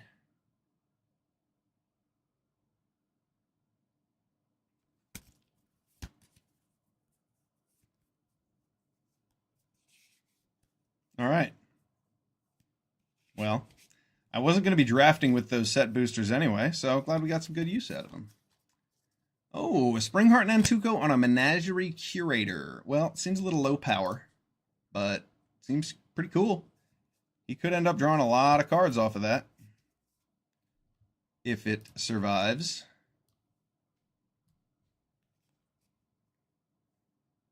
Oof. Doesn't get much worse than that.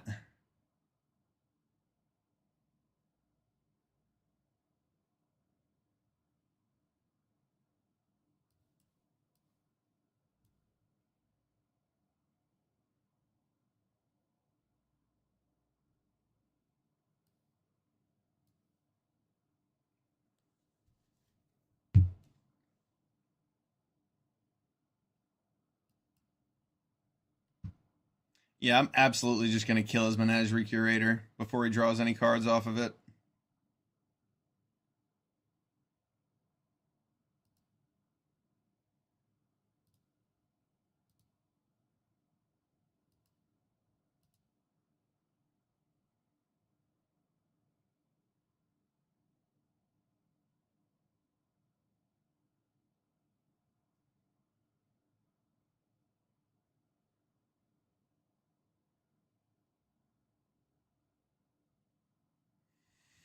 I'm going to lose both my goblins, my evangelist, and my bat, but I'll have a bat, I'll have the war boss, I'll have the traveler.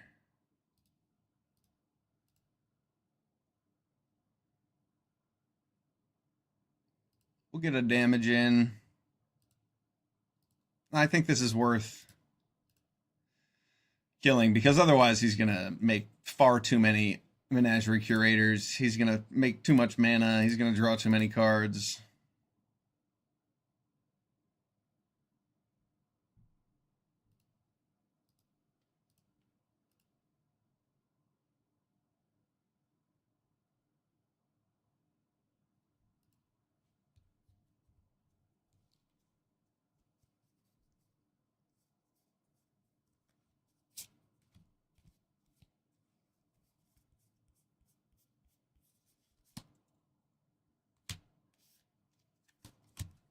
Uh-oh, not the Slicer.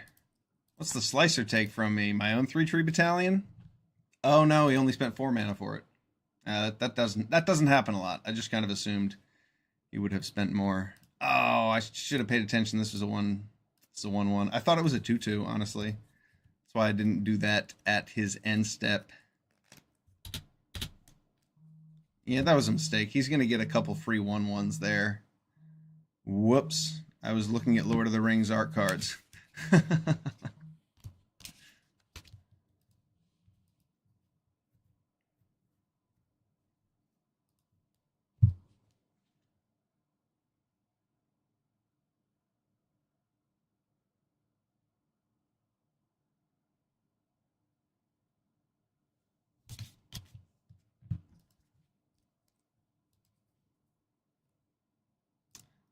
Pretty decent draw.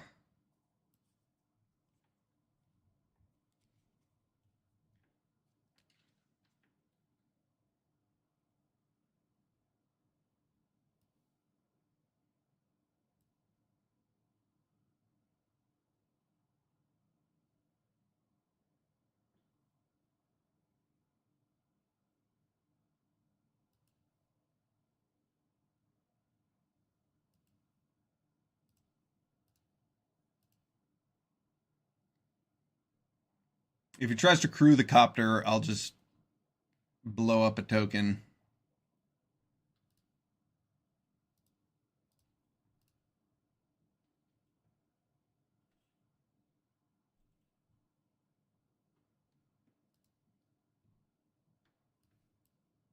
I want to hold back this lightning bolt to try and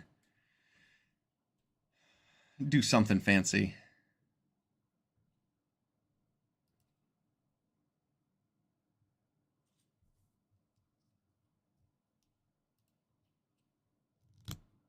Nice.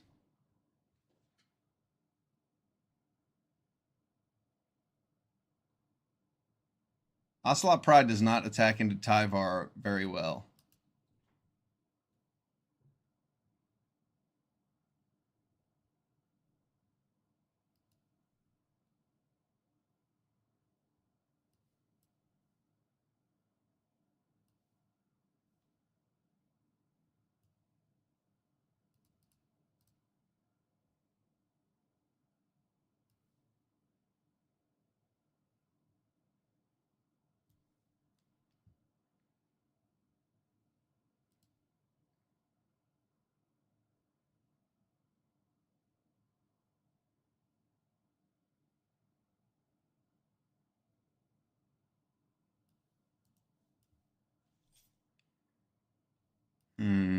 I want to draw my card first.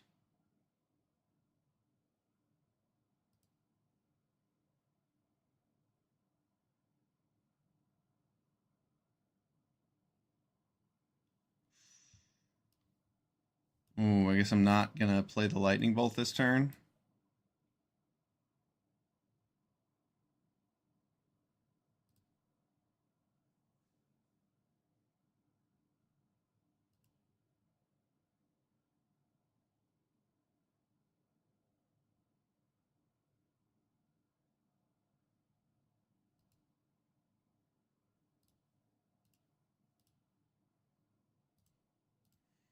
We'll just blow up another 1/1. And then next turn I have some Some +1/+1 counters to apply with the showdown. I have cards to draw. I have bolts to lightning. Bolts and strikes.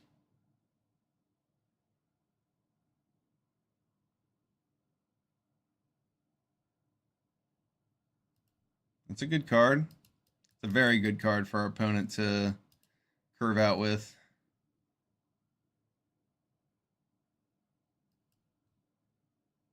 Ooh, talk about good cards. 1, 2, 3, 4, 5, 6, 7, 8. Well, yeah, I might as well just play this. Might I?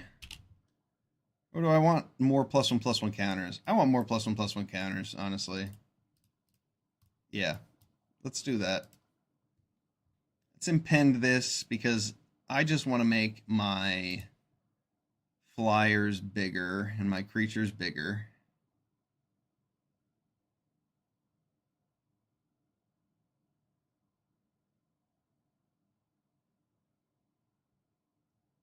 I have 1 legend, so this costs 2. Okay.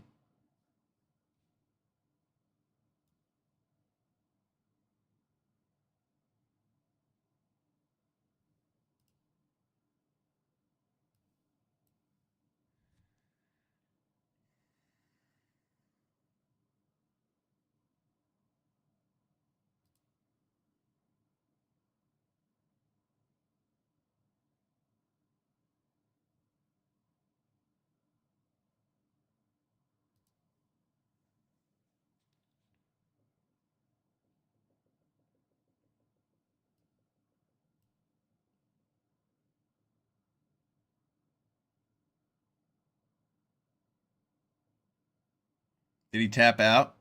He doesn't have any more green mana?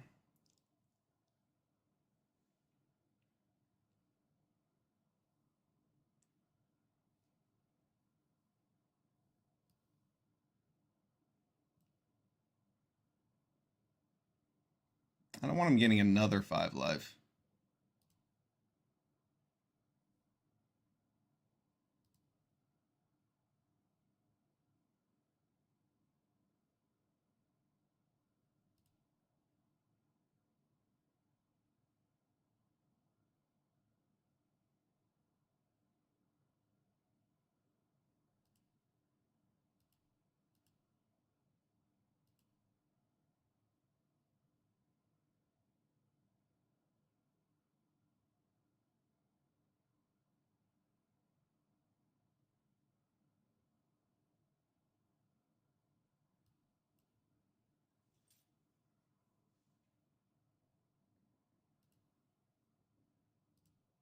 I will enlist. I will attack. I will attack. Attack.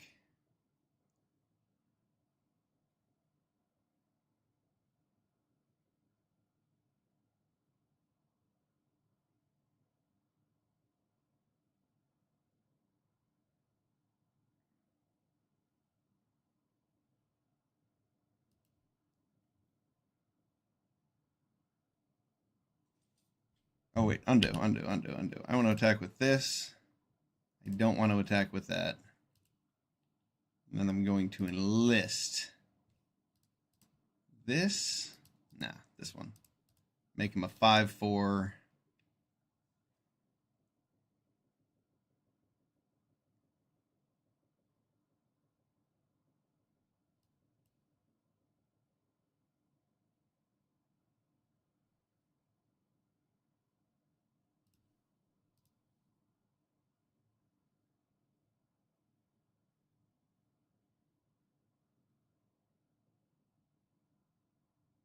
Yep, let's go to blocks. Let us go to blocks. I wanted to have this Iganjo, but I didn't have quite the mana I wanted to. That's okay.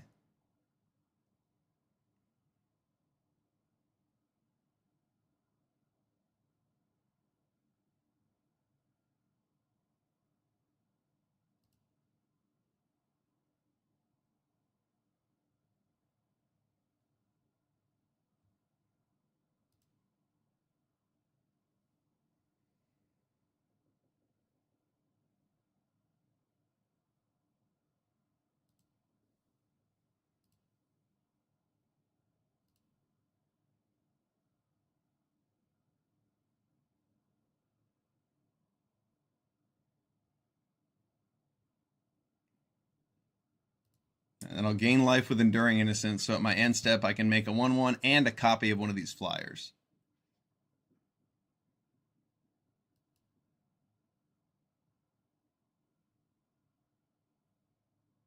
Oh, copy of each token. I forgot. Oh, I forgot how ridiculous Ocelot Pride is. Yeah, that's a pretty good combo for our opponent. Ellis Norn with the Great Henge. Gonna be drawing a lot of cards. Or not. Good game. Good game.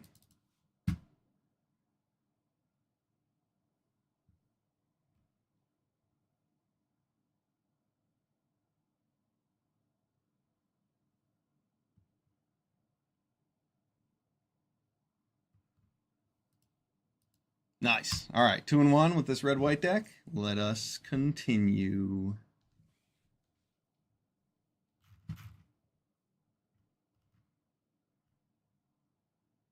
All right.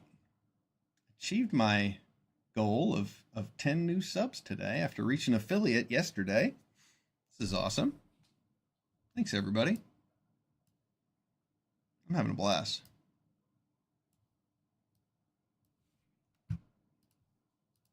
Ooh, here we go. Here we go. This pack looks good. Love you, Bear. You're the man.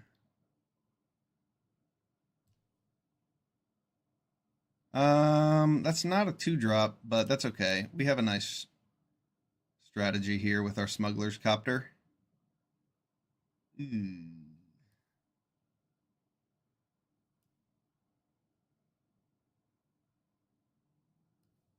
Yeah. As much as I want to shove that aside, I would rather have Smuggler's Copter out so I can play Adeline and attack with her next turn. And if that means my opponent's Hired Claw gets out of range, all right, we're safe. We're safe. We're safe.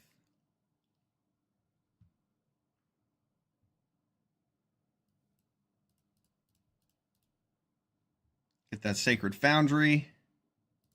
Got to get your Shockland.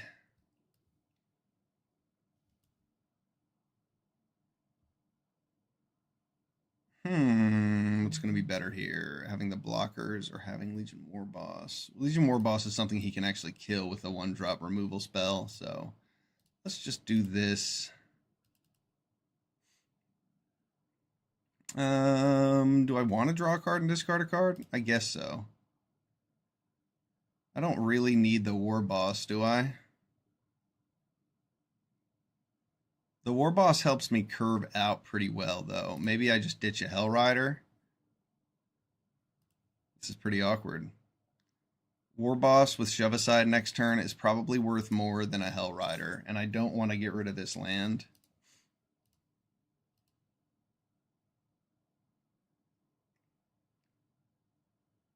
Don't get me wrong, Hell Rider is really, really good.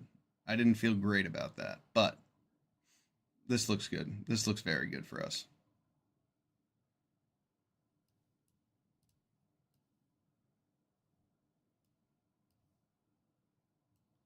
Let's kill that.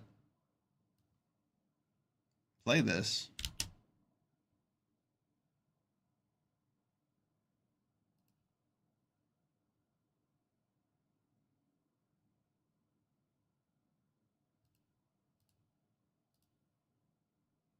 I guess I don't necessarily need to crew. I guess the Smuggler's Copter might make a better blocker since I'm at 8.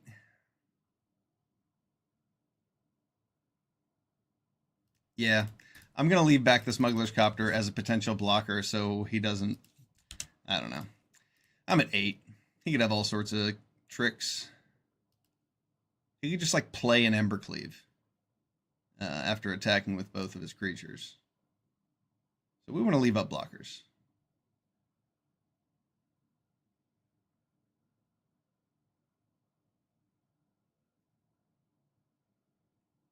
This Goblin Bombardment could be devastating next turn. Overlord to my face. I don't like that.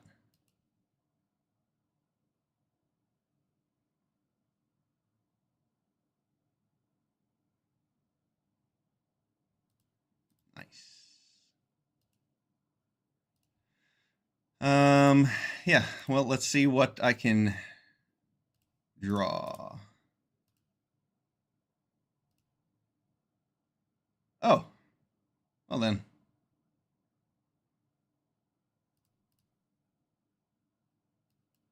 Yeah, that'll do it. That'll definitely be enough for the game. Good game, friend. Whoa, what is that? An umpy whoa. GG indeed. All right, 3-1. Let's keep it going. Red, white, Cubalicious. We first picked Wandering Emperor because it's good in pretty much all the white decks. And then we second picked Lightning Bolt. The second pick Lightning Bolt was over many other good cards, like Birds of Paradise. I do like playing ramp in this set. Here's a hand, sort of. Oof. I can't play Benalis Night Counselor on turn 1, which is a bummer. But I can play it on turn 2, and I can play that on turn 3. Would I rather get a land, though, to make sure I hit my 4th land?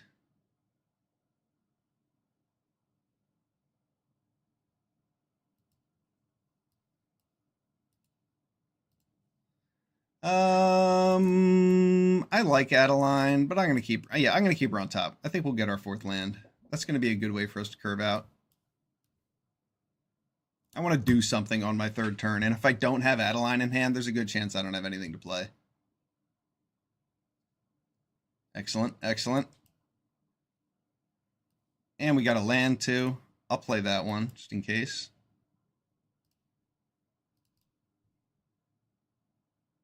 Nice.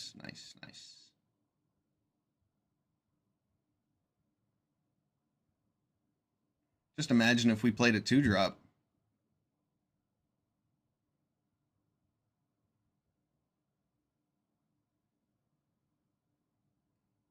There are all sorts of combinations of cards my opponent might have that are strong.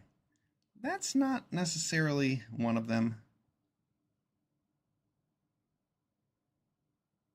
Can he 2-for-1 me? Yeah, I guess he can. If I attack with Benalis Night Counselor and Adeline, he gets to block Adeline and kill the Counselor and take damage.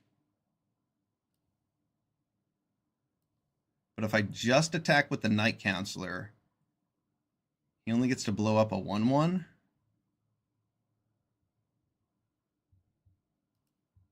I'm going to do that. Enlist this.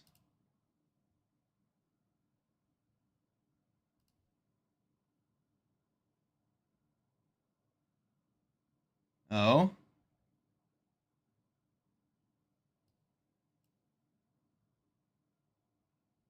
Well, that worries me.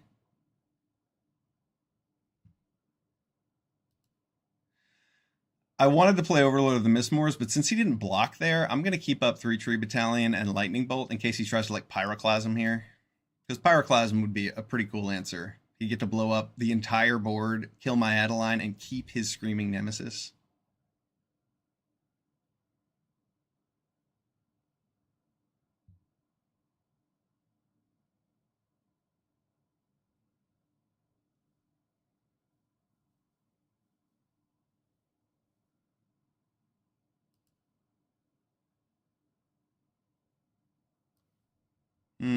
All right.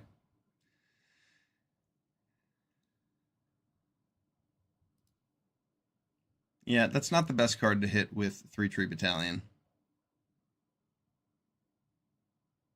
That is a really good card to have against a Screaming Nemesis, though.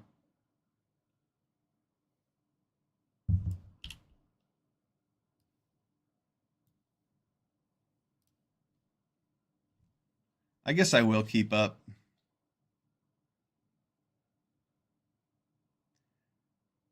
No, I don't want to bolt it. I want to ossification the Screaming Nemesis. Otherwise, it'll bolt one of my creatures. Good game. Yeah, but I did have lethal on board, so. All right. Red, white, aggro. Going strong. Is that 4-1? All right, let's get a few more wins.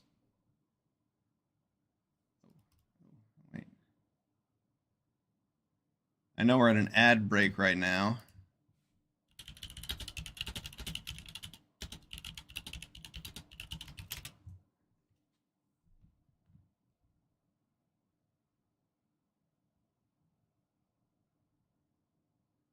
We have 20 seconds of ads. Then we're going to get back in.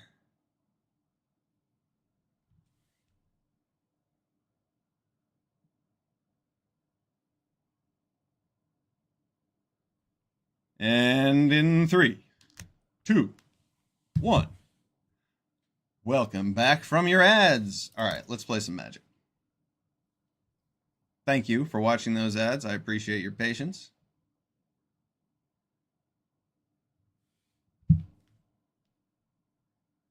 We're 4-1, and we would like to be 7-1. So let's see how these games go. But right now, we're 4 and fun.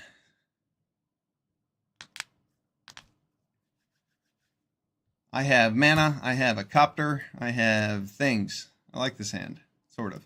I wish I had more creatures to play early, but I'll live. I have some interaction, I have a showdown. My creatures don't have to get on the board early to be effective. They just want to. Oh god, potatoed. It's your first turn. Alright. Potatoed.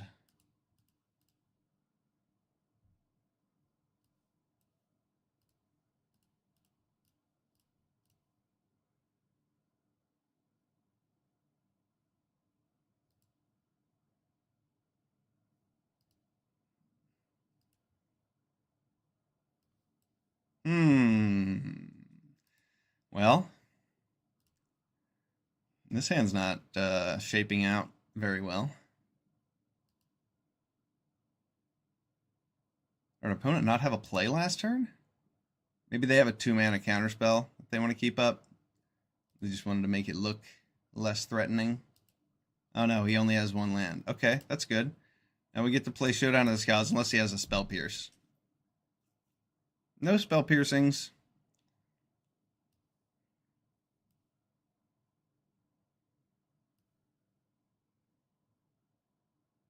That's pretty sweet.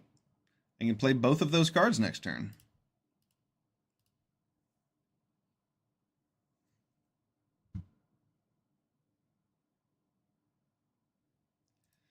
Great. I mean, Showdown of the Scouts, every time I've cast it so far, it's been awesome.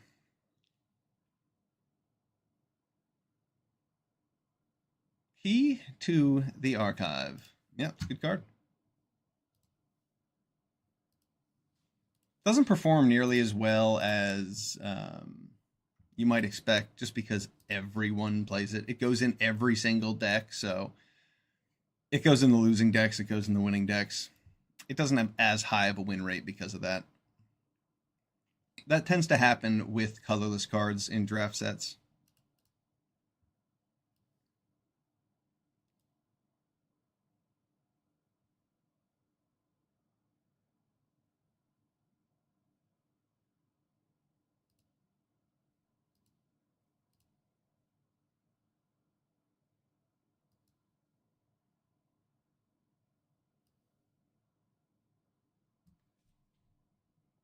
I wanted to make sure I got my +1/+1 counters. And then I'm going to Lightning Strike your face.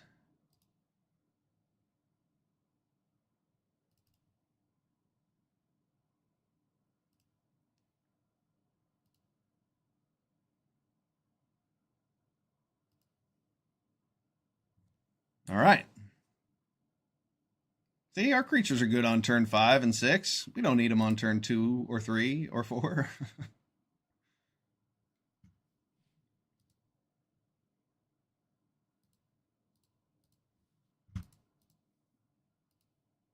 I imagine this game would look a little bit different if our opponent had applied some pressure early, but they might do something nasty here. Thrag Tusk, that's pretty good.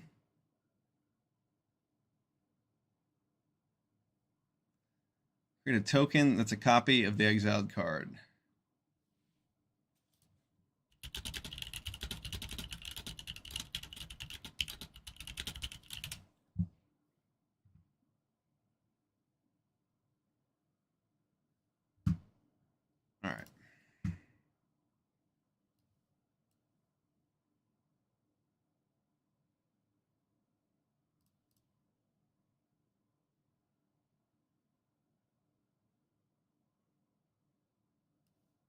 Legion War Boss.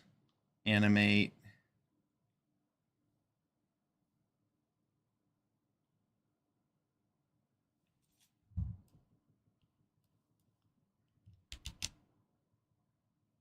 Put the +1/+1 counter on Adeline.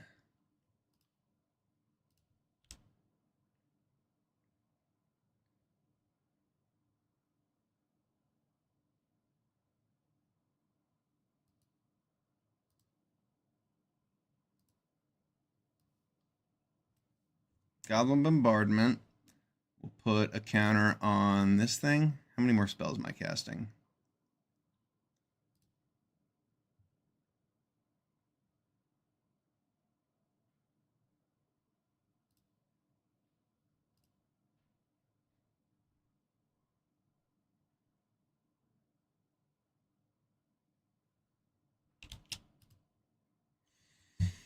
All right, we go to combat. I make a 1/1. I tap it for the copter. And then I attack like this.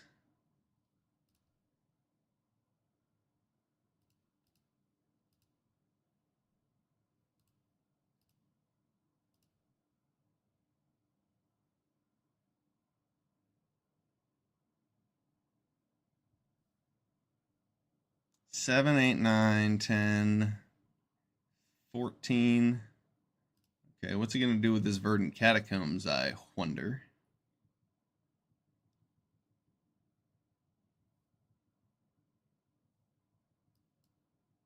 He paid life for that. What does he have, a Swords to Plowshares or something?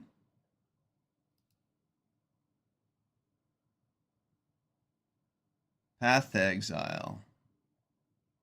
Do I want to land or do I want him to take one? I think I would rather have him take some damage than get another land. Would I? No, I wouldn't. I would like a land. I would like a land.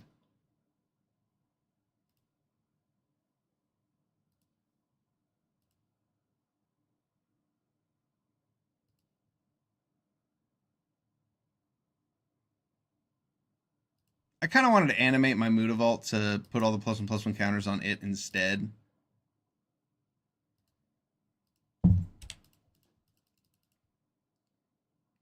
So that when he blows up my board.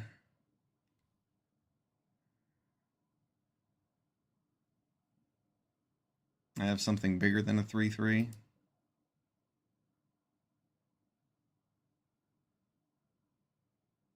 Yeah, I meant to play Goblin Bombardment into the War Boss, into animating this, and just keep up 1 mana. I didn't quite do that right, but oh well. Here we are.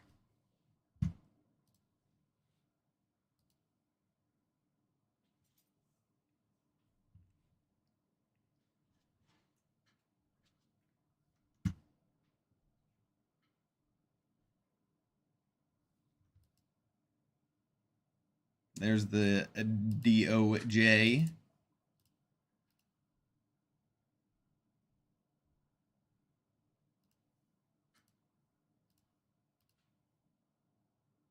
The Nexus of Becoming is going to be quite annoying here. I could have lightning bolted that Thrag Tusk. Oh, wait. Why did that? Oh, I must have double clicked it.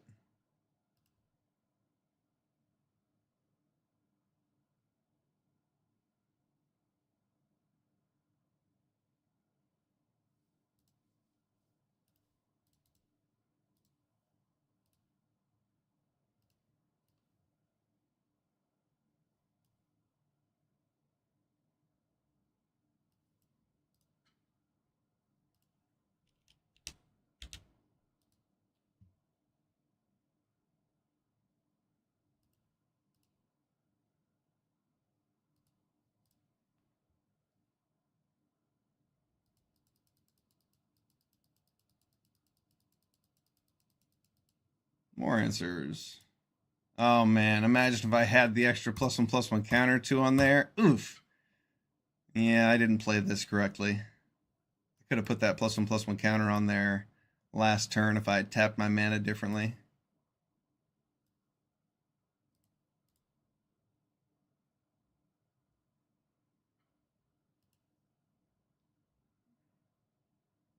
Oops.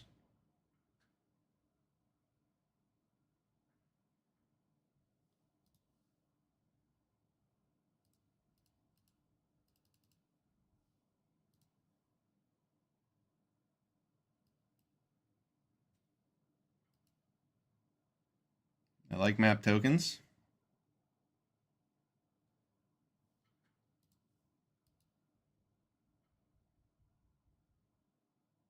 If he plays Uro and then blanks with Nexus, we're okay.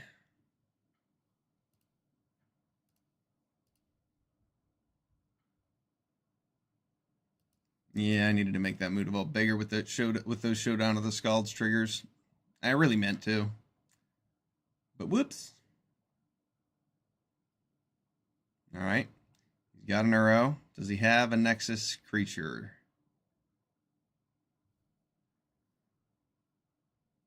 Probably.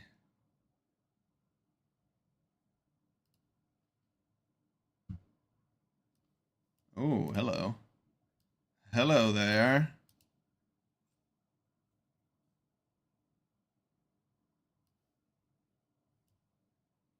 I only have enough to cast one of those. Okay, well, let's ossificate the Uro. 1, 2, 3, 4, 5. 1. And I want to be able to hit Lightning Bolt and Lightning Strike with that Bloodthirsty Adversary. Let's see what this looks like. I like that.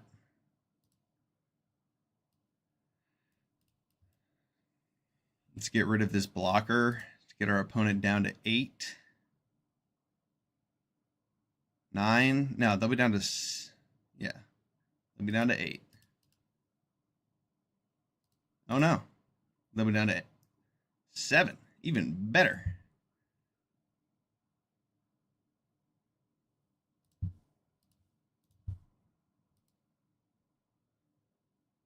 This Hired Claw gets big fast.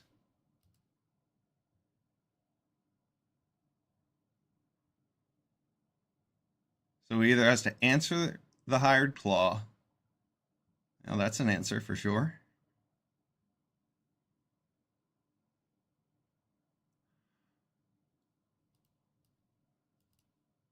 Rats.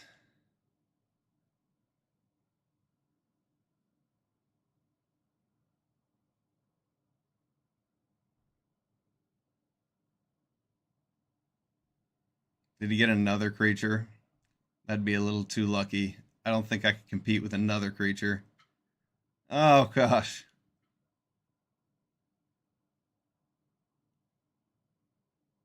Well.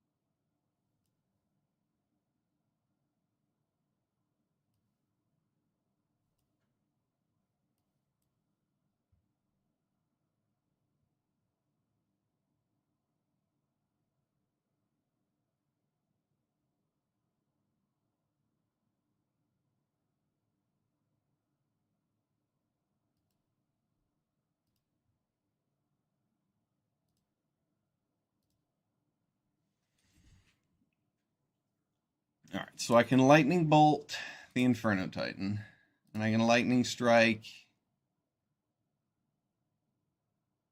to Fairy and then put Jace to 1 instead of killing him.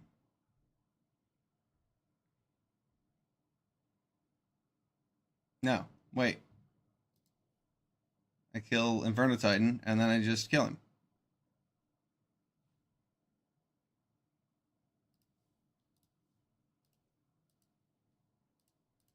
Good game. Good game. Wow, what an awesome game. Our opponent controlled the heck out of us with some awesome spells. Day of Judgment, Path to Exile, Get Lost, Lightning Bolt, Uro and Inferno Titan and Nexus. And we fought through it. Goblin Bombardment. Bloodthirsty Adversary was awesome. All right, 5 and 1? 5 and 1. We've got 2 more games to play before we claim our trophy.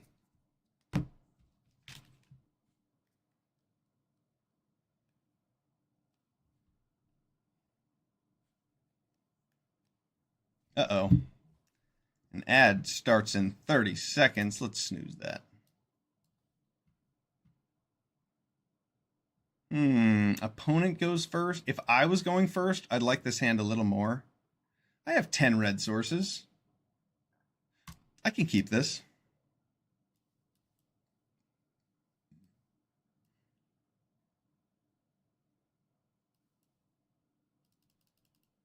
Ocelot Pride wins games on its own, so I believe this was a fine keep. And if we don't draw another red source, well, you know, rightfully punished. But I think we will. For now, another white source is fine. Yes, I will put that in my graveyard.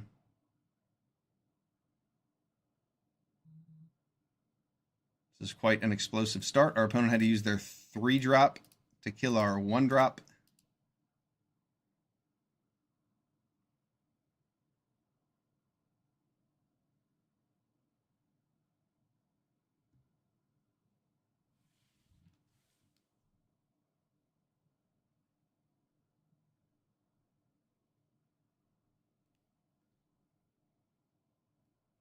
Ye old gold span Dragamus. Target of a spell. This does not target that as a spell. Cool.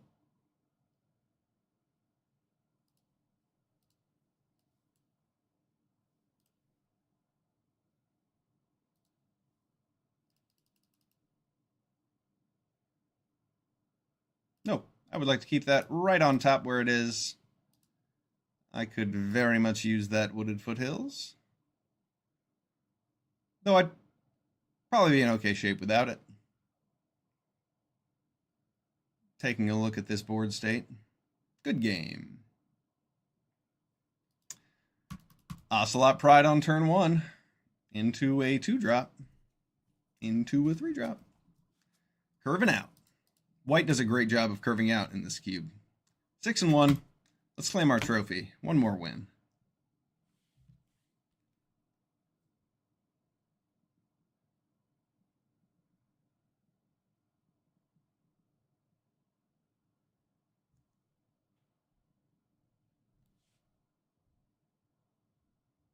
Are we going to do it again? I don't have a 2-drop this time.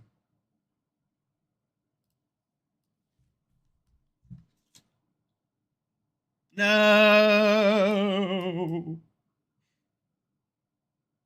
Insidious Fungus is about as good as it gets to block the Ocelot Pride. If we top deck a mountain, we'll be okay.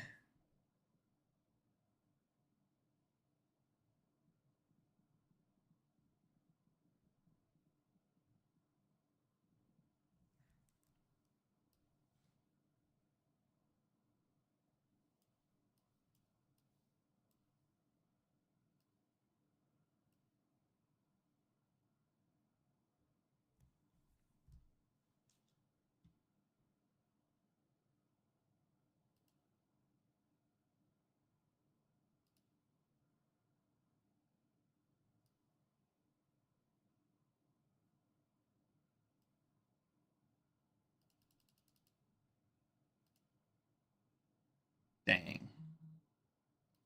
That's brutal. It's okay, it's okay. It would have been nice to draw a mountain there just to take out the fungus, possibly.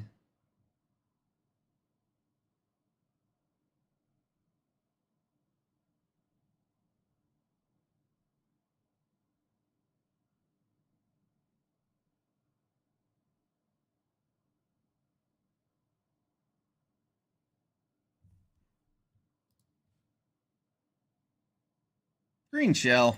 That's no fun.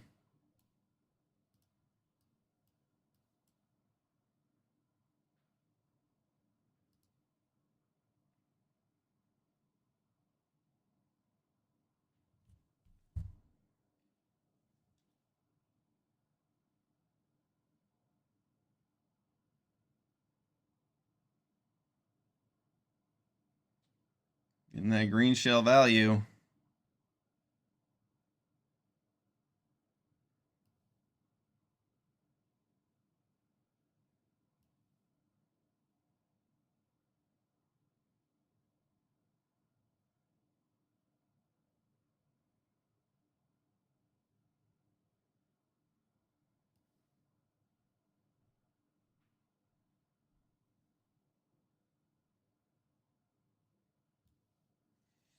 I have a plan.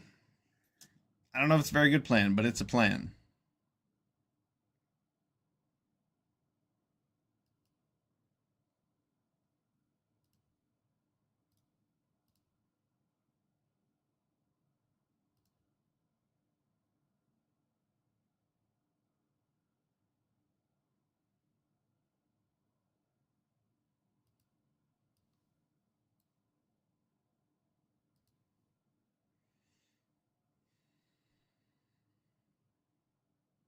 Will my plan work? Perhaps.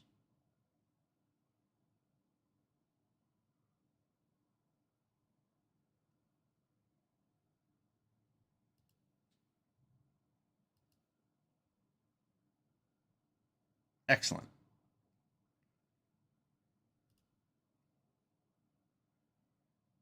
I mean, it was okay. At least Adeline is an attacker that he has to deal with. It gets through the green shell next turn.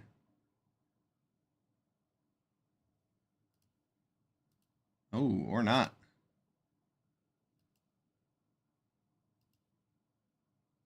I'm gonna have to get rid of that scrap gorger if I want to be able to recast this lightning bolt.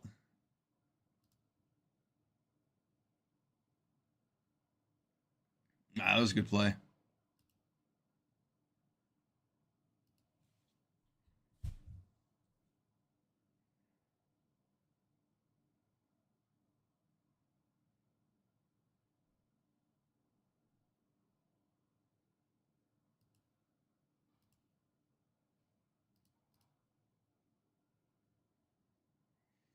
One, two, three.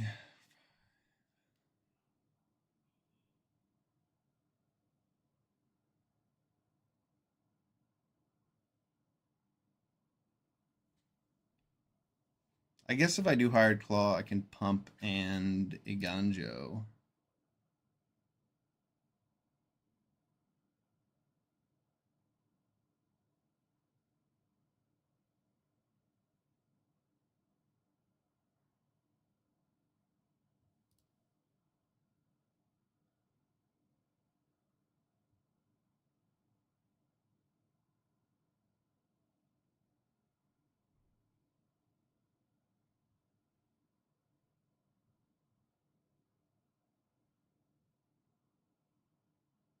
Does he block with both? I don't know if he does.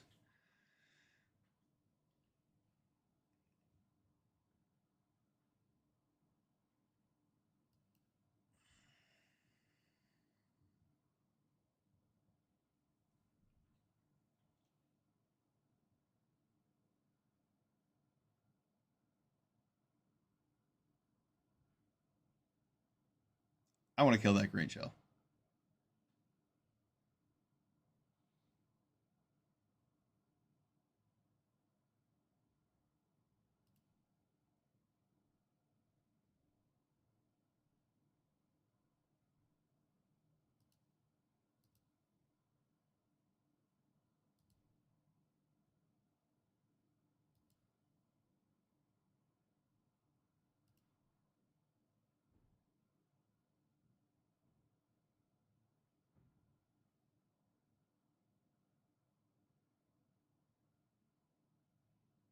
He's got 9 mana, so it's not like I get any benefit from getting rid of his Scrap Gorger. I wonder what he has planned. didn't do any blocks there. He's just planning to get up to 10 mana. Ah, Greater Hoof.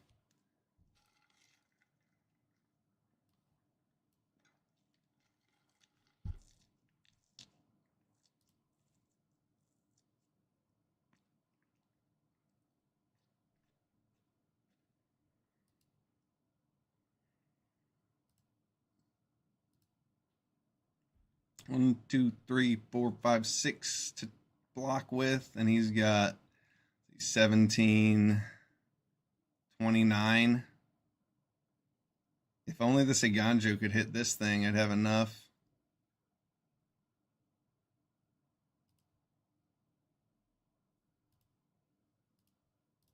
Wow.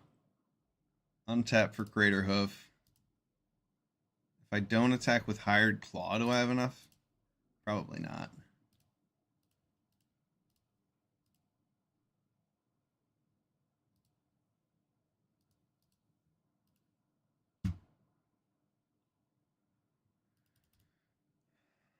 Good game.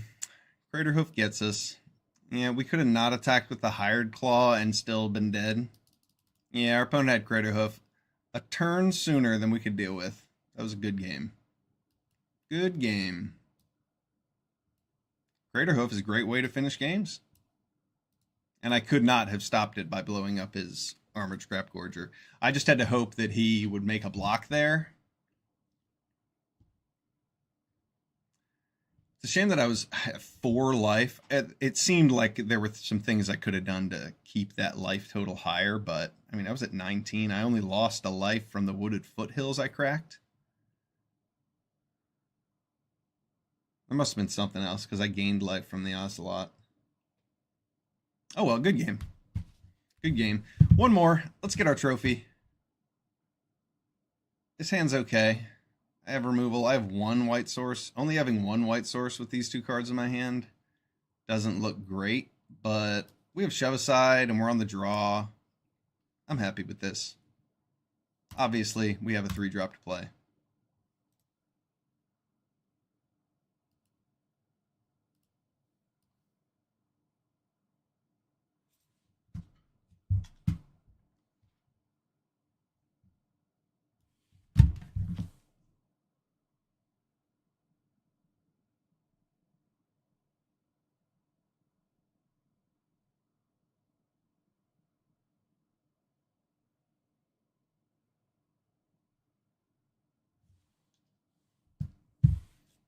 That's the land that I wanted. Yep, I want this tapped land out first.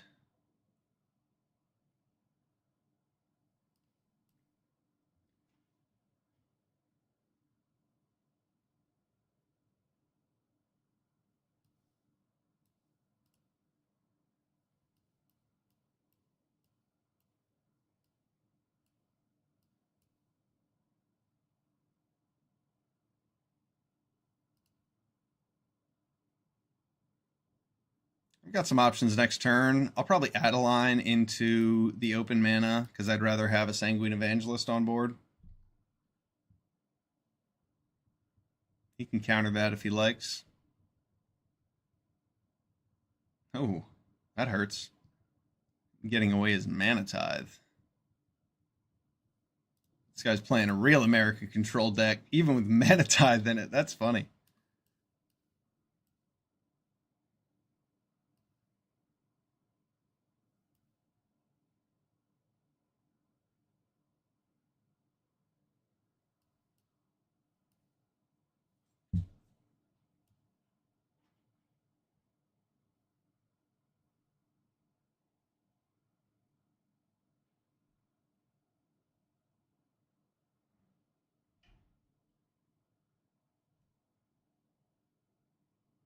I'm afraid of Sanguine Evangelist getting countered. So let's just tap this way, get rid of some of his mana.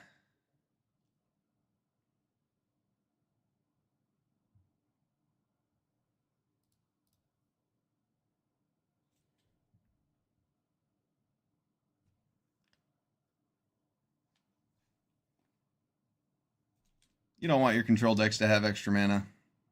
Well, unless you're the one playing them. See? You see?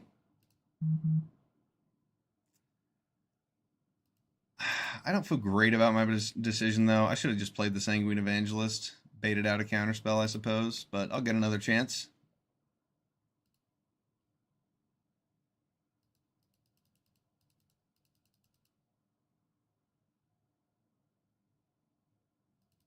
Now my opponent's at 6 mana, so I just pass with the Overlord.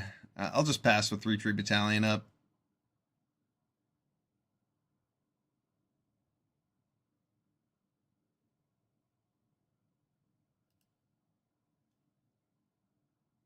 That way, if he counters 3 Tree, I can just impend the Overlord and try to win with those flyers.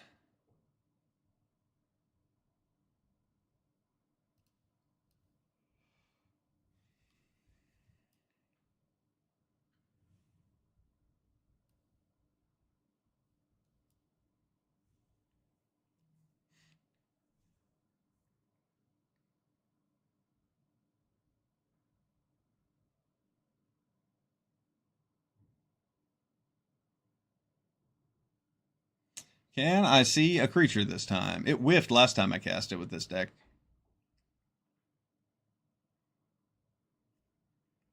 I expected a counterspell, and we saw one. Cool. Does he have another one is the question.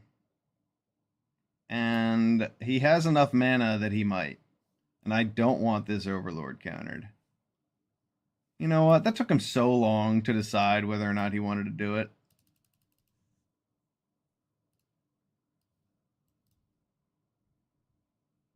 Yeah, he really had a decision to make whether to counter a spell on my turn or to counter that. Otherwise, he would have done it faster if he had a second counter spell as backup.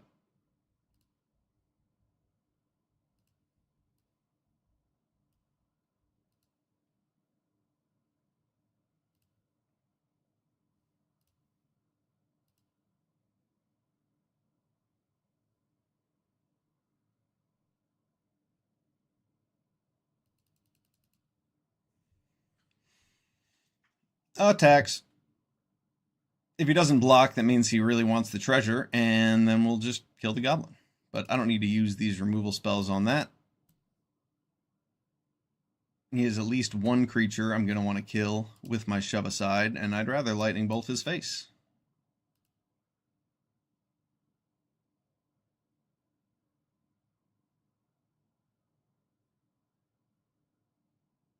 Nice.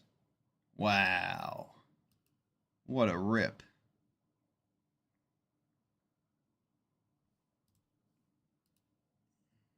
He just drew into that this turn. That's pretty sweet. He has to discard 2 spells, so he'll be down to 1 card in hand. Well, that's good. I might just lightning bolt his face and then bloodthirsty adversary it again. Put him down to 2. Put him down to 3. But I'll also have that 1/1 bat. He discarded his Day of Judgment, eh? Okay.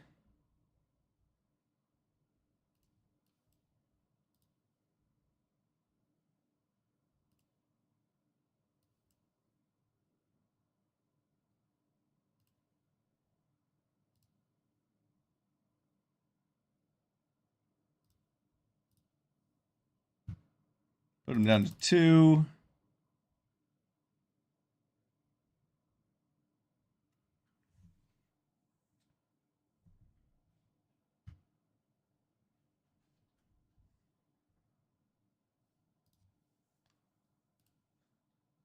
Probably has a land in their hand. They have not drawn that many lands yet this game.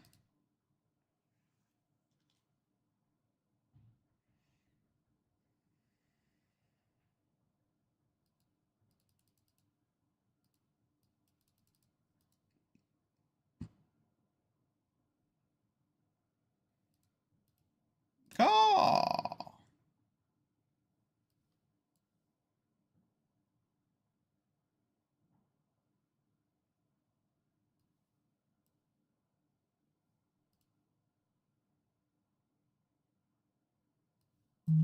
I'm going to do this now in case he has Sublime Epiphany, because I can actually respond to that.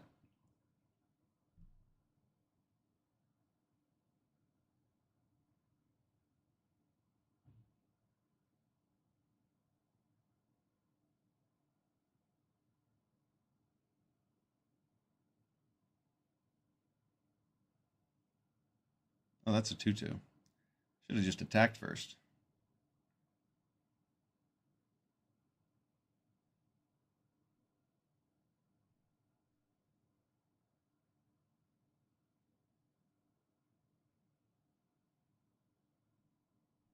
Bounce my Overlord, make a copy of his reflection, counter that. That wasn't right. Do you have another counterspell? He does have another counterspell.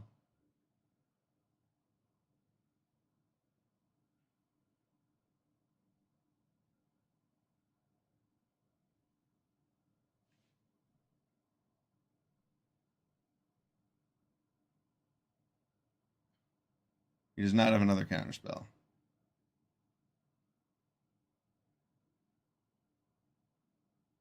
And I'm going to send the adversary in.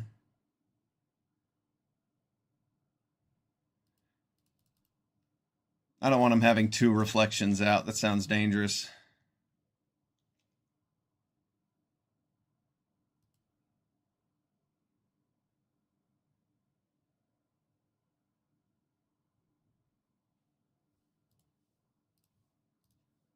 Does he have more board wipes? Probably.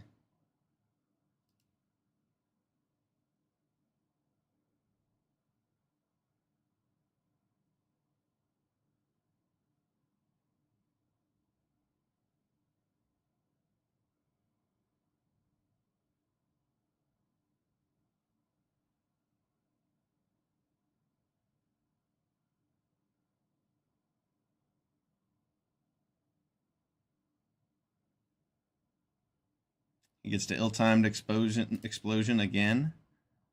Or Wrath of God.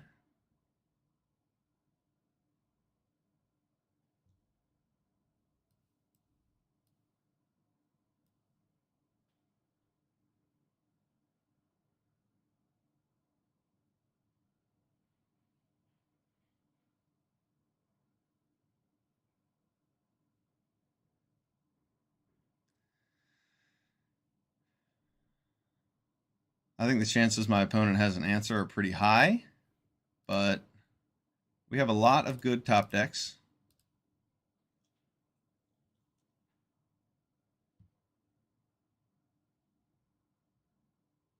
Our opponent has some kind of answer for Hired Claw. Ugh, this is going to be a painful one.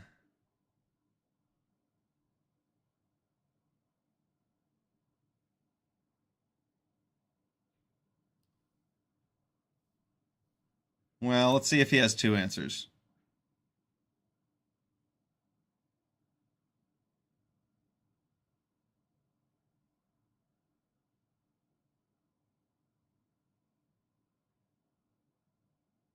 There aren't any other counter spells that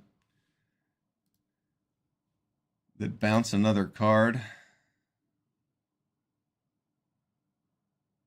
Okay.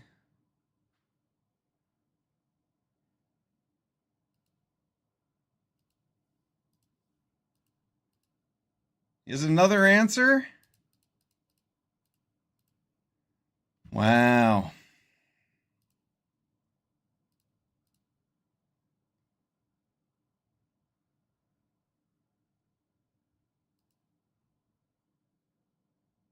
Well played, opponent. He did have 2 answers there. Ah, crap. This opponent's deck is so cool. America Control with Flage into Fairy and Sublime Epiphany. How do you get all the best cards for this? I mean, Brain Surge is not very good. But the rest of these cards are so perfect for this deck. I'm impressed. And I will not be able to win this game.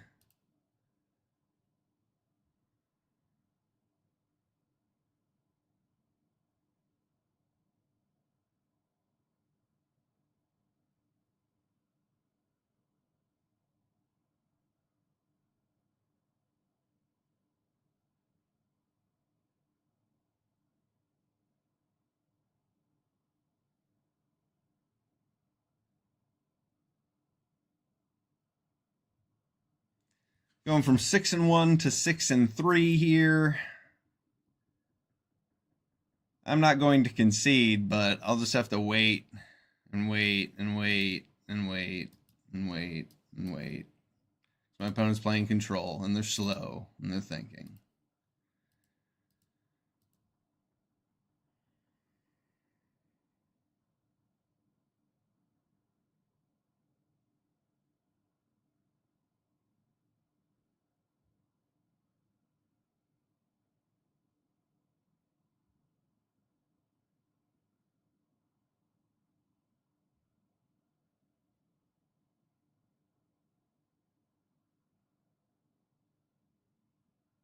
That's just going to become a 6. No, it counters that ability. Yeah. And then it's not a creature, so it doesn't lose its abilities.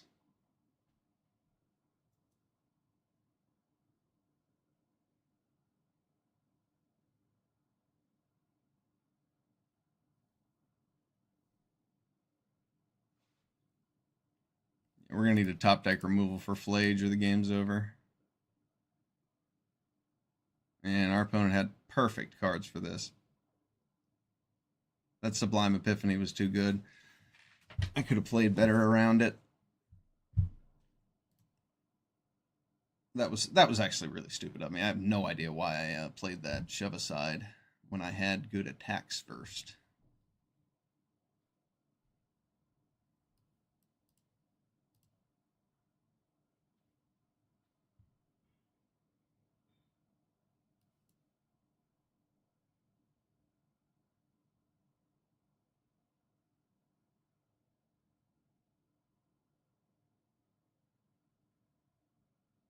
Ooh, this was a painful loss.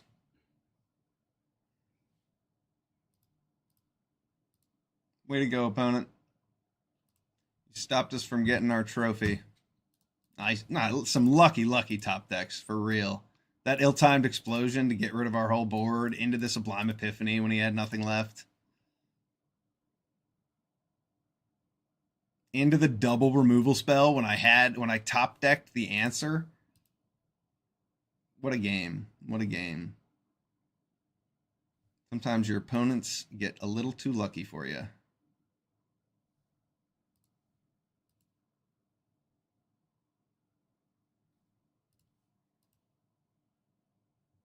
All right, good games today.